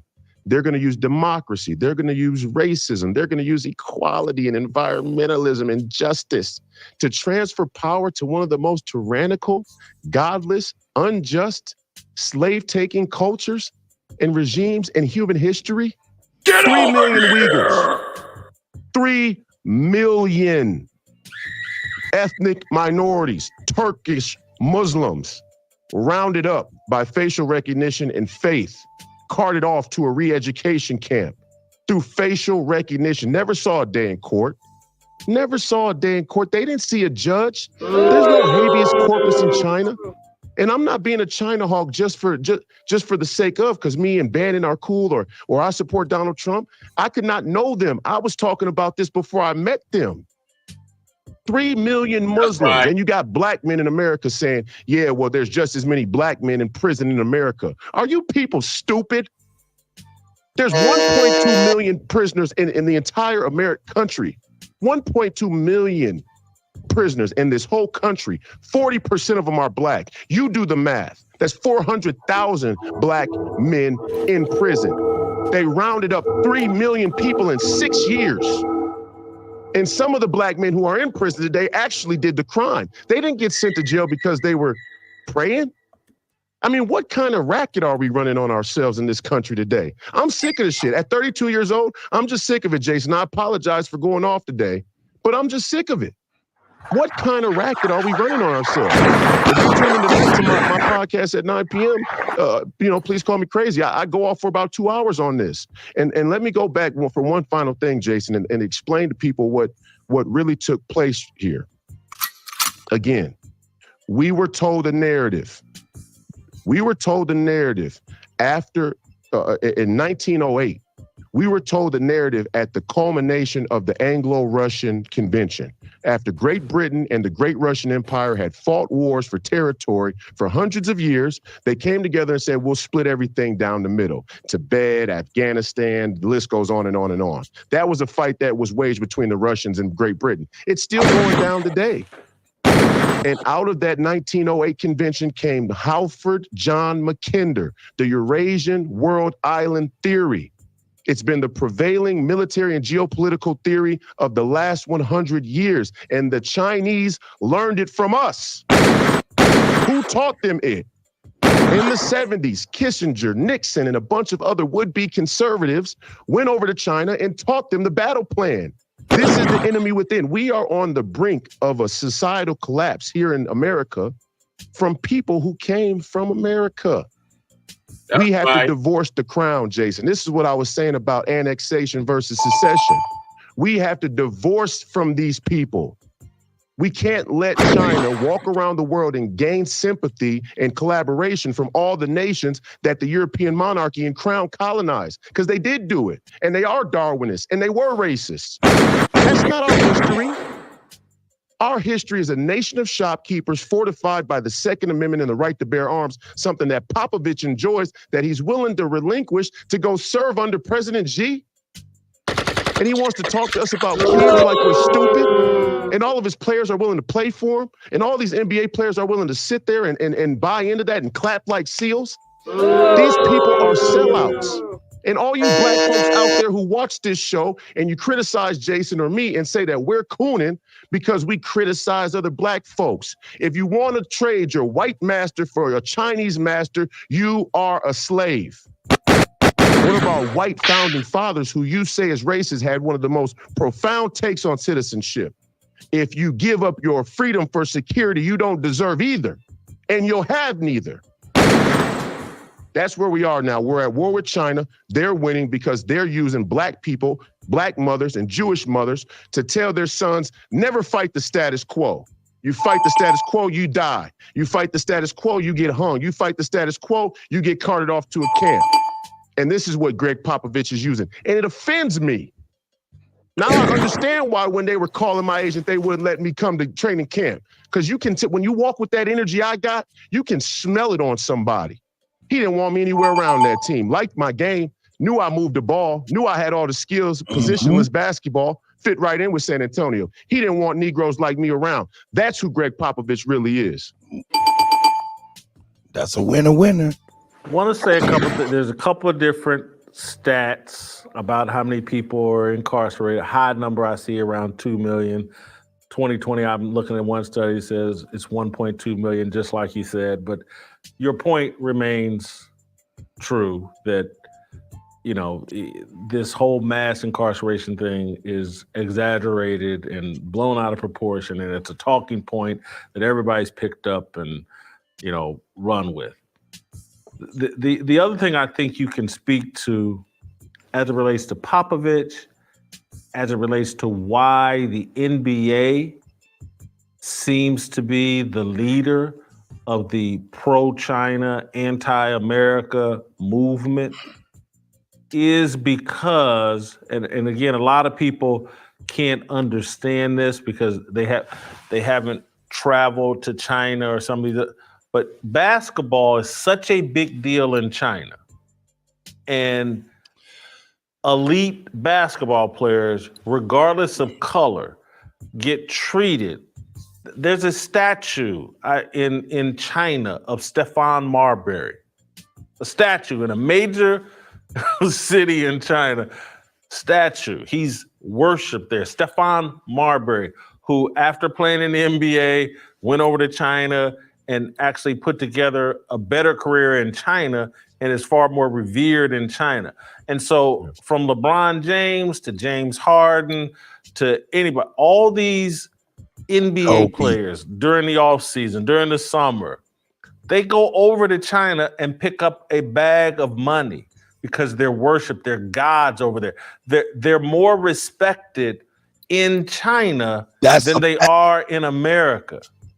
And that's why they actually think, yeah, what's the matter with China? When I'm over there, I'm treated as a god. I wish America treated me this way.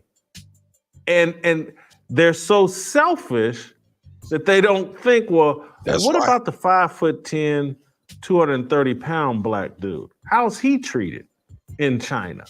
How's the average black person or person of color treated in China who's not a basketball player? And so I just think their minds are warped.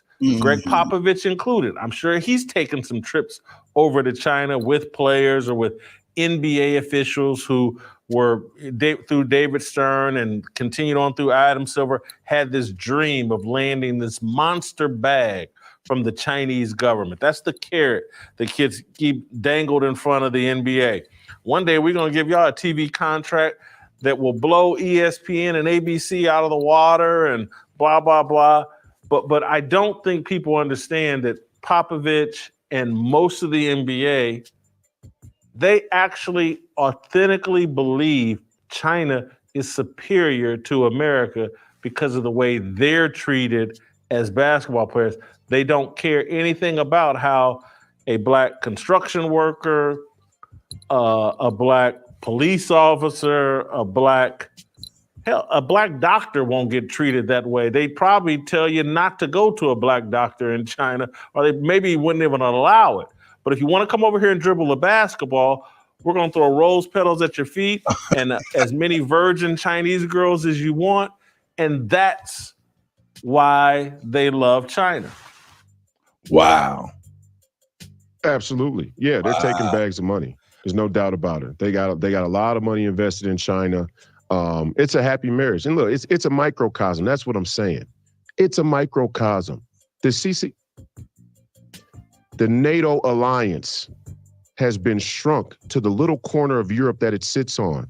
NATO runs around, walks around, puffs his chest out like it's big and bad. Jason Whitlock and all of the working class moms and dads underwrite the entire NATO defense. Ask Greg Popovich. I want one journalist to ask Greg Popovich about the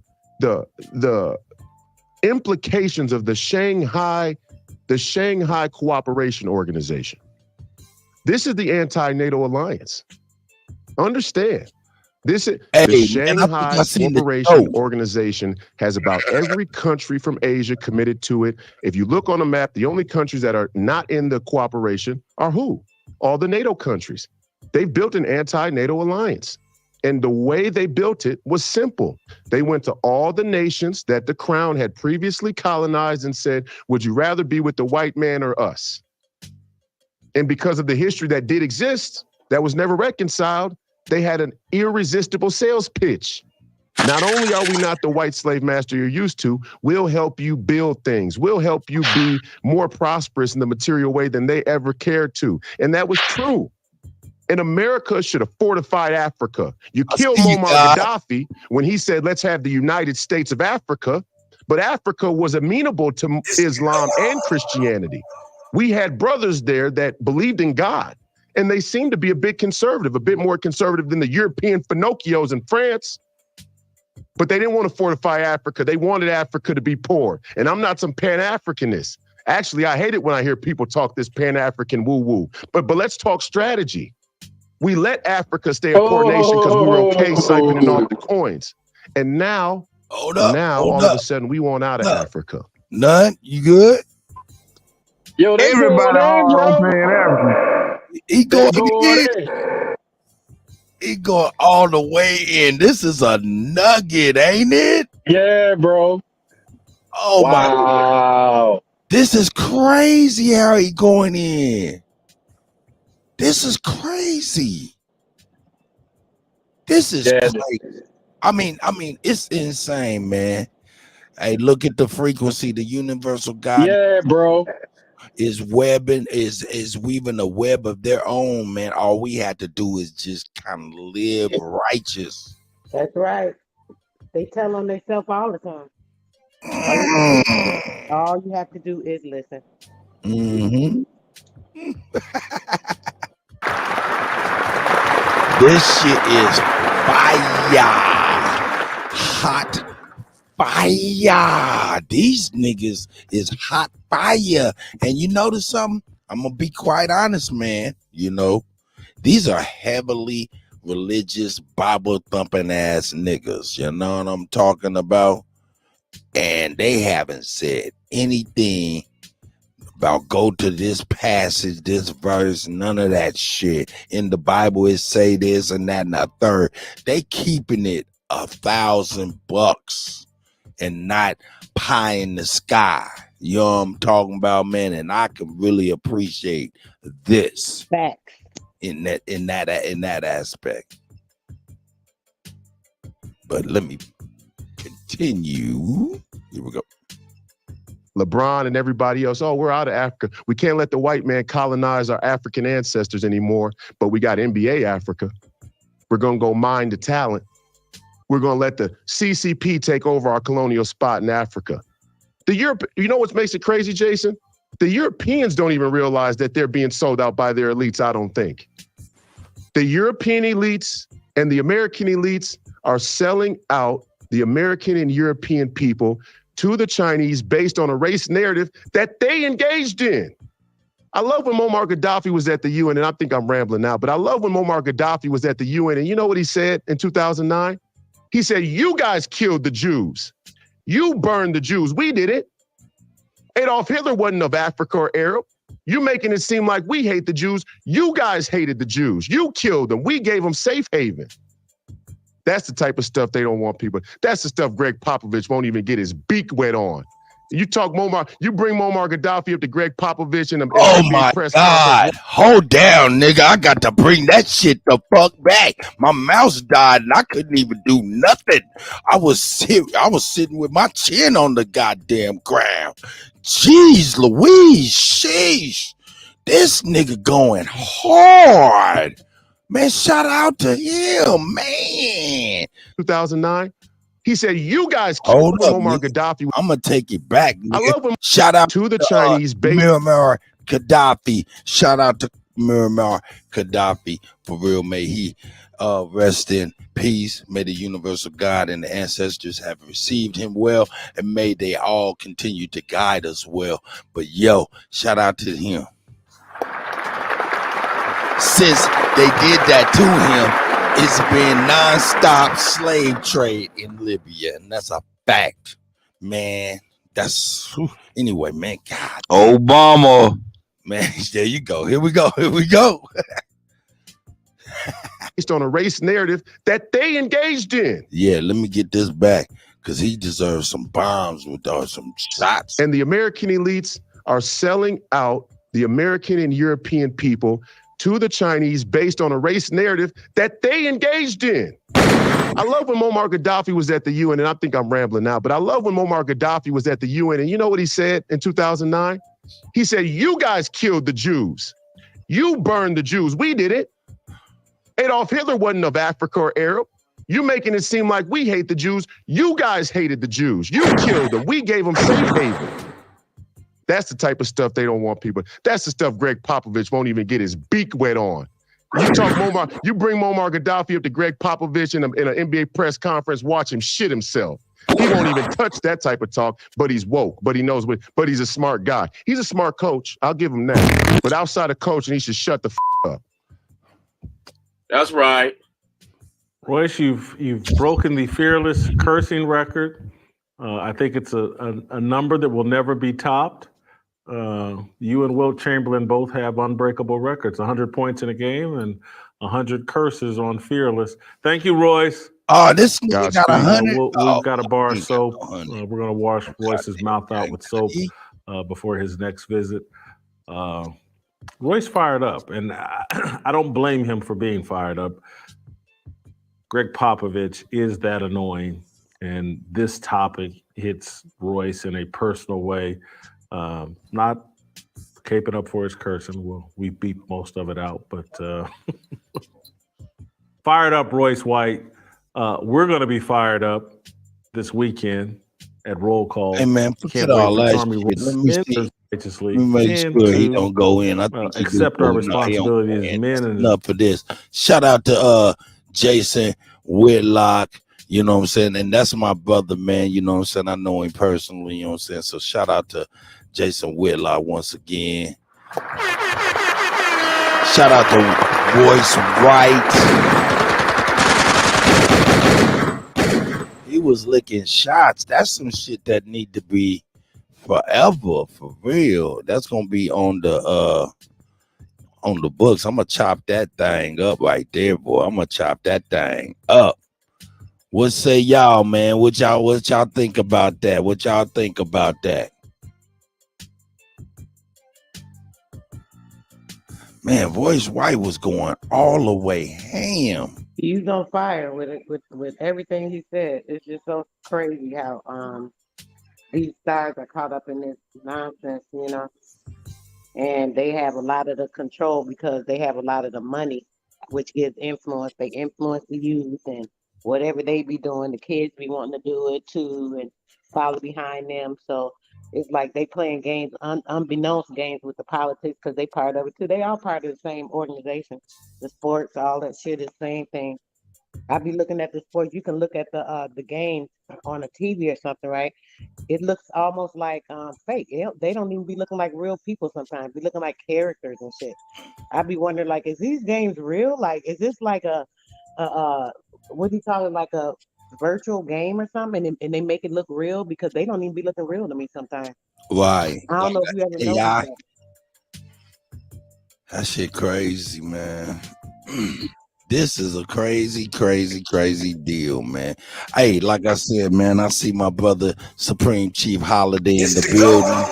You know what I'm saying? Shout out to the GOAT. You know what I'm saying? We got to get that cracking. Man, this is crazy. Hey, man, Jason Whitlock and Royce White went hard in the motherfucking paint. For real. And like I said, I appreciate them being there. Okay, Them, you upset, mama. keeping us about the boo boo, you know what I'm saying, the religious dogma. You know, they spared us with that because it was enough dogma that we dealing with and that they were speaking on. I think that was awesome. You know what I'm saying? But they was notice they were talking about the NBA as a foundation, but they immediately went out to how it relates to geopolitical turmoil in the past, present, and going forward, correct? So if that's the case, I'm thinking, yo, when was the first time the public really was aware of the NBA's connection with like China? And when I thought about it, I was like, you know, when I first noticed the NBA's because I knew they was in bed with Kobe and everything like that and Yao Ming and all of that stuff, but I didn't know it was to the point where they could affect our society until who was that? One of the ball boys went over there and got caught stealing in their mall. You remember that? Does anybody remember that? Let me put the link out here just in case. And Bab's setting up in just a moment to go live in a little while, so we're gonna be ready to get over there and kick it with Bab. You know what I'm saying? So shout out to Bab, shout out to Chief Holiday, shout out to A1, shout out to everybody. Drake Cobbs Music, I see you, brother. Hey man, hey Drake Cobbs, let me know if I can play this song. I've been itching to play Still Here. I'm trying to play Still Here. Let me know if it's something I can play or if it's too soon. Kutty said, Kutty, stop itching to play some shit, nigga. Because you know Kutty is itching to play some fire. I'm always itching to play some fire. But yeah, I have to sit back if you tell me. That's a fact. Says Kutty, sit your ass back, nigga. Here we go. But my thing was the first time I noticed it was when okay, I got you, Drake. Hey, the first thing I noticed was LeVar Ball's son when he was trying to get ready to go to the league. They went over there to China to play or something. They went up in the mall, and this nigga go up in China and start stealing. They was about to stretch his motherfucking ass out over there. Do you remember that, Certified, or anybody in the chat? They was gonna stretch LaMelo Ball's ass out. Oh no, that was the other nigga. He wasn't what the other little nigga name is. I can't even think. But he was the middle son. Not LaMelo, but he was the middle son. You remember that, Chief Holiday, by chance? Hold up. It's the GOAT. That's right. The GOAT is in the building off top. You know what I'm saying? Oh, yeah, that was Leangelo. Thank you, Lions. My guy. Jello. That was Jello motherfucking ass over there, man. Jello over there trying to steal some shit in China with his retarded ass, nigga. What the fuck wrong with your motherfucking ass? They got his motherfucking ass and they was about to stretch his ass all the way out there. Give him about 15 years. Hey, good morning, Go. How you doing, brother? All well, man. How you doing, Cut? Man, I'm doing well, man. You know, another 6 o'clock in the morning. I've been waiting on Bab say getting a little early, late start. You know what I'm saying? Shout out to y'all brothers, man. Y'all need y'all beauty rest. I get it. Sheesh. Hey man, shout out to the channel. See, sister our soul on the channel. How you doing, Sister Soul? Peace. That's right. Certified is in the building. That's right. Hey, everybody, man. Now, yes, sir. Please tell me you was able to see that Whitlock and that Royce White going in. Not really, man. Oh my. They went into the heart of everything we were speaking to. It's crazy how they went all the way in, brother. These brothers. He even shot the Pan Africans on there. Oh man, they shot, man. Really? Shrapnel everywhere, my nigga. It was it was shrapnel everywhere, brother. Based on Greg Popovich coming out against the Second Amendment in the great state of Texas, mind you, like Jason Whitlock said. I'm like, yo, how is the anti-gun Second Amendment in the great state of Texas and ain't nobody saying nothing? That came from Jason Whitlock. You know what I'm saying? But yeah, great. You know, what is interesting. The little situations going on in Tennessee with the little Jones guy and the other, I guess the other guy's about to be reinstated too, right? Just the whole situation was just ignorant and prejudiced, right? But my thing is though that they use race too much. It's always the go-to for the Black Lives Matter crowd. This is what they're doing. The little dude, these are the same people that are pushing that same agenda. So it's the same situation when they were trying to push Planned Parenthood on this. Oh, you guys don't want death? No. Then that means that you're not for women's health and rights and all this. No. How about this? How about stop the mortality rate in the hospital? Stop certain things that is doable. You see what I'm saying? But they don't care about that. It's called eugenics. It's called weeding out humanity.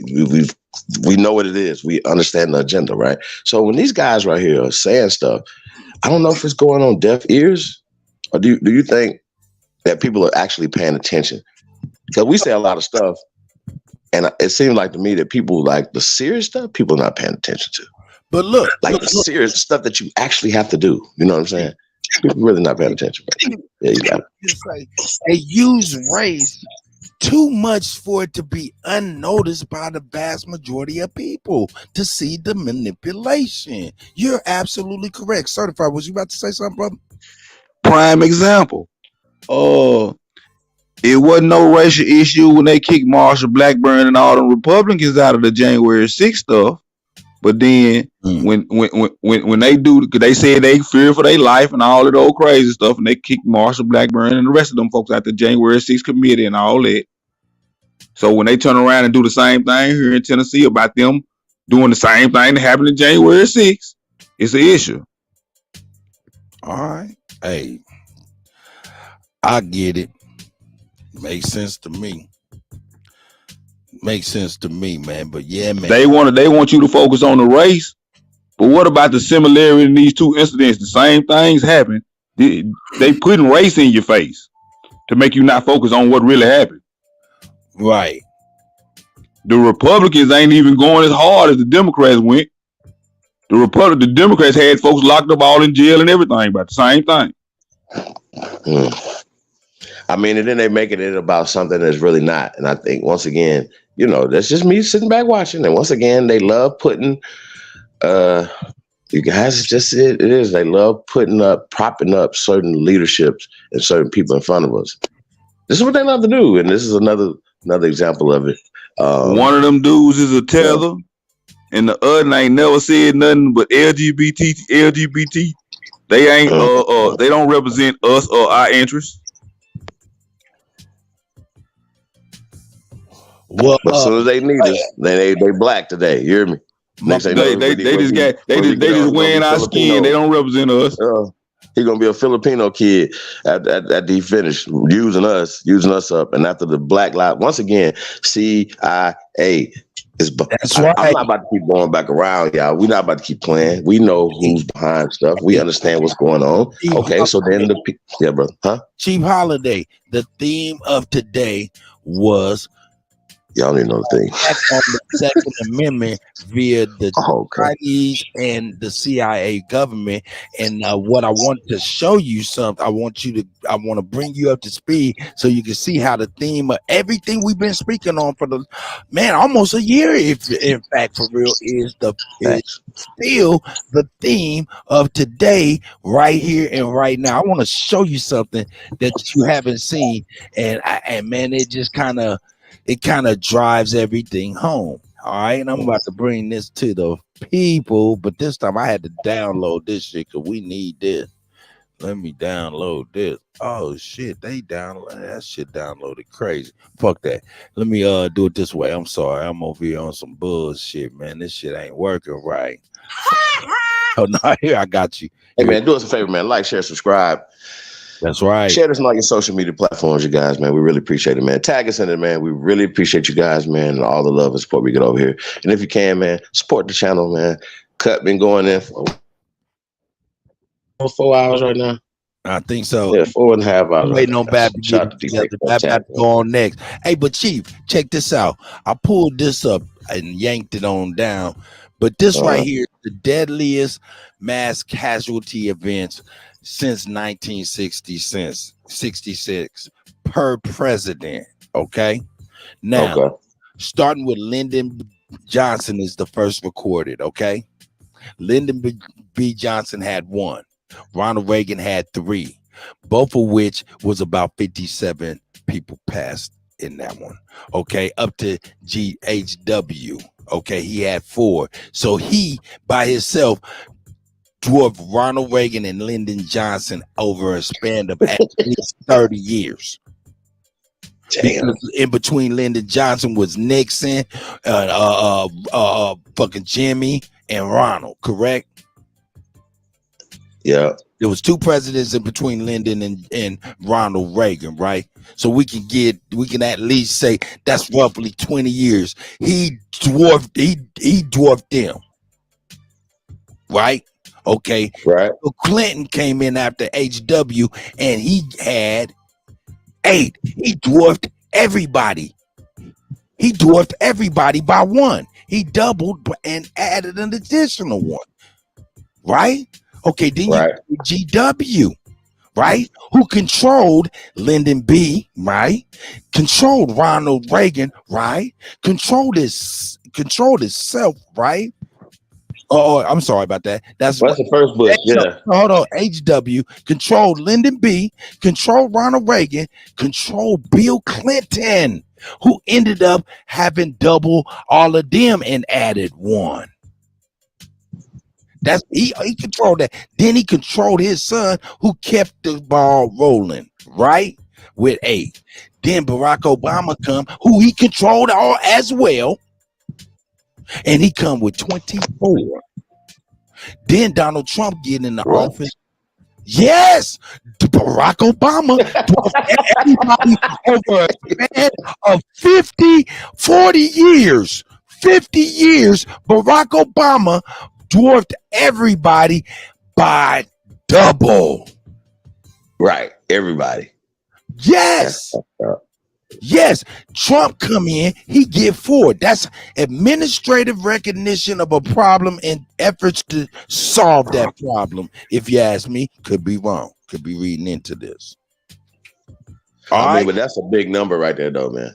That's a 24 to 4 is going back to motherfucking HW. From Trump is going back to HW in mass casualty events. So Trump took us back before Bill Clinton them, didn't it? Sure in the hell did. He took us, he sure in the hell did. And that's something that's powerful.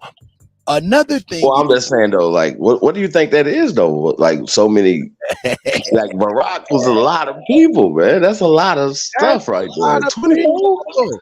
Hey man, a whole lot of shit went in. Barack was their secret weapon, man. Yo, hold up. Let me point out something else, though. Let me point out something else. Wow.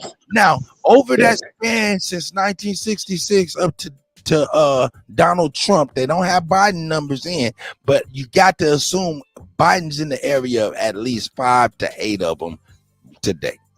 I'm gonna give him 10 to 15. I'm gonna give him 5 At to 8 least. right now. We can go with odds right now on that shit. But check it out. Since 1966 up to Donald Trump's presidency, it's been 52 mass casualty events and stuff like that. With 554 people unearthed, 1,029 injured. Okay, now they want to strip the Second Amendment rights for this, when we can go back, how many firearms were used to have lynches, to facilitate lynches, burnings of houses and communities of ours, and nobody was talking about getting rid of no motherfucking nothing. You know what I'm saying? I thought this number, this 52, I thought that was a lot higher since 1966. In fact, it's quite shocking to me. I don't know about y'all.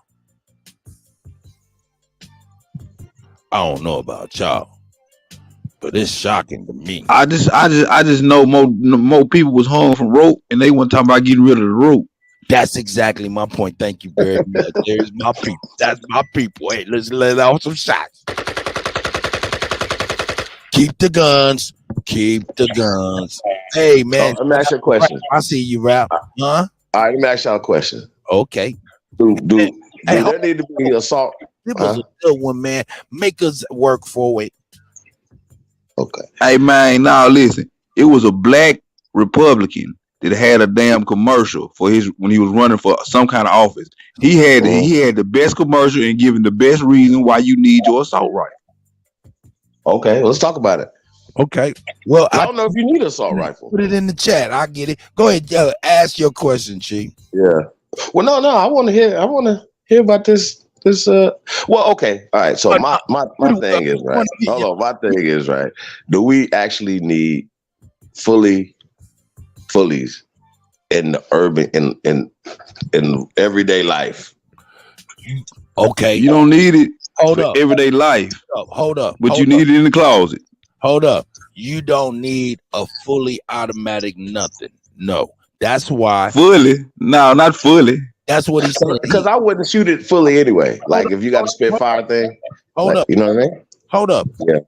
What I'm trying to say, as my answer to that question is 2-part.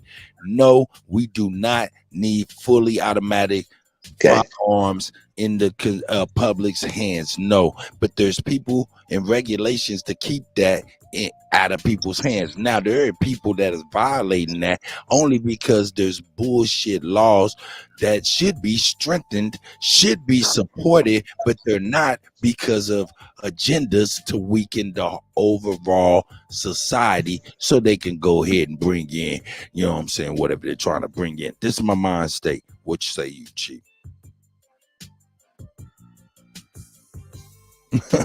I said a mouthful, didn't I?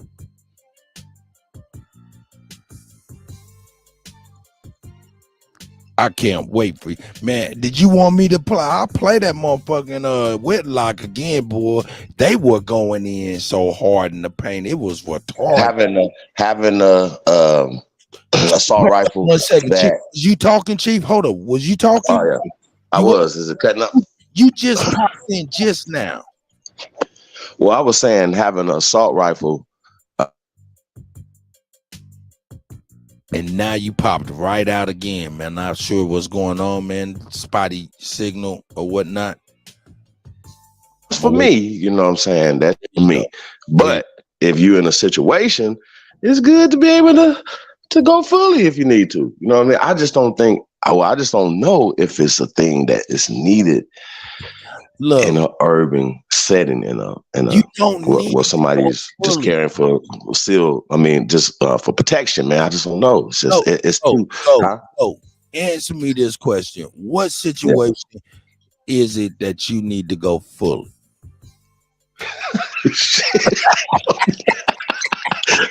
I can think of a few, but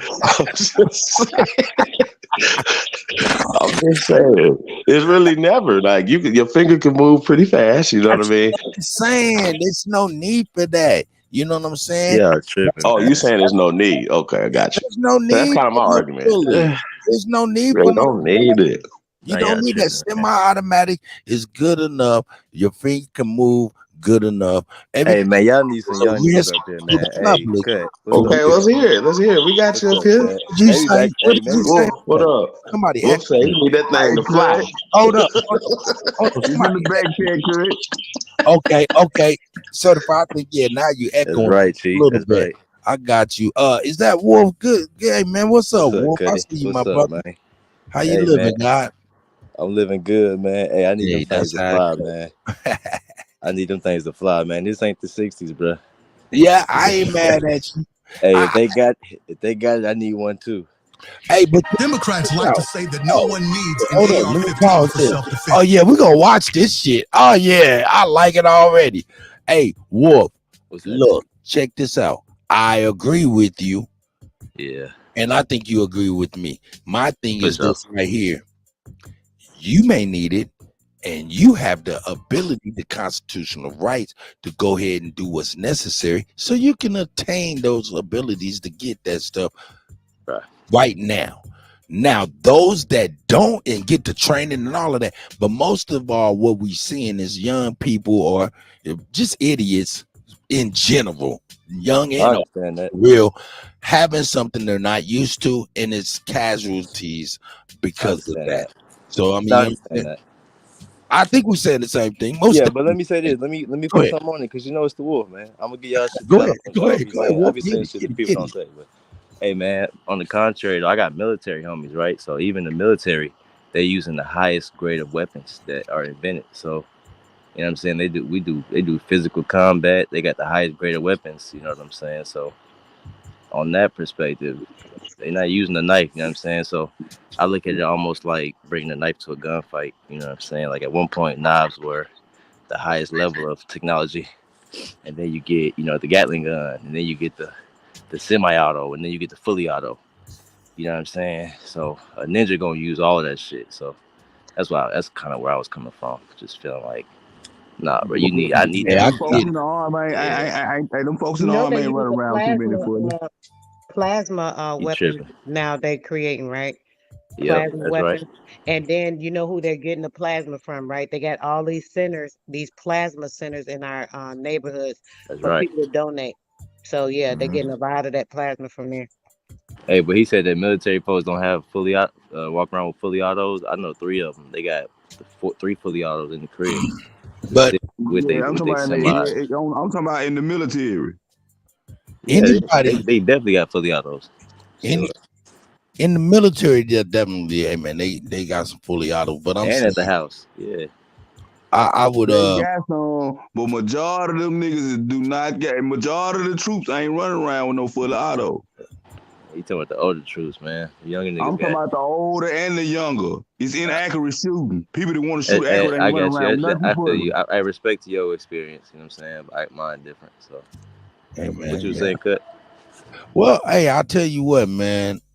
The thing about it is the reason I say, and I'm about to get into this video, but the reason I say that, man, is like I said, man, fully autos, if you are qualified, trained, and responsible to possess and maintain a fully automatic weapon, that should be within your right and constitution. You know what I'm saying? Right. That should be within your right, straight up. You know what I'm saying? Hold on. Okay, so let's take this. The dude that went in tops, he didn't have a fully automatic. I mean, even a Glock for somebody that don't need it is dangerous, right? For neglect. Because a child got the gun and went into the school and killed some kids. Look, hold up. This we gotta be real. Drove 4 hours.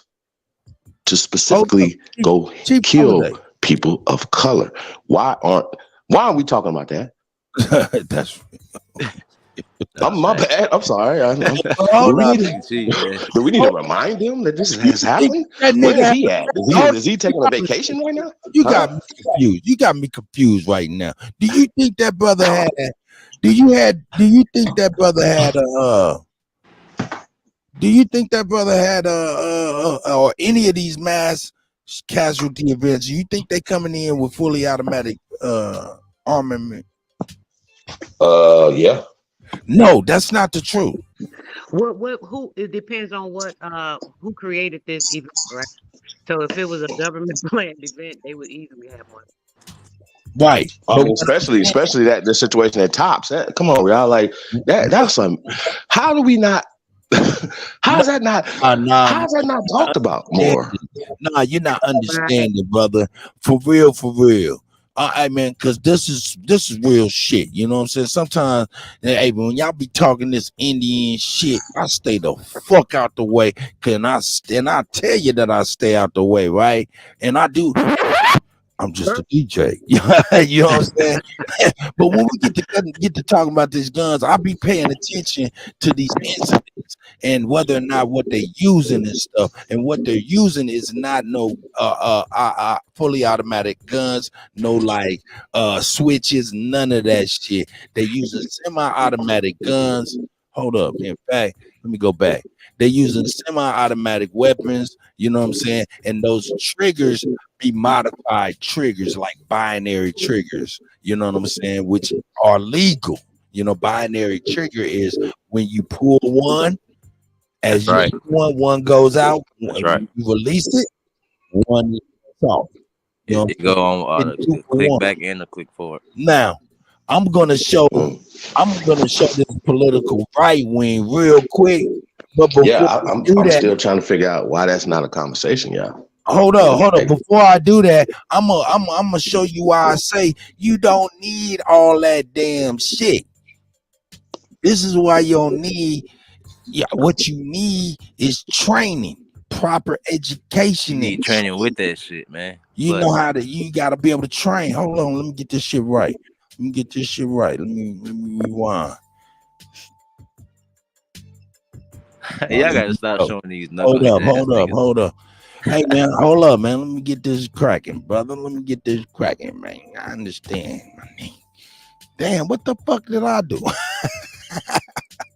Shit, pop lock in the Kutty on the. Hey, why you doing that? Peace, everybody. I'm just speaking. What's up to the family, man? What's up to Chief Holiday?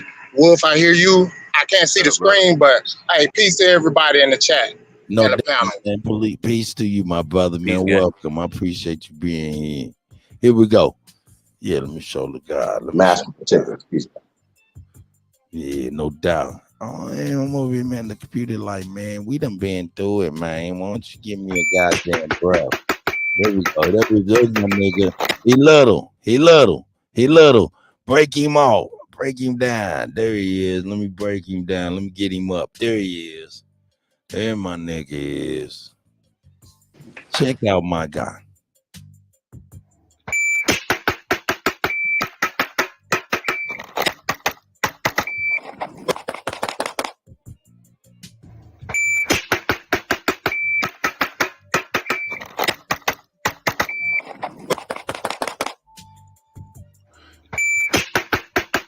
Control.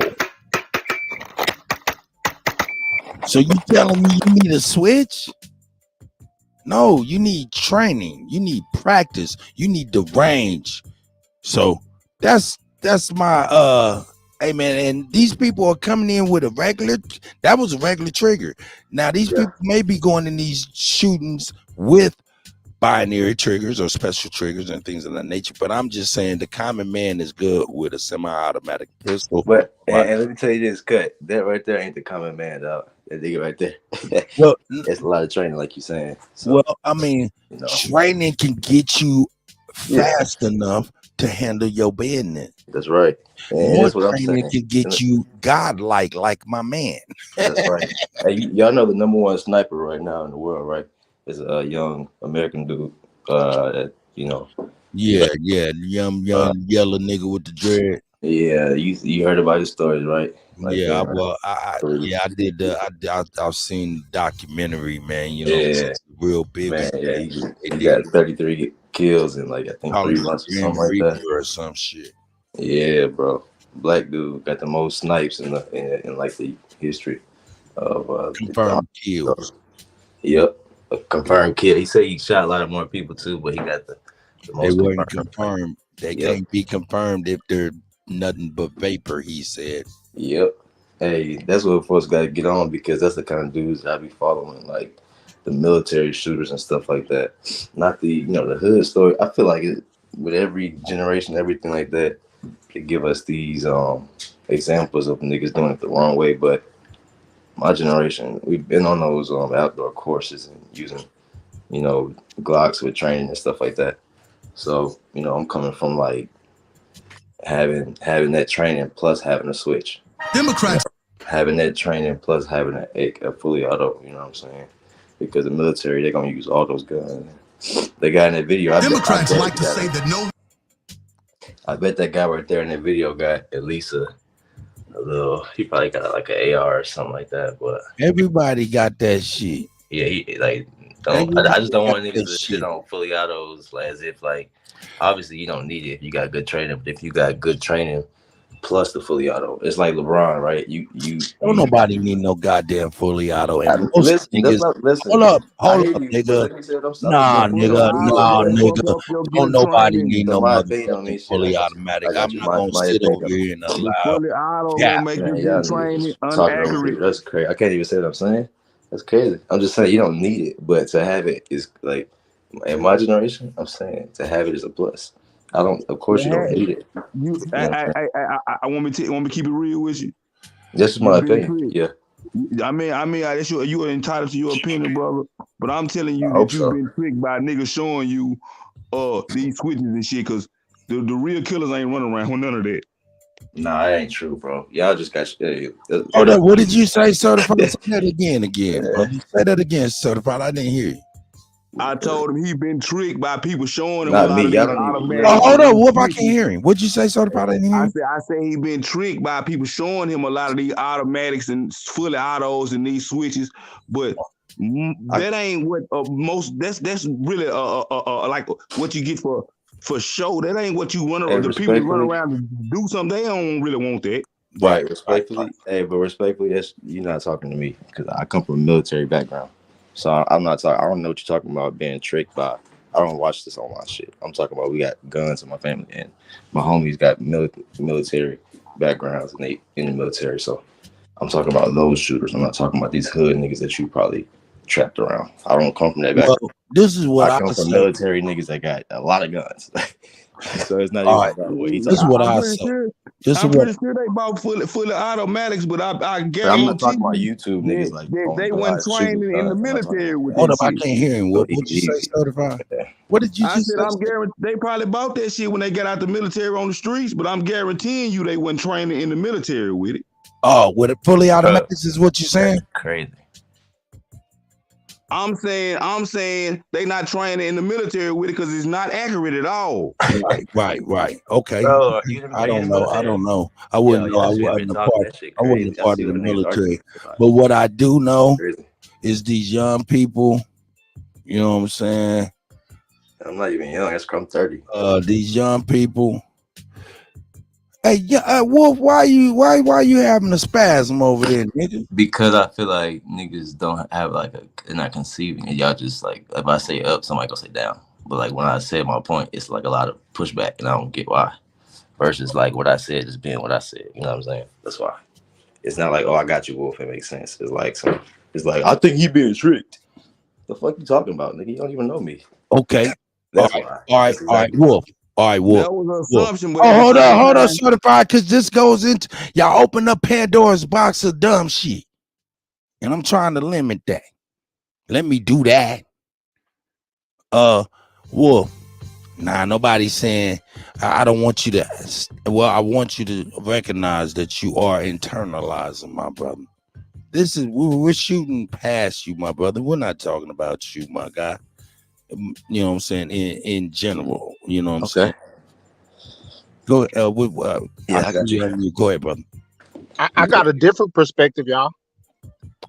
Oh, okay. Well, let me. I'll tell you what, Master Meticulous. I'm gonna get my point. I was just making sure Wolf did. I seen him on mute. I didn't make sure. Go ahead. Okay. No, I was just saying okay. Oh, okay. Well, hey, yeah, we shoot right past you, my brother, because we love you, Wolf. We love you. But your commute. What I was gonna say, as far as the young people. Man, I'm gonna be honest. The vast majority of them that be talking about, yeah, man, I need me a fully and shit. I got me a fully. They be lying like a motherfucker. You know what I'm saying? Right. And I recognize that shit. That be some straight cap. But hold on, Wolf. Let me continue shooting past you, nigga. You good. I was just adding to you. But the vast majority of them young people, for real, they are dealing with fullies more than any generation ever in history. That's a fact, in the military or on the street. So I give them that. And not only that, they're more trained to deal with that shit than anybody in history to deal with some fucking fully automatics. Why? Call of Duty's been better and better every year for about 30 years almost. So that's I give them that. Go ahead, Wolf. You was about to say something in rebuttal to that. Keep it short and sweet if you don't mind, so I can get Master Meticulous in. No, most times I'll be cutting y'all up. I'll be adding to y'all saying that's facts. I respect that. Like I'll be saying you right. You know what I'm saying? I don't be niggas just be getting said like, oh shit. I'm like, well, yeah, I'm telling you, you're right, bro. Because niggas don't do that. But hey man, I can show you a video, right? Wait, what cut? Nigga cut. I'm just playing. Go ahead. I thought you was about to say something. It's okay. Nah, you cut into me, but I don't mind. Oh, did I just now? I thought you gave a breath like you was done. I'm sorry. Go ahead. No, you good. We all do it. I just don't want niggas to be spazzing. Nigga, stop with the dramatic pauses, nigga. Here, nigga. And let me go on ahead and do my. Let me cook on my shit. Then. Hey, let me cook. Go ahead. Hey, but check it out though. I can show you a video, right? Yeah. You know, I'm a DJ. Had many rap groups I was a part of. One of the pussy ass groups I was a part of.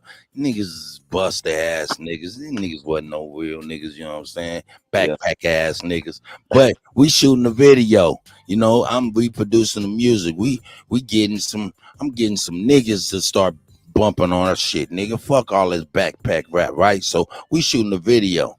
We got to have props. Yeah. I got air props. We got props, passed them out. Made sure they were safe, but they props. This grown ass nigga, you would think, man, if it was not safely treated, to say the least, this nigga would have shot himself about 1,000 times. Niggas like to just the sound of click click. No, that's a fact, bro. Sound good. Hey, I swear to God, nigga, all in the video, you see this nigga click click, and not only do you see click click, right? Hammer go back. This a idiot. He every time he go click click, you hear click. That's the hammer hitting. He just shot his motherfucking self all in the music video, nigga. Thanks. That's a whole motherfucking fact. I said, nigga, why you was doing that? He said, what you mean? I was just, yeah, nigga, you was about to kill everybody, you motherfucker. Go ahead. What was you about to say? Oh, in fact, Master Meticulous, what was you about to say something real quick before I pass it on? Yeah, I was just gonna say I just don't want me to get confused with them. So when he was speaking, it sounded like y'all was coming at me, and I was saying like, nah, I'm coming from like a military background, like people that do actual training.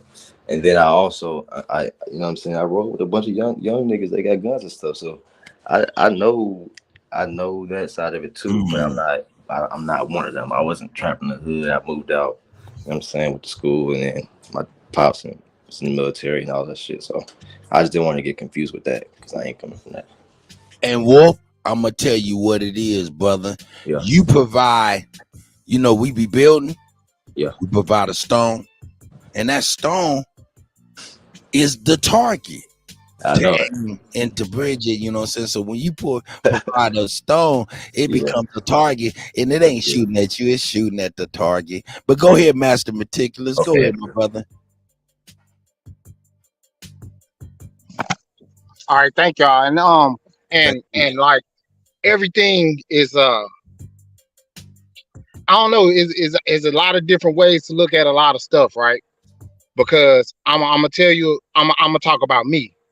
So when I was in the streets, I knew they had this gun protecting drugs thing. So if you get caught with the guns and the drugs, you're looking at 15 plus whatever. So all the time people couldn't ride with guns and stuff. It's how you move and what you do and how you, what's the name? And I didn't run into too many conflicts. At the same time, I think that if anybody in this world is able to have a piece of equipment, I should be able to match that piece of equipment, or they will be able to run the world. Every person should be able to possess the same thing. And then when it comes to changing these gun laws, right, it's like it's accountability. They taking accountability from the one person or the persons that's doing all the trouble and want to put it on me like, oh nigga, you can't have a gun. Like, nah, I ain't the one running around here killing nobody or point my gun at nobody that I shouldn't or nothing like that. Nobody ever seen my gun.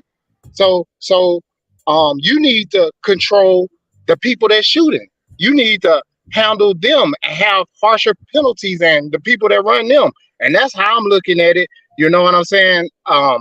I'm gonna say something about, you know, when I started breaking down the Bible, right, and my principles that I was built off of, one of the things it says, like I was thinking about the Lord's Prayer, and it's like, forgive me and my trespasses as I forgive those who trespass against me. Now, I think that is a wrong thing to say. And if you saying that out of the Bible, like, dang, this is the presence, I guess, that everybody like this is the this is the highest word that everybody thinking about, right? So when it says that, they're telling nobody not to be accountable. Look, I want to be accountable for my actions. I want to be held accountable. And I need everybody else to be accountable and to hold themselves accountable. Because if you don't, then you could slide up under some laws, tricking people, loopholes and shit. Now you need to be accountable for what you did. And then the government is holding people accountable. Oh, this lady got what's her name? This man's house got robbed. Well, the person goes to jail, but the person that was offended don't even get paid. They don't get compensated. So your debt to society is not who need to be paid. If I was offended, I need to be paid. And if I offended you, I need to pay you. I land with that. That's right, man. Shit, Master Meticulous come with the drop for sure. Shout out to Wolf, shout out to Certified, shout out to Supreme Chief Holiday. It's the go. Shout out to Sister Soul. She's up in the building. I appreciate y'all once again. Smoke Signal. I see you, my guy. Yeah, let's see this video. Shout right out, Sister here. Soul.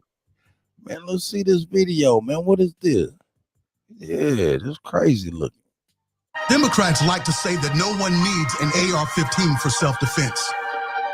That no one could possibly need all 30 rounds. But when this rifle is the only thing standing between your family and a dozen angry Democrats in Klan hoods, you just might need that semi-automatic and all 30 rounds. Oh shit! That's Jerome Davison, who is running for Congress. Shit, let's read this. Democrats like to say that no one needs an AR-15 for self-defense. That no one could possibly need all 30 rounds. But when this rifle is the only thing standing between your family and a dozen angry Democrats in Klan hoods, you just might need that semi-automatic and all 30 rounds. That's Jerome Davison, who is semi-automatic. Democrats standing all 30 round team for Democrats like to say possibly need all 30 rounds. There it is. I see it. But when this rifle is the only thing standing between your family That was it, right, motherfucking there. That was it. Now that's the perfect backdrop for us to talk this shit. For real. Yeah, I'm with that. I'm with that. And it's historically accurate. No doubt about it, man. Shout out to that brother for real. He killed him with that.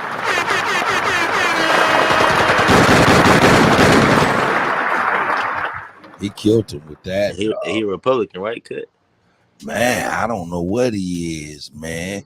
But that right there, see, when people do shit that they feel, they do shit and they say, fuck it, we got to get behind them, man. That's a rare feeling, man, in this society of sheep and people that bend over and kowtow to the bullshit.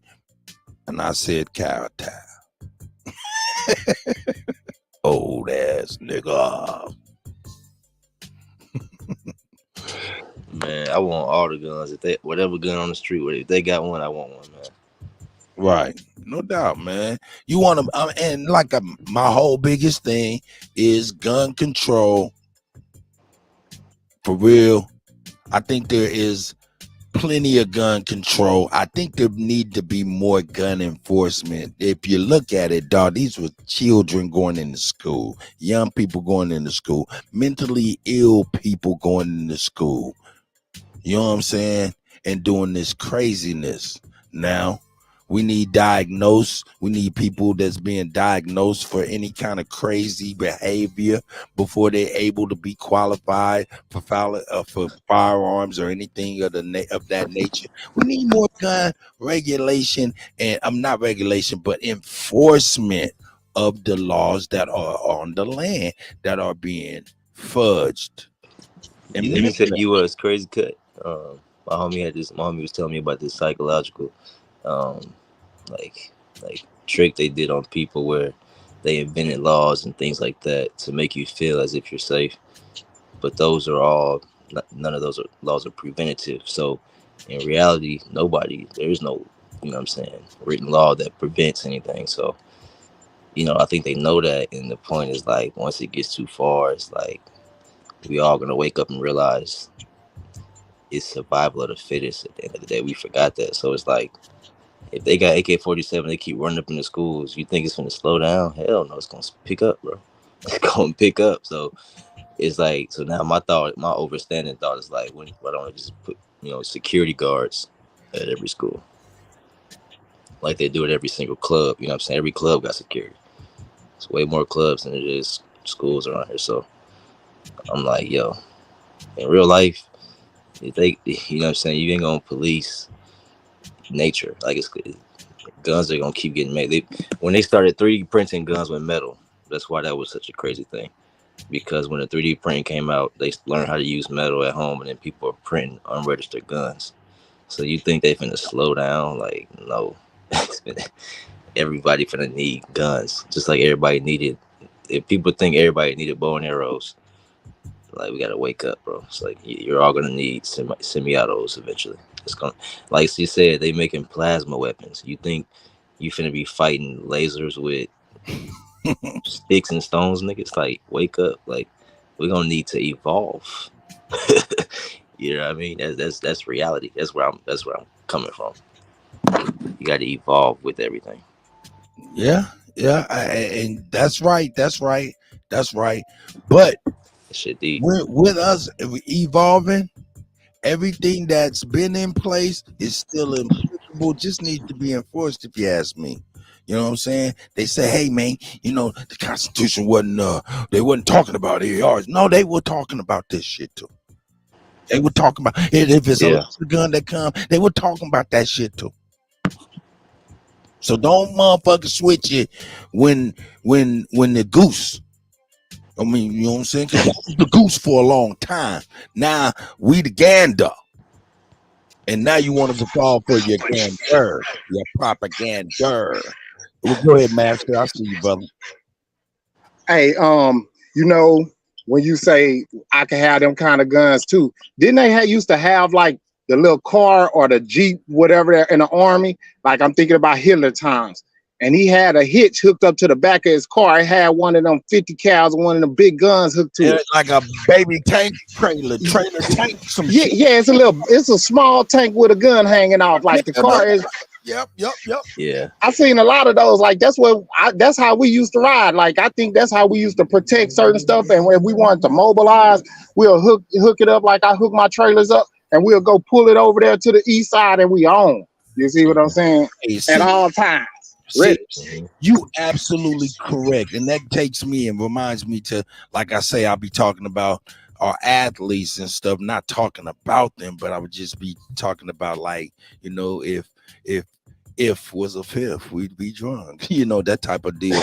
You know, if my niggas wasn't occupied doing what they're doing, they would be like superheroes on the streets. Right.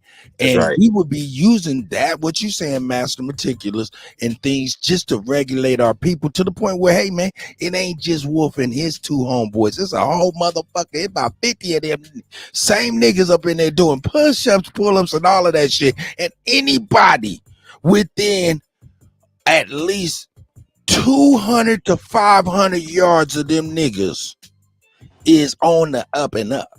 That's right.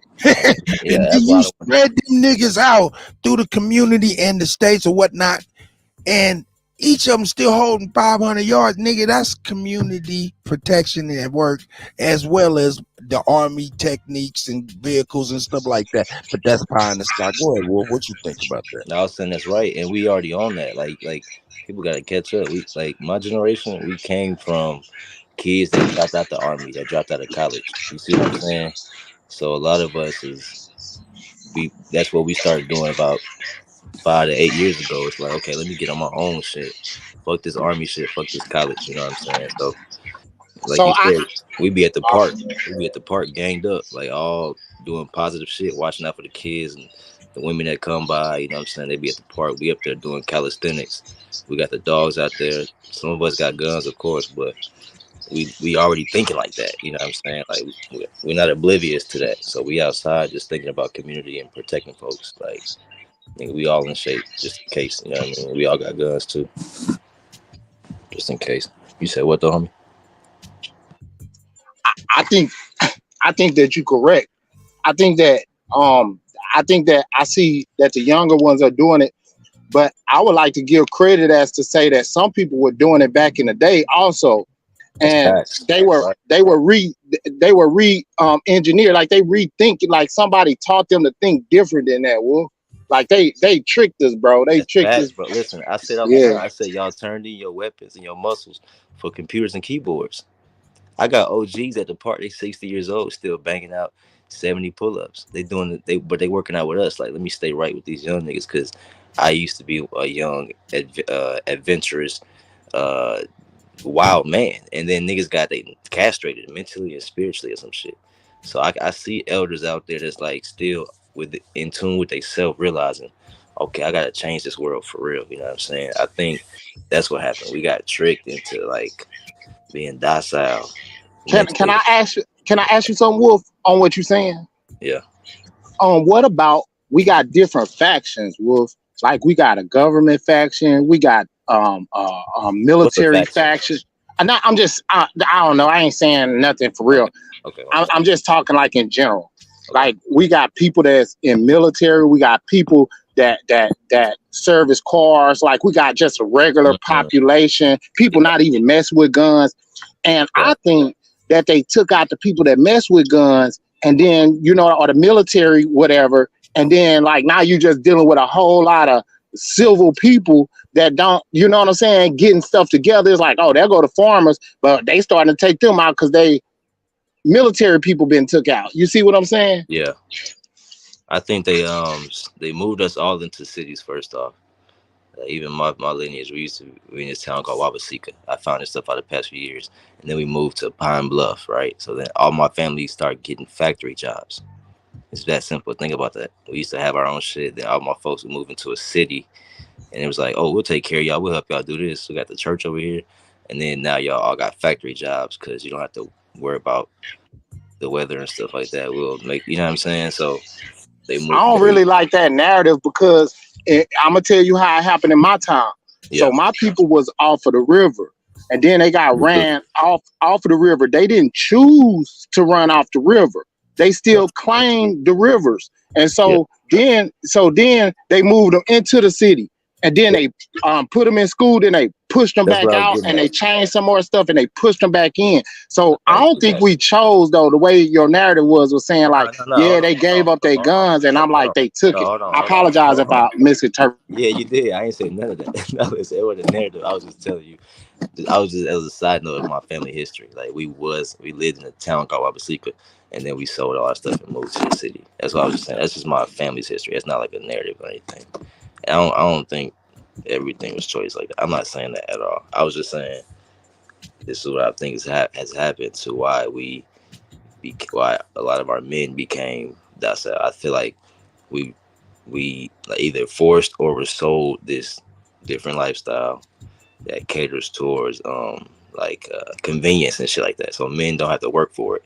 Now you can just get a job, and you see what I'm saying? Versus a man having to work for his health and work for his finances. It's like, oh, now I could just sign up here. I could just pay this. So I think it was all about being sold this lifestyle that's not natural for us.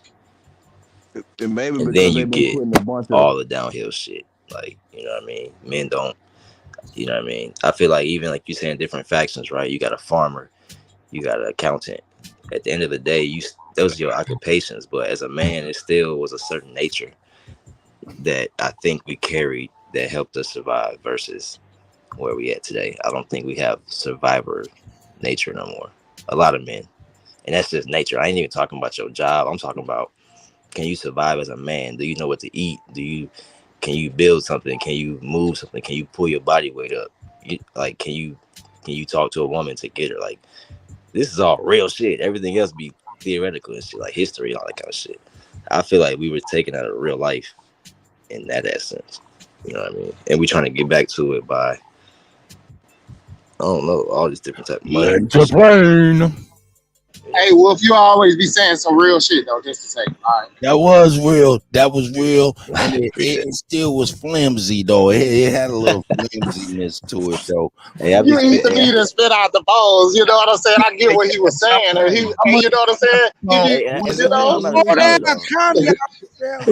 I know Scholar Cut. Don't do that. I'm calm. Yeah, listen. The vast majority of brother, what he's speaking on is, I mean, in fact, everything that he said, as far as Wolf and everybody is saying, is absolutely correct. And I couldn't go against anything against that because I'm not in his perspective. He can see things in a way and experience things that I haven't experienced them, or you know what I'm saying, I have, you know what I'm saying?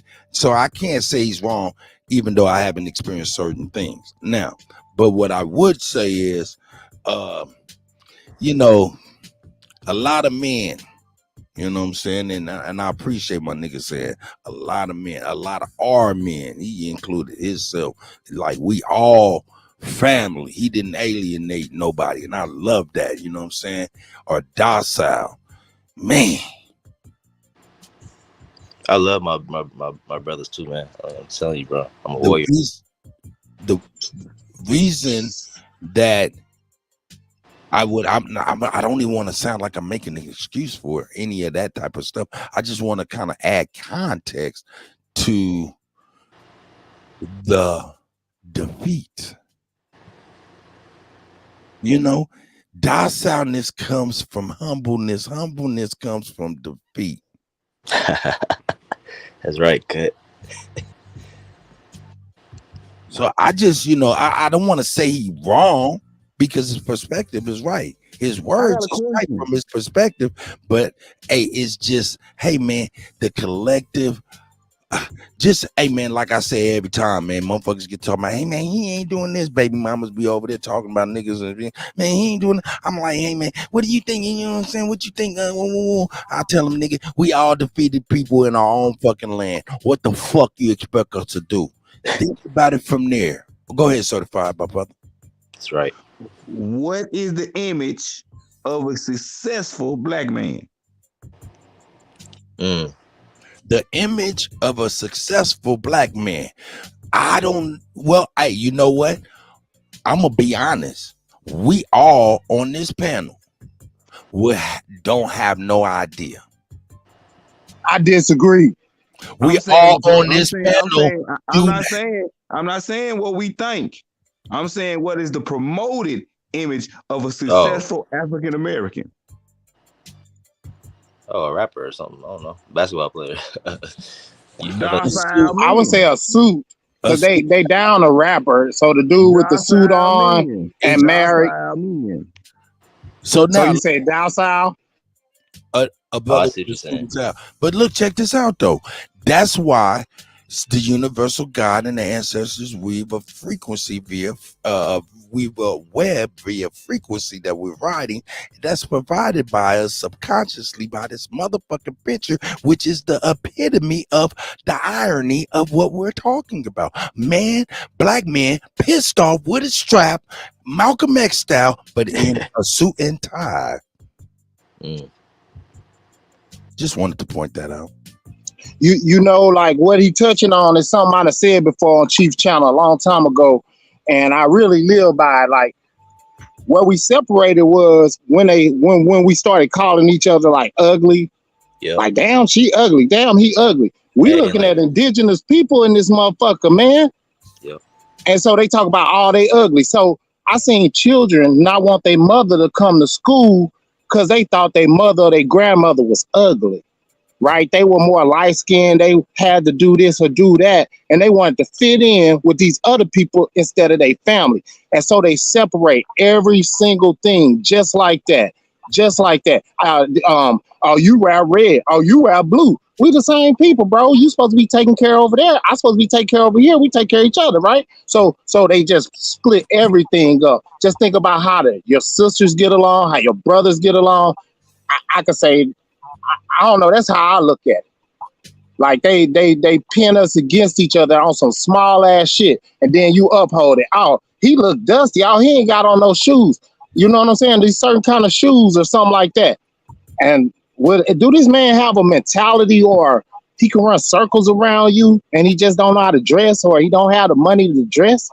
Like people want to say, oh, he broke, you broke ass nigga. Like some people only in the position to make 16,000. Some people can make 60. That don't make you no better, bro. Dude can run circles around you, in my opinion. That's right. And that's how I feel. Like, Eric, you want to break shit up, then y'all keep breaking it up. Then, oh, you not in this tax bracket where you don't make nothing. You don't do this. You don't do that, man. Hey, we breaking it up by doing that, bro. We breaking it up, and every single thing that they address keeps on doing that. And a lot of people need to identify where it's happening. I land right there. Oh, I say it started with the boule paper sack test, and then we got a bunch of immigrants amongst us with their tribalism and their colorism that they bought from overseas. Hey, brothers. Hey, certified, man. Continue, man. I'll be right back. I'm gonna go throw on some clothes real quick. Yeah, I've been up since 6. Naked. Here you go. Get your clothes on. That nigga walk around and look like a plantain or some shit. Yeah, been on YouTube in his boxes. Hell no. You can say. They say you walking right here looking like a naked onion around this bit. Nigga over here looking like Red Fox and shit. You want some breakfast youngster? Look like Melvin on Baby Boy. Cutting the rolling chair in his boxes on YouTube. Nigga, Melvin from Baby Boy. You in the rolling chair cut. In the kitchen. I know. That's how they started though with the boule paper sack test though, for real. Making niggas want to be light skinned. Yeah, niggas don't even want to be dark skinned no more. Hey, you couldn't be dark skinned in the boule. You had to be lighter than the paper sack. You got men nowadays that's like, I want to stay light skinned. I don't want to get darker. What type of man say some shit like that? And then in some of these other countries, they got that their caste system ingrained in their mind where they believe in getting lightening up too now. Yeah. So and what about been teaching us this shit too?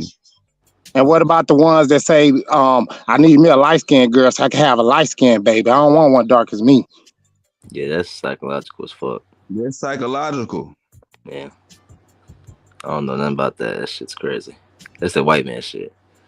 But as far as like why niggas are so soft and got docile, it's like I feel like even the whole like safe space and all this bitch ass shit, like you don't need a safe space, nigga. That's why you a man, cause you can, you know, we need a safe space. I want to feel heard and all this shit. Like, bro, yeah, I feel like it's just we lost what being a man was. You know what I mean? It's like a lot of shit is gender neutral now. Even how men behave with women, it's like gender fluid. It's like niggas. Ain't nothing wrong with going to college. My bad, Tayson. I ain't mean to cut y'all, but ain't That's nothing Wolf, wrong with. Ain't nothing wrong. I mean, Wolf, my bad. I ain't mean to cut y'all. But ain't nothing wrong with going to college. But that's right. A lot of them dudes come back from college docile as hell. That's right. That's right. They left. You know what? You left the church docile. You know what's crazy, bro? I thought about that too. I used to say like the one thing I learned from Christianity is humility, right? And then recently I started looking up what humility means, and I don't want to misquote it, but I think it says something like an honest opinion of self or some shit like that, or like a modest opinion of self or something like that, or not seeing yourself too higher than something. And I thought about it like, damn, it's not that good. Like, why would you not want to see yourself? Like, why would you want to? Like, if you feeling all the way up, right? You humble yourself, meaning you bring yourself down to a certain level, like a moderate level. It's like, why the fuck would I do that? You know what I mean? In reality, because the only way you would do that is because you learn from Christianity not to value yourself. You learn to put this God over you, and you hear strong ass big muscle bound niggas say, I'm a God fearing man. I'm a God fearing man. Fear what? I don't fear shit. What? They made you God fearing, bro, and God's not even real. So you just and God Himself told you don't have fear. He didn't give you fear. Right, but the most common phrase you hear from niggas is, "Oh yeah, I put God first. I'm a God fearing man. God, the only nigga I fear." It's like, if you fear God, then we nowhere close to be on the same level. I'll run through you, nigga. What? You fear God? Oh yeah, you fear a boogeyman. That concept to me that's the biggest. That's a spell on niggas, man. And so I realized that niggas got docile, then we got tricked to be humble. When you say you fear God, you say you fear man. Yeah. Yeah, you fear the boogeyman. If you fear God, you definitely fear man. That's how I feel. God can't shoot you with a bullet. So you know what conversation I think we having though? Yeah. We are talking about how narratives get pushed in our community and how it spreads all over North America. Now, how does that happen? Do you see what I'm saying? Like how you experiencing the same thing I'm experiencing, and none of us on this panel is pretty much not in the same place. That's right. You know what I'm saying? Shout out to Cut. I think me and Cut close. But I'm saying that something is being pushed, and I don't hear as men. Like, so when I say, Wolf, what you doing is what you talking about. Your narratives need to be pushed more. We need to get them together, put them in front of other people, and see how we break those down as a group and put those out in front of the community to change the narratives. Like, you know what I'm saying? Because see what the Aboriginals did. What you know what I'm saying? Shout out to Chief Holiday. You know what I'm saying? What everybody is doing is changing the narratives. And they going and they coming back and they changing them all back and stuff. But all of the narratives is being challenged and changed. But it's not like, they got a system by the way they put them in our community. So what I was saying was we having a conversation right now as to say, all right, so if the narratives can be pushed by somebody, where is our place to push them, and how, you know what I'm saying, taking that serious, you know what I'm saying, on how a thought run through our community. That's right. Light skin is good, dark skin is good, doing this is better, and taking the integrity of us, changing our industries. Like, nobody can't do that. The fuck we on, man. That's right. And that's what I'm saying. I think that Wolf, like, I'm listening to Wolf, and some of his narratives should be pushed. And so, like, not that everybody understands it, but I think a lot of stuff that we talk about, like everybody on here, I think that stuff needs to be pushed. Like your narrative is changing things. That needs to be taken serious. That's right. Okay, I'm done. No, you're right, gang. We got free reign now. Kutty over there taking the shit, doing. I don't know what that nigga doing, but you good. You can keep going. I mean, you're right. And I just wanted to, man. I don't. So I said, I'm not a scholar. I'm not a teacher. I once thought I was, and I realized I don't care that much. I really don't care to be doing all that. But I do care to change shit in real life. So that's why the folks that do fuck with me, they call me offline, bro. Like Cut and even AP and like, you know, real rap. We talk about real shit offline. Like this ain't no YouTube shit. What I do, I didn't do it. I'm sorry if I did. No, you good, Kutty. No, you straight. No, we just and so Wolf, like, you know, I come on here and I say I'm a common dude, you know what I'm saying? Yeah. Like I really am like just a regular dude. Like I'm not about to argue with y'all about information. But Right. what I do is I really be out here with my people, man. I rub shoulders. I rub feet. I take out trash. I dig sewers. How do you get your people? You do stuff for them. You help them for real, for real. And I ain't got it to help nobody. That's why I stay broke. I'm going to give it right back to you. And a lot of people done forgot how, you know what I'm saying, when I ain't got, you got. You know what I'm saying? Like, shit, I'm still kicking. I got it. Shit, I'm shit. And it's taken from me.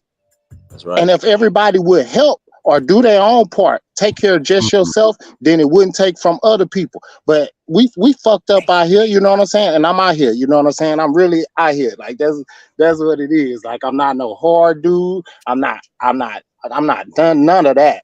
Like I don't got to tote no gun and all of that. I'm not showing you a gun because I'm not coming to you with one. You see what I'm saying? I'm coming to you with love. Now, when you pull your gun and start showing it disrespectfully to me, man, you gonna have a problem, kinda. And I'm just a regular dude without a gun. Yeah. That's what I'm saying. Like respect this shit, man. Yeah. Like you can't don't show me your gun if you want to love me. You know what I'm saying? Check out my actions. See what's really going on. See, y'all. Yeah, I'm gonna have my gun around, dude. You know what I'm saying? That's the trouble. You see what I'm saying? I apologize. Like, go ahead, All I'm saying, when we introduce ourselves to each other, or we in the hood, like coming across each other, man, the first thing you don't see is no motherfucking gun. That ain't the first thing you should be thinking about. I'm sizing you up, checking out your your intellectual, how you know what I'm saying, handle yourself and such, like what you talk about, everything. But I don't have to, like, I already know that I can't be around you by the way you talk, bro. I know that you disrespectful. I know you disloyal. I know you a switch up just by the way you have a normal conversation, bro. Yeah.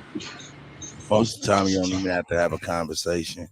You just gotta pay attention to a lost art. You gotta pay attention to language that is rarely paid attention to unless a motherfucker about to get his noodles rocked. You know what I'm saying? And that's is true. Called body language. Right. That's facts. I think we got a lot of fear though, man. I think our biggest disease is fear. I learned that at a young age, bro. Like, damn, we all got fear. And that's one thing we all have in common. And that's what's fucking us up. Hey, I could admit it. I got fear. I know. I could admit it, bro. I'm you know what I'm saying? You need a gun. I don't think I need a gun. Like a gun not gonna help me. Yeah, you know what I'm saying? Like, in general, like, that's what's in our mindset. Is like, hold up 1 second. Let me get some clarity real quick. Let me get a little bit of clarity. Talk to me. I'm gonna keep it. But we all three talking, man. We're gonna make sure that we hear each other and everything. But check this out. Wolf, you said, oh wow, man, I lost it. The fear, I was saying. But I tell you what, look, my biggest thing, I'm just gonna keep it real with y'all, man. As far as the gun shit, this is a different day. You know, this ain't the 80s, 70s, you know what I'm saying, early 90s when nigga can really shoot the fair one for real and not be in fear of his life. Right? Yeah, right now you can't shoot the fair one, nigga, and not think that the possibility of you getting your brains blown out right then and there, it's a possibility. It's straight up, right? Can I say something? Oh, I thought you was done. Okay. No, go ahead and finish. Go ahead. Okay, I'm gonna wrap it up right here. The biggest caveat that people don't understand, and as we get older, the more we do fear. Why? Because we're bringing lives into play. When we bring children in, make you consider them. People can manipulate you through your love and affinity to other people you're connected to.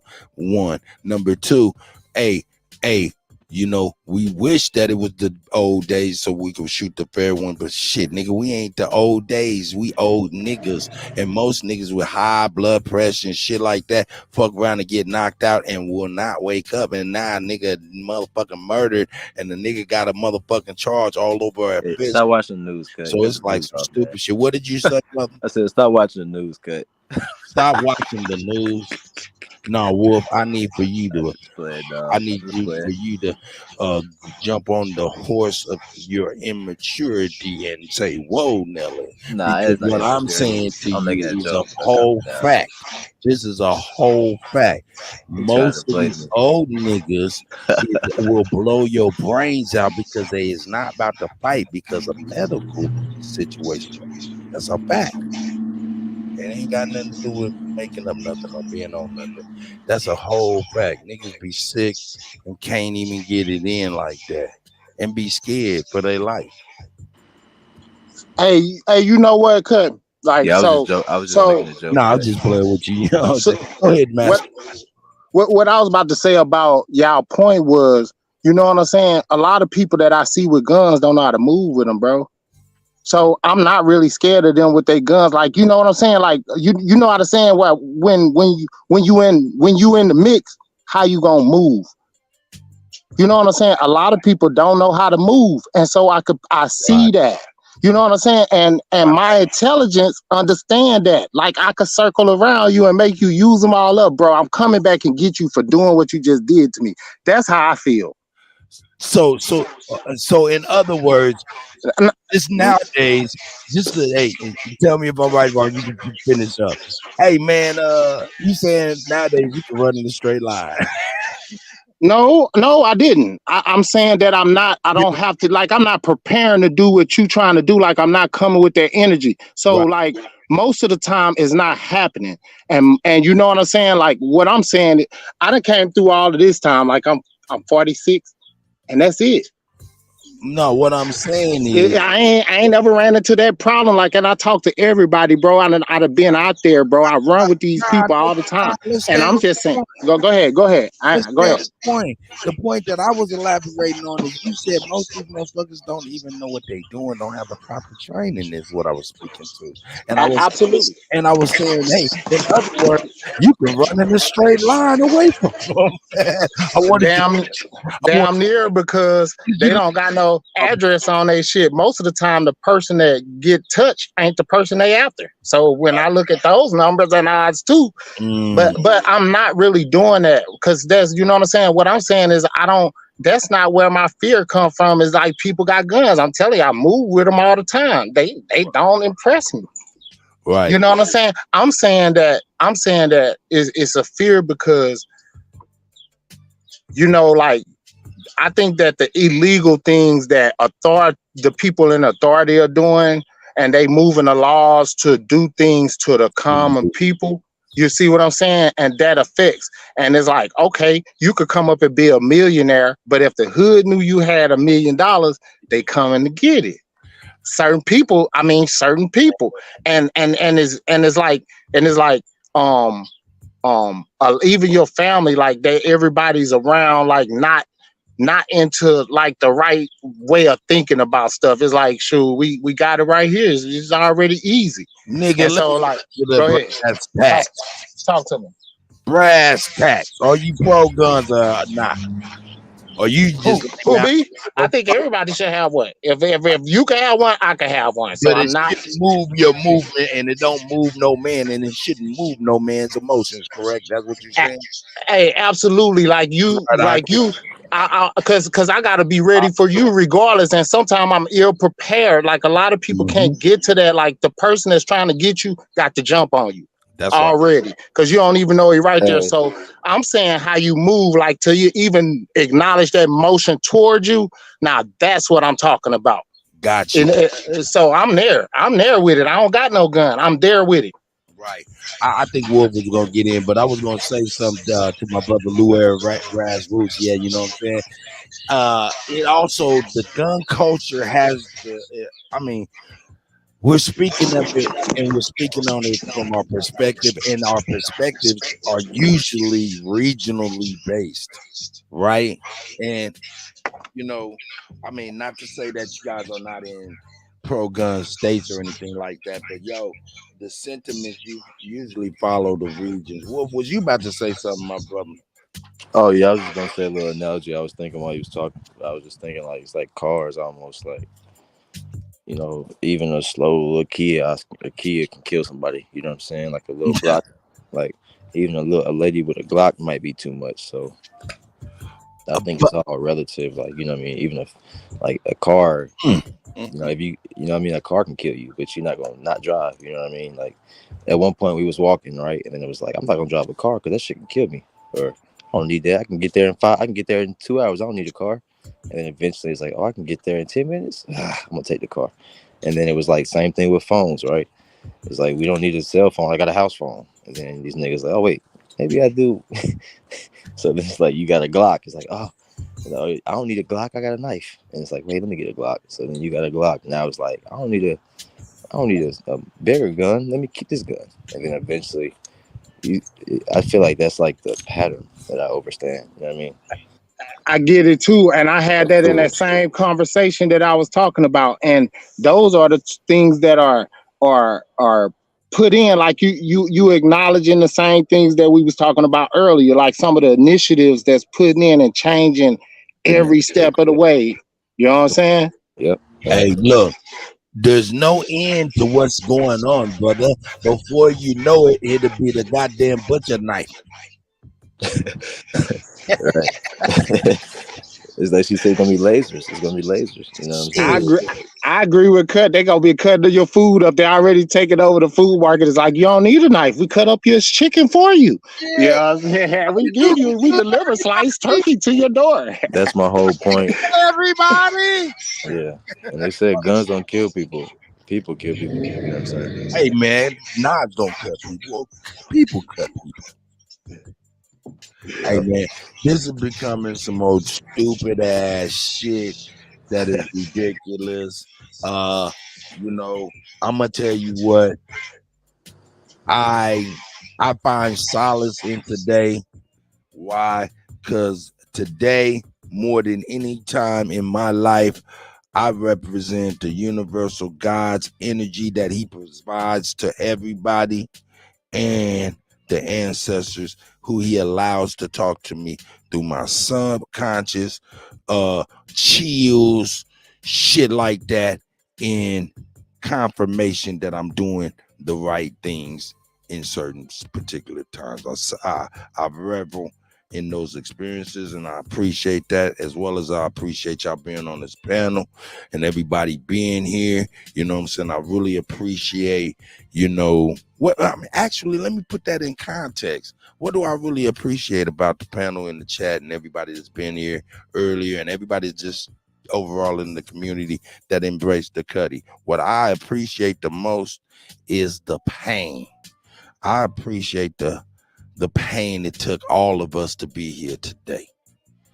Those are the things that are unsaid, is what we experienced in life that had us licking our wounds and moving forward despite the pain. You know what I'm saying? And it landed us here in the comforts of each other, in conversation and just building and having a good time. So I really appreciate the pain it took for all of us to be here. So shout out to everybody, for real.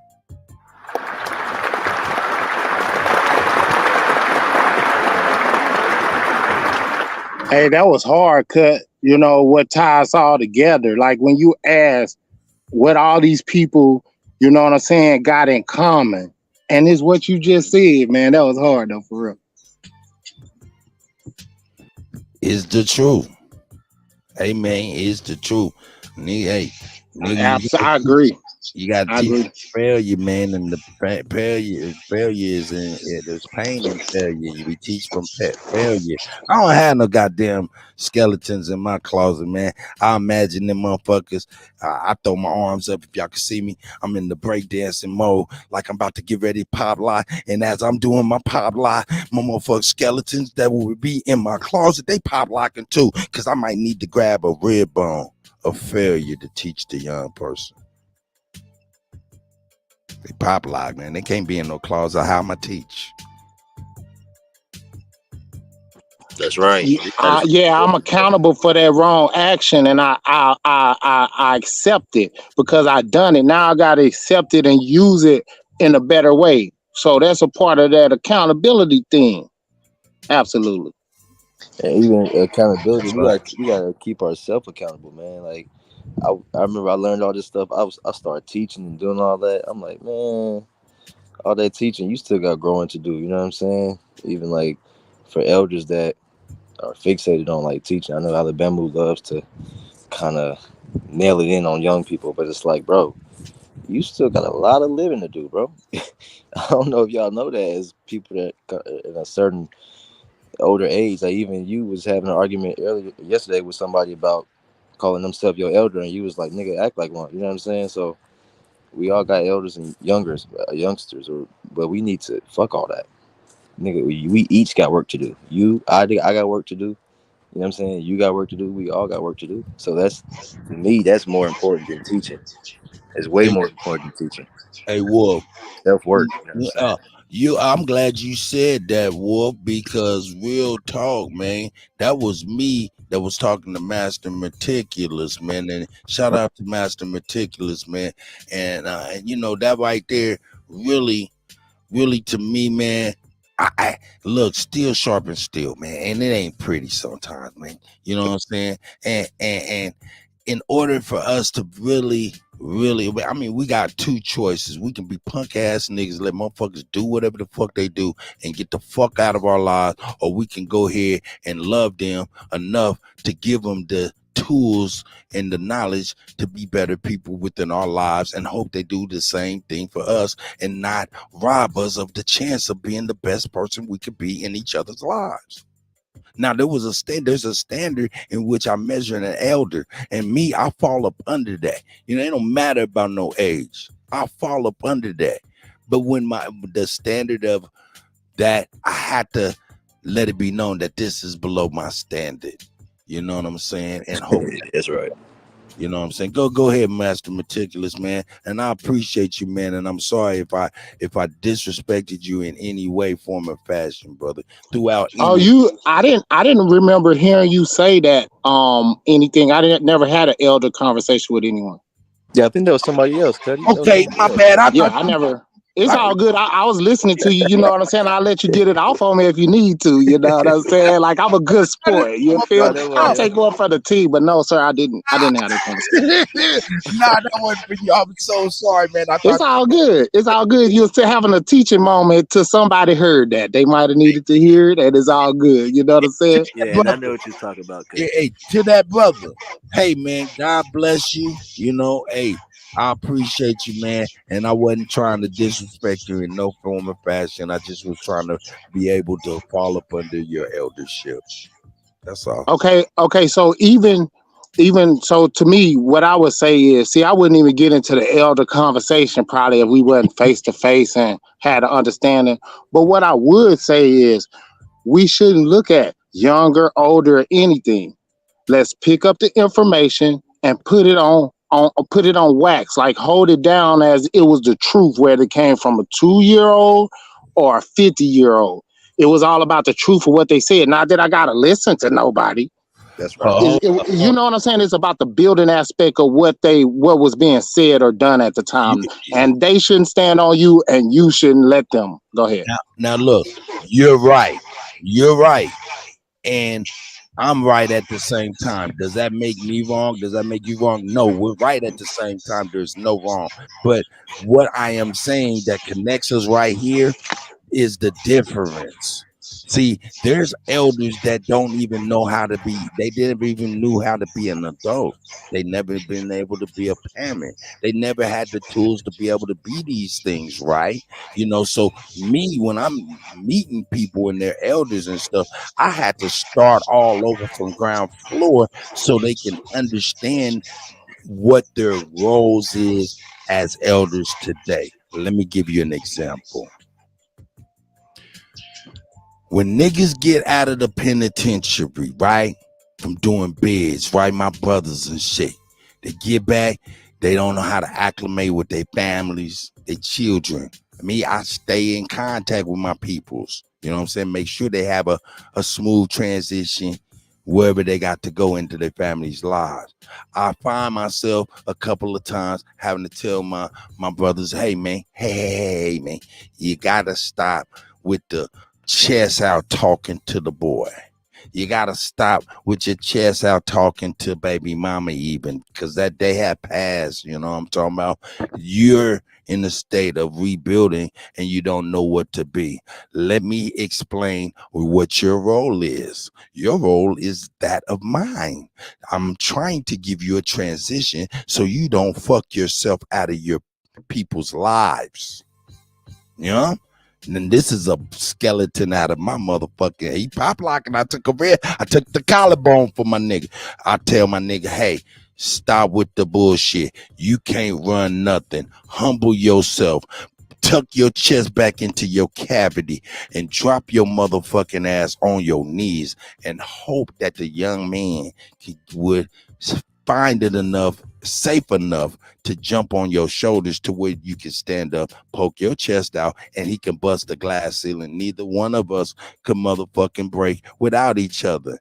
If you don't, you're going to alienate yourself for the future generation that could benefit from what that builds. Now, with that soliloquy being said, I'm going to land it with this.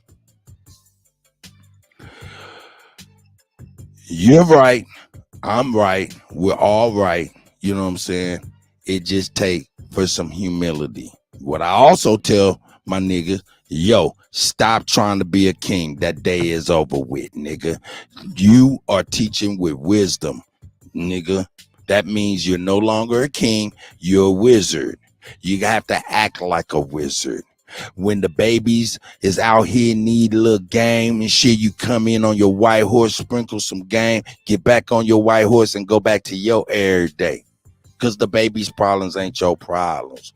What you need to be providing, because I have to break all of this shit down so they know they proper role, so the babies know exactly what it is. The babies are going to make mistakes. We got to be a sound safety net ready to catch them when they fall. And we can't be that if we too self-centered to recognize that. Straight up. We Gandalf. You know what I'm saying? I come in my white horse, nigga, sprinkle a little game, and I get back to my shit. And when you fuck up, I'll be right back to help you fix it, sprinkle a little game, and get the fuck on back to my shit. That's exactly the roles of the elders. And the baby should have a plenty enough room to make mistakes and have a safety net. I don't know. Yep, and Cut, I'm always say it. Keep progressing as well. That's also your role. Hey, Wolf, what you had said earlier, right, was, you know what I'm saying? Like, you still got living to do. See, what I've figured out is when a person see you walk your walk over time, they like, I see what you saying, bro. Exactly. You know what I'm saying? All the youngsters coming to me that's 20-something and 30 now, that I help, you know what I'm saying? That's hard. They hard. Like I didn't think they was getting it. But what they came back and said was, it was my stand on my thing, that them just looking at me stand on my thing. Like, nah, I don't gotta go into that lifestyle. I don't gotta do that. You know what I'm saying? Yeah. And just keeping my strictness and always being hard about the same thing. You know what I'm saying? Being soft about the same thing. And they seen that in time. And so what Wolf said earlier was like showing like your walk kind of show people. And that's what we need to be paying attention to too, like what we doing. And I thought that helped most youngsters more than what I said, so I can only say so much. But my actions, they seen the actions and the word add up, and they came back and told me that several of them. So that's what I'm repeating. That's right. It's simple. It's very simple. What they say, children copy what they see you. They repeat what they hear. You say they copy what they see you do. So, and even to Kutty point, man, in your life, man, like that's why I gravitated towards you because you stand firm on being who you are. Like your what you like to do, your passion. You know what I'm saying? You a man with a passion, like spinning records. You know what I'm saying? Like that type of shit is cool to my generation. I'm 30. I'm not the babies or whatever that is, but or that that group. I'm still like I said, Nipsey died at 33, so Nipsey wasn't like young, but he wasn't old. He was right in the middle where we capable of doing a lot. So that's where I'm right in between that. You see what I'm saying? So we gravitate towards stuff like that, like you, Kutty, and just like you're saying, men, walking that walk and showing me. Like I said, I got 60-year-olds that come to the park and bang out those pull-ups, and they still living life. They're not sitting back trying to what I'm saying.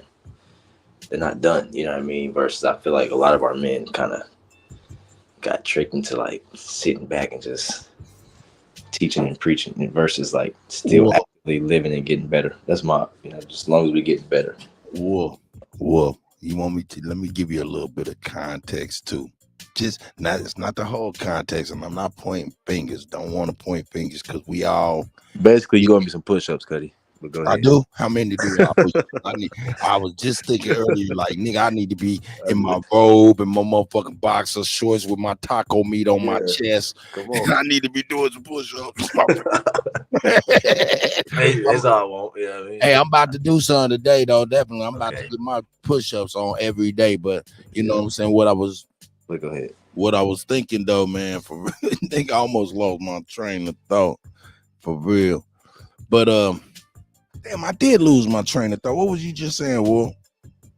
Damn, I don't know. You were saying I don't know. It's all good.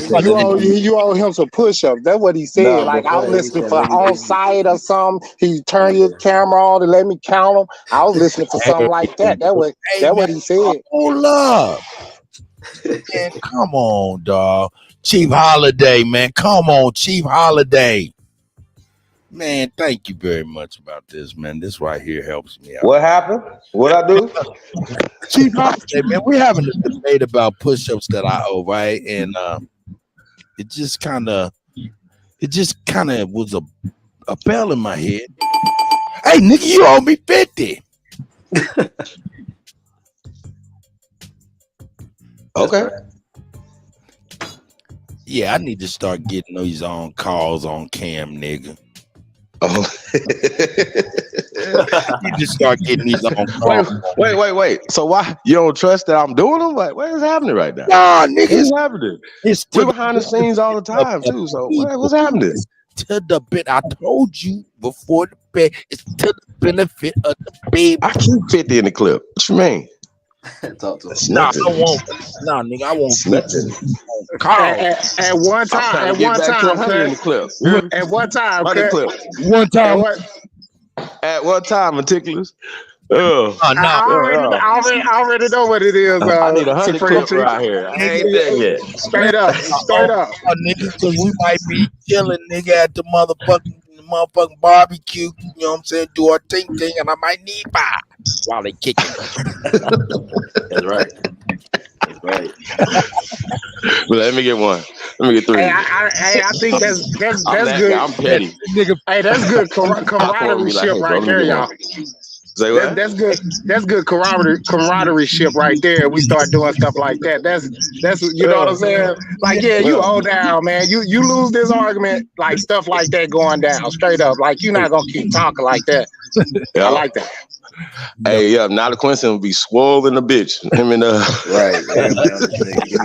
You know what I'm saying? Be swole. He walk around here all big, like old boy. And this fought Roy Jones Jr. Who won that fight? Y'all know? Oh, I ain't even. Hey, man, ain't nobody, man. The old muscle bound dude. Hey, Got man, his name. that's hilarious. Hey, now, Hey, I don't play with clowns no more. Like when we started identifying all of these actors out here, Chief, like I don't play with clowns no more. I'll be out here with my people. Let's put a boxing match together. That's what you know what I'm saying? My son was talking about taking his son to the boxing thing to go get training and stuff. He 3. So that's, you know what I'm saying? Let's do stuff like that. Like I don't mess with them. I don't know which one's acting. Don't show me the wrong thing. We start following them and they followed out. They lead us down the wrong house into a burning house, man. That's right. Hey, check we this definitely out. need martial arts. Huh? Hey, check this out though, Chief. While we talking, I want you to check out this here video in the background of the fight this weekend. You know I watched those, Kutty. Hey, yeah, nigga, that shit was tight. I started to go live. I mean, do a private thing, but it was too late before I realized it. But you see who was at the Israel Zana fight, huh? Hey man, shout out to Izzy, man. He went in. Israel Alessandra. Shout out to the brother, man. He whooped old boy pretty good. I felt kind of indifferent. I hate to say Hold it. up. Wait, what happened? You felt indifferent? Yeah, I did, guys. I mean, the boy that got beat 2 times by this dude, man. 3rd time would have been too much. He had to beat him. Hold up. What you see there, boy? He beat him 3 times. Man, what the fuck is going on with the YouTube, man? They over here playing games. Hey, ever since I became Aboriginal, I have this Aboriginal ptosis. I just don't like to see Africans win. I don't know what it is. I just seeing Africans win make me feel away. Hey, look, I was kind of torn too because I wanted to root for the American, but you know, it's like Indian shit, nigga. I really didn't know who to root for, bro. I'm like, but I got to keep it real, man. I went on and went with Israel Alexander. I did. I had to, bro. I had to. I respect. I had to. I had to. Oh fuck. Even though So do you be like Brad Pitt against you know, I'm still gonna. I know that Brad Pitt is not an American. You're not an American. Yeah. Hey, Chief. So are you just picking a winner, or are you going for the person? Because it's like when we be looking at the game, we just picking the winner, but it's not like that. I want them to win. I'm gonna go with the black guy. Yeah, Jesus. I'm saying like I might be fucked up a little bit. Well, I was torn because he's from Brazil, kind of. You right? You know what I'm saying? Kind of, yeah. And Israel is from he from Nigeria? I guess right? So it's like, yeah, bro. But you know that's why I don't like watching them, because I could see the manipulation in the game, in every fight, in every exchange, in every conversation. Like I see where we getting these things that we've been talking about all morning from. And it's them. Right. Yep. Because you see what I'm saying? Like I really see that. That's why I don't watch it no more. Yep, they're the same. Look, they are all the same people that run all these leagues, Hollywood, police, all of that shit is layers upon layers on layers of the same people. Go ahead, brother. Yep, and you know what's the common thread? All the GOATs are Americans. The GOATs is American. Look at John Jones. That nigga ain't never lost. Bad. They want him to lose so bad. Look at Izzy. Got beat 3 times. Look at Kamaru Usman, Nigeria, got kicked in the head, beat twice. Even Ngannou got beat. The only GOATs is the Americans. That's why.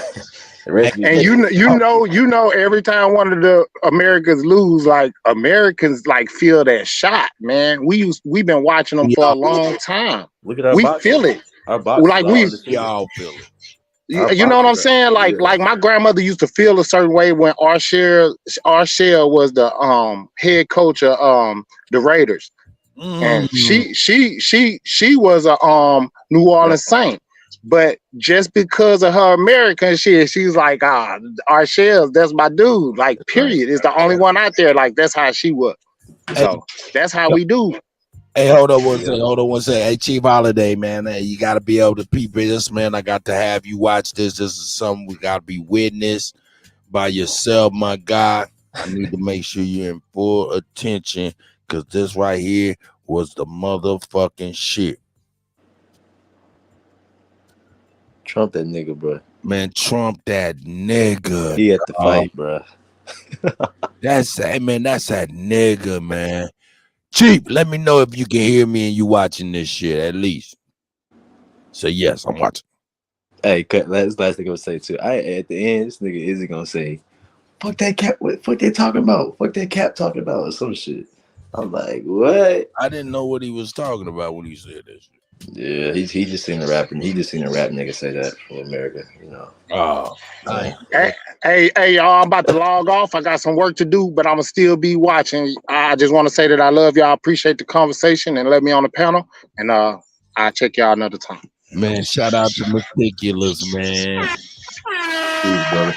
Appreciate it. We love you too, brother. Peace to everybody. Love everybody. Peace, bro. You too, man. That's a fact. You know, man, this was a beautiful thing. Let me go on and push play, man. This was awesome shit. President Donald Trump. What about?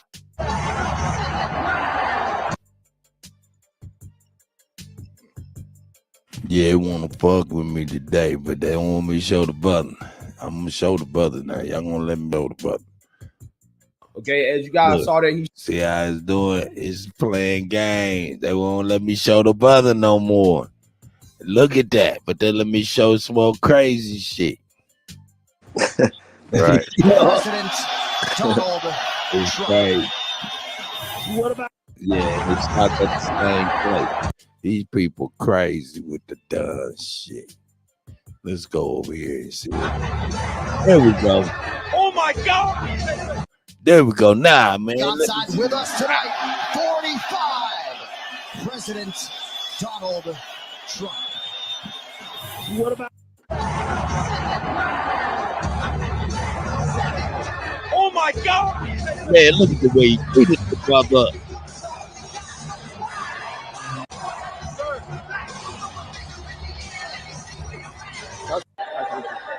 How you doing? Give him some love. It's an honor. Thank you.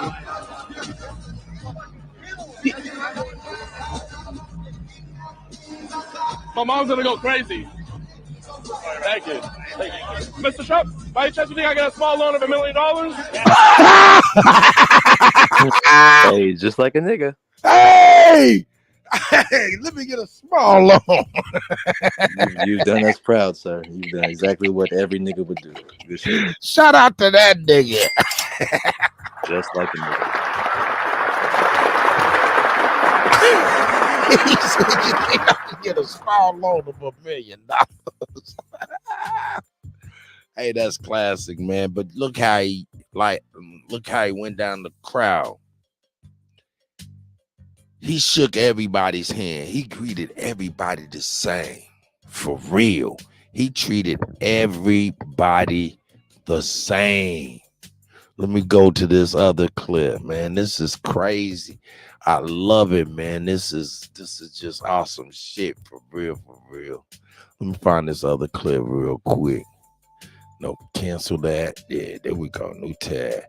And this is just this Donald Trump, man. And, hey, man, maybe I am a fanboy. You know what I'm saying? Maybe I am a fanboy. Oh, shit. Hold up. Watch out now. Watch out now. That's right. That's right. But, yo, man, I seen something. And this was the actual epitome of what you could say the difference between Trump. For real. This is the epitome of the difference between Trump and Biden when it relates to our people. You know what I'm saying? Let me get that more. Here it comes. Here it comes, boy. Here it comes. Where's that? Hey, I'm scrolling like it's nobody's business. Here it is. Here we go. Here we go. Let me copy that link address and paste it up here because I'm already sharing. Bow. Check it out. It's clear to see who's more comfortable. And we all know why.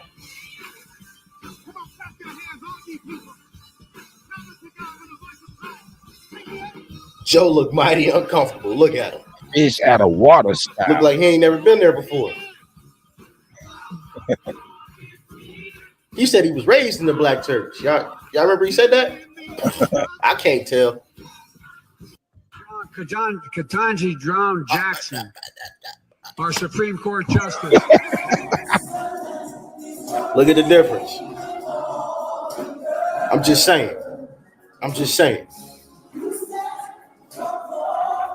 Trump in there with that offbeat white man swag, but he's swagging with us though. Best he can.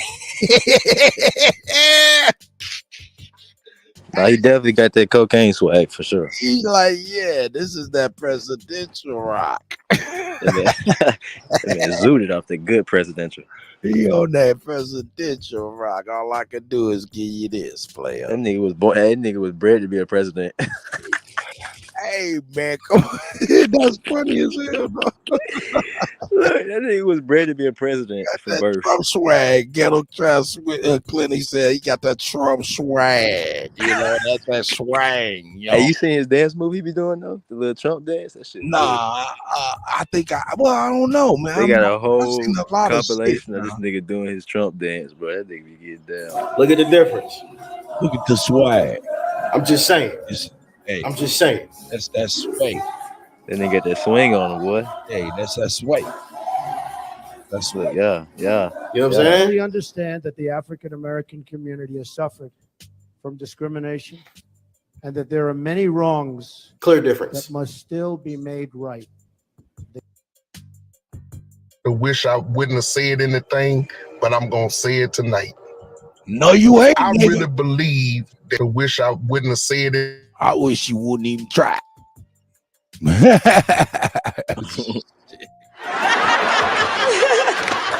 that nigga out there over there on them implications, man. I ain't about to be allegedly in on these niggas and shit. Had no Jay Prince over here treating me like I'm motherfucking Tasha K and he Cardi B, nigga. Oh my God, no. Absolutely not. Nah, man, on that note, man, we about to mosey on over to BAP and get on the big Aboriginal Power channel, man. I appreciate y'all, man. Normally, I wouldn't be on this long, but BAP had a, you know what I'm saying? Hey, look, hold up, man. Let me put him up on here. You know what I'm saying? Yeah, look at the pup. Looking good. Look at him looking good. That's both of them out here, man. You got a litter out there?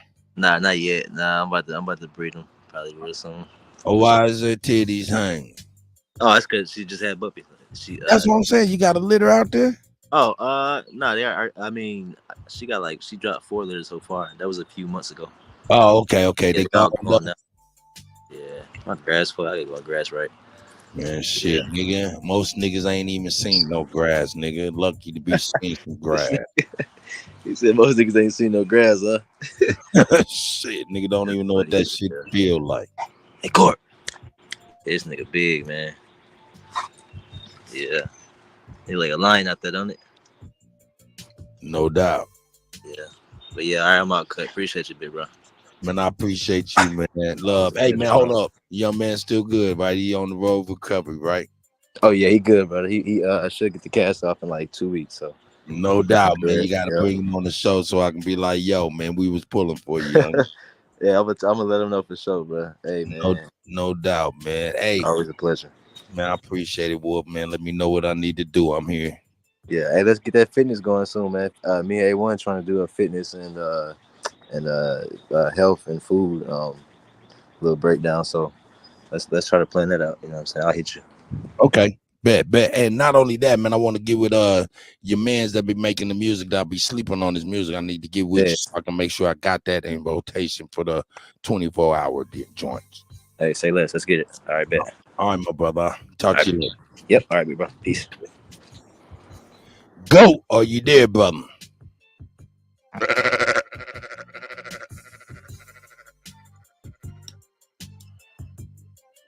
Go may not be here. There he is.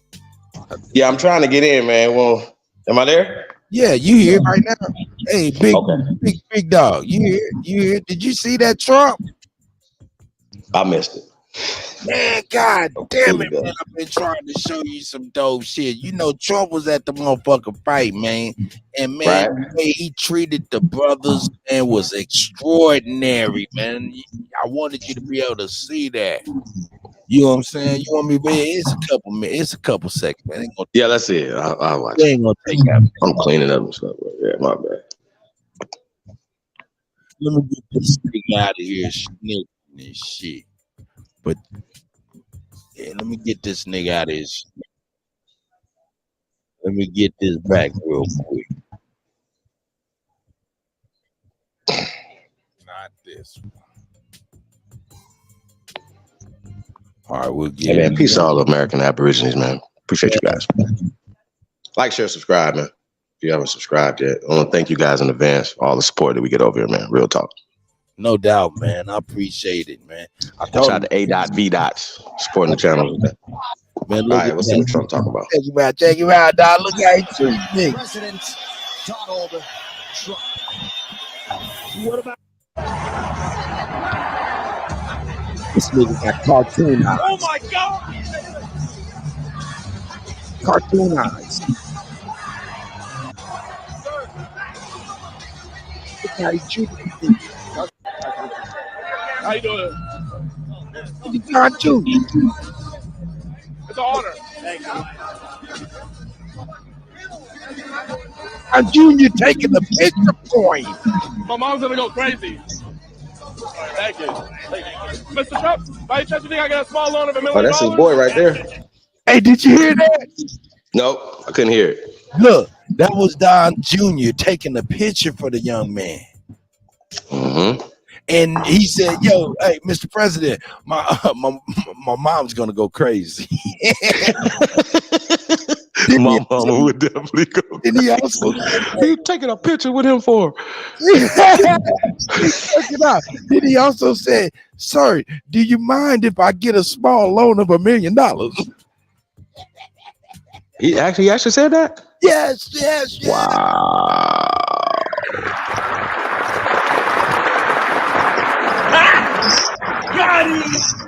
Got him. That nigga said, you think I can get a small I think that's interesting. of $1 million? Hey, but you know what? I appreciate the brother being there, man. He was with Kid Rock, he was with Mike Tyson, Dana, and shit, you know. But he was with the people, and the people all in the audience embraced him. The fighters embraced him. It was a warm moment for something that we've not even experienced in our lifetime. Warmth for the presidency. Interesting.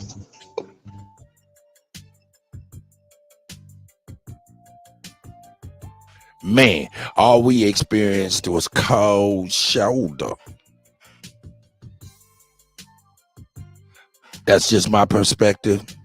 And with that, I'm going to give super shouts out to my brother, BAP, AB TV, A1, Root Words, Not a Coincidence. I'm trying not to forget anybody. Big Dog Philly, OG, New Growth, Juan, you know what I'm saying? Lou Eric Grassroots. You know what I'm saying? Tayshawn, the Confederate Don. You know what I'm saying? I'm trying to make sure Wolf, of course, you know what I'm saying? Shit. Master Meticulous, Sister Soul, you know what I'm saying? Sister Bethy, you know what I'm saying? Everybody, man. Sanchez, man. You know, Bobby Knight, everybody, man. I just want to say we love y'all. And I want to give special shouts out to my brother, Hawk School.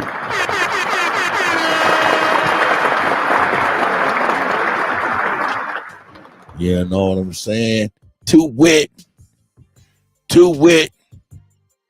I'm about to honor him with the end of this here video with his great work, man.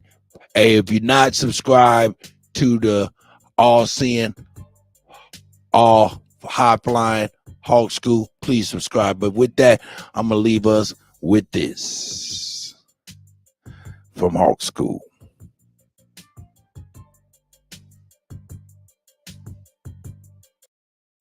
Oh shit. Oh, it ain't even right. Oh shit. Hey, damn it, why you do that? He might have had to get it up off of there. Damn, I'm gonna go on and be a member of the Hawk School. God damn it, I should have pulled it down. Nigga. Hawk School. I'm trying to play that Wild Indian with the with Reverend X, man. That shit was hot. Shout out to Hawk School anyway, man. He got to do what he got to do, man. And I ain't mad at him. Shout out him. So with that, we'll leave you with something else. Boom. We'll leave you with something else. And I will leave you with what? Oh, yeah, Dre Cobbs. Here we go. Shout out to Dre Cobbs Music, working hard, and all his team.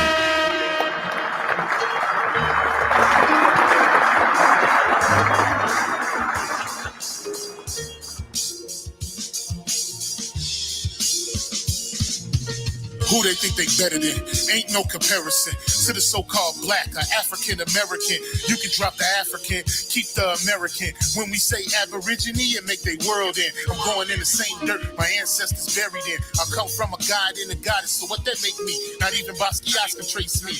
Not even Van Gogh can paint me.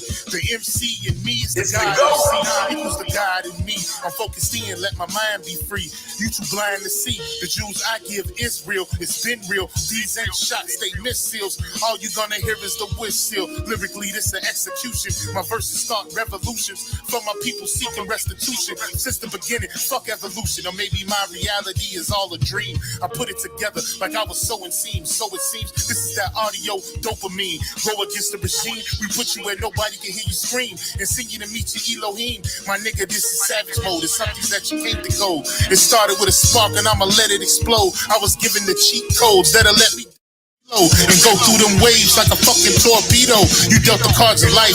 I just cut them diamonds with the ace of spades. Y'all scatter like roaches when they facing raid, or vampires when they facing blade.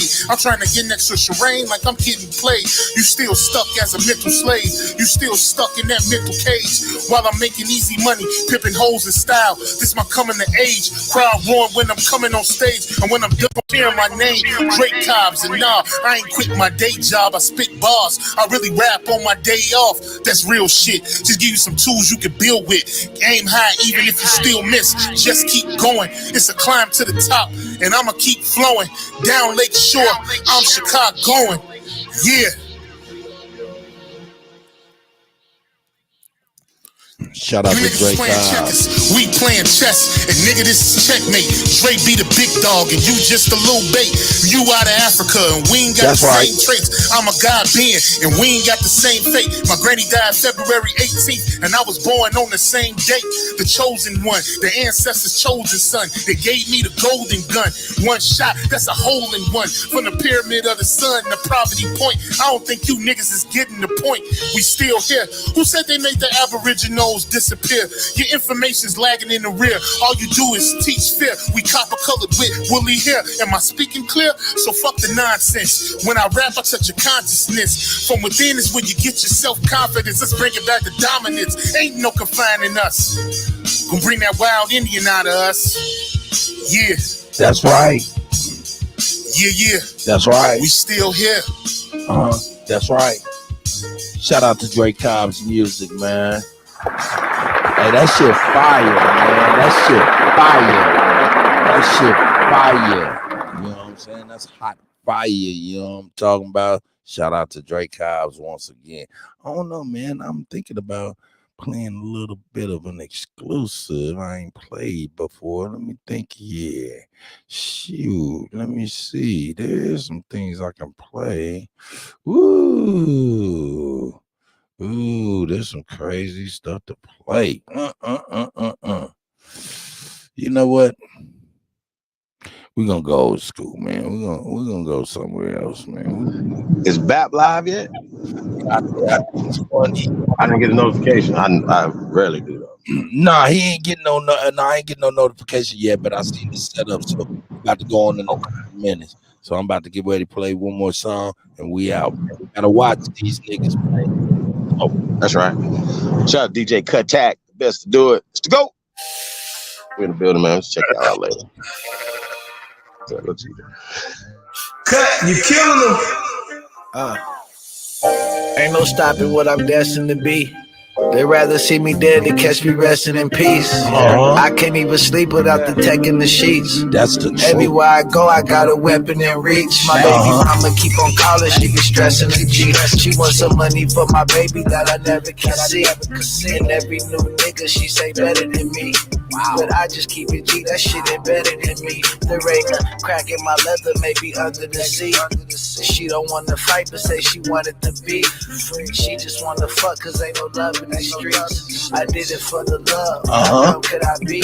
I got caddy fiends, caviar dreams. That's right. Niggas want me dead, that's what the money brings. I don't play the wing, shooters on my team. Glocks and briefcase, chops. I'm watching these niggas, know they wanna see me dead. Riding with this Glock, bitch, I'm living on the edge. Hustling on the go, never sleeping in my bed. Money on my mind, all my prices on my head.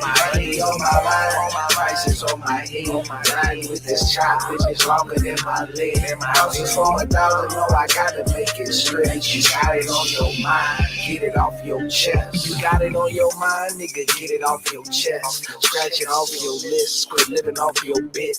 Get it out your grind, nigga, this is not a test. Niggas take your life, you ain't got shit left. Take me to the king, tatted on my neck. I don't play no games, but you don't get no wreck. Heard you put in work, cuz you ain't get no check. I know too many niggas that'll die for respect. I just want the bread, but these suckers want me dead. I lost my nigga Dre, that shit be fucking with Go, you with me? You gotta watch These niggas. You with me, go? Yeah. I'm watching these niggas, know they wanna That's see me right. dead. Hey man, we going with an exclusive, man. I gotta go with an OG favorite of mine, man. I gotta go with it. What you think? Let's get it. Here we go. Original Purple Panthers, my OG. That's all. Felony's coming soon, y'all. I know I keep saying it.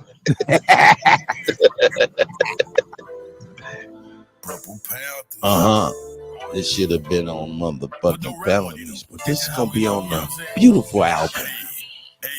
Loving my life is so beautiful, look. All of this ice is so beautiful, look. All of my price is so beautiful. Everything is so nice and so beautiful. Beautiful, beautiful, beautiful, beautiful, beautiful nigga. Bitch, I'm a beautiful, beautiful, beautiful, beautiful, beautiful nigga. Hey, look how I'm living so beautiful, look. Look how I spit it so beautiful, look. All of my kids are so beautiful. Look at my skin, it's so dark and so beautiful. Beautiful, beautiful, beautiful, beautiful, beautiful nigga. Bitch, I'm a beautiful, beautiful, beautiful, beautiful, beautiful nigga. Hey, I spit that game with beautiful, look. Beautiful. The cane was beautiful. Beautiful. I hit the motor day when I was young, cause they saw that thing, it was beautiful. Beautiful. Bitch, I'm so big and beautiful. Beautiful. My bitch so big and beautiful. Beautiful. I'm in the streets every day and we dealing nothing but them good pharmaceuticals. White girl, irrefusable. Reputation, irrefutable. Lifestyle, very suitable. Street cred, very provable. Beautiful. Army sergeant, I'm recruitable. OG Genie, you can Google them. Drop the top, it's so removable. Ain't no budget, ain't no moving them. It ain't nothing you can do with a beautiful bitch in a booty for. Watch how many tricks a booty pull. Titty nipples looking chewable. Heads turning looking screwable. Selling coochie in a can, count cat cornered in a cubicle. Ain't no telling what I do to you. Know that I do to do round and round and round and round like a hula hoop. DD, I banging out hits on the fruity loop. Look, loving my life is so beautiful. Look, all of this ice is so beautiful. Look, all of my price is so beautiful. Everything is so nice and so beautiful. Beautiful, beautiful, Beautiful. beautiful, beautiful, beautiful nigga. Bitch, I'm a beautiful, beautiful, beautiful, beautiful, beautiful nigga. Let 'em know. Look how I'm living so beautiful. Look how I spit it so beautiful. Look, all of my kids are so beautiful. Look at my skin, it's so dark and so beautiful. Beautiful, beautiful. Beautiful. Beautiful, beautiful, beautiful. Beautiful. Beautiful, beautiful. Beautiful. Beautiful. We some beautiful niggas. Hey, get on the beat and watch me catch a body like they throwing people. Look. Them 10,000 customers in Colorado that we growing is legal. Sewing up the street like a needle. Stacking chips and Pringles, Cheeto, Fritos, and them Dorito. We go the opposite way the police go. She go throw them off. They go damn, I love. Watch how the story get deep though. Yes, I'm connected with Chico. It ain't me amigo, but we do nothing illegal. It ain't nothing free but a free throw. A full black Latino, a pico, the guy over burrito. A grande and I know Paquito, but that's how I eat them. My pockets so Danny DeVito. My new bitch, she from Puerto Rico. Oh. Chips from Toledo. She get all that medicine Frito. She sell it and give it to me. That's Frito. That's Frito. I touch down and light up the street though. I'm selling this game by the kilo. I'm falling like I just got chemo. Just holler my name if you need more. I keep people peeping through people. Got A1 for silver for Tito. A king of the ghetto like Zero. A neighborhood hero. Loving my life is so beautiful. Look, all of this ice is so beautiful. Look, all of my price is so beautiful. Everything is so nice and so beautiful. Beautiful, beautiful, beautiful, beautiful, beautiful nigga. Bitch, I'm a beautiful, beautiful, beautiful, beautiful, beautiful nigga. Hey, hey, look how I'm living so beautiful. Look how I spit it so beautiful. All of my kids are so beautiful. Look at my skin is so dark and so beautiful. Beautiful, beautiful, beautiful, beautiful, beautiful nigga. Bitch, I'm a beautiful, beautiful, beautiful, beautiful, beautiful nigga. Hey, hey. That's right. That's right. That's right. Hey. When you were in diapers and wetting the sheets, I was at the Ponderosa rapping to the beat. So you think you're bad with your rap? Well, I'll tell ya, Pilgrim, I started the crap. When you were in diapers and wetting the sheets, I was at the Ponderosa rapping to the beat. So you think you're bad with your rap? Well, I'll tell ya, Pilgrim, I started the crap. When you were in diapers and wetting the sheets, I was at the Ponderosa rapping to the beat.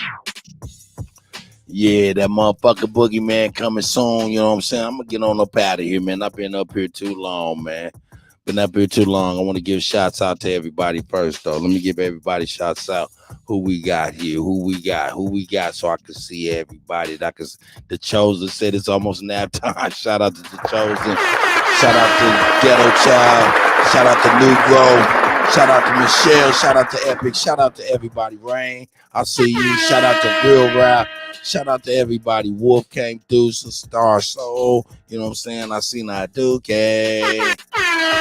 know what I'm saying? Everybody, man. I appreciate y'all fucking with the Kutty, and I love y'all, man. With your rap, well, I'll tell ya, Pilgrim, I started the crap. When you were in diapers and wetting the sheets, I was at the Ponderosa rapping to the beat. So you think you're bad with your rap?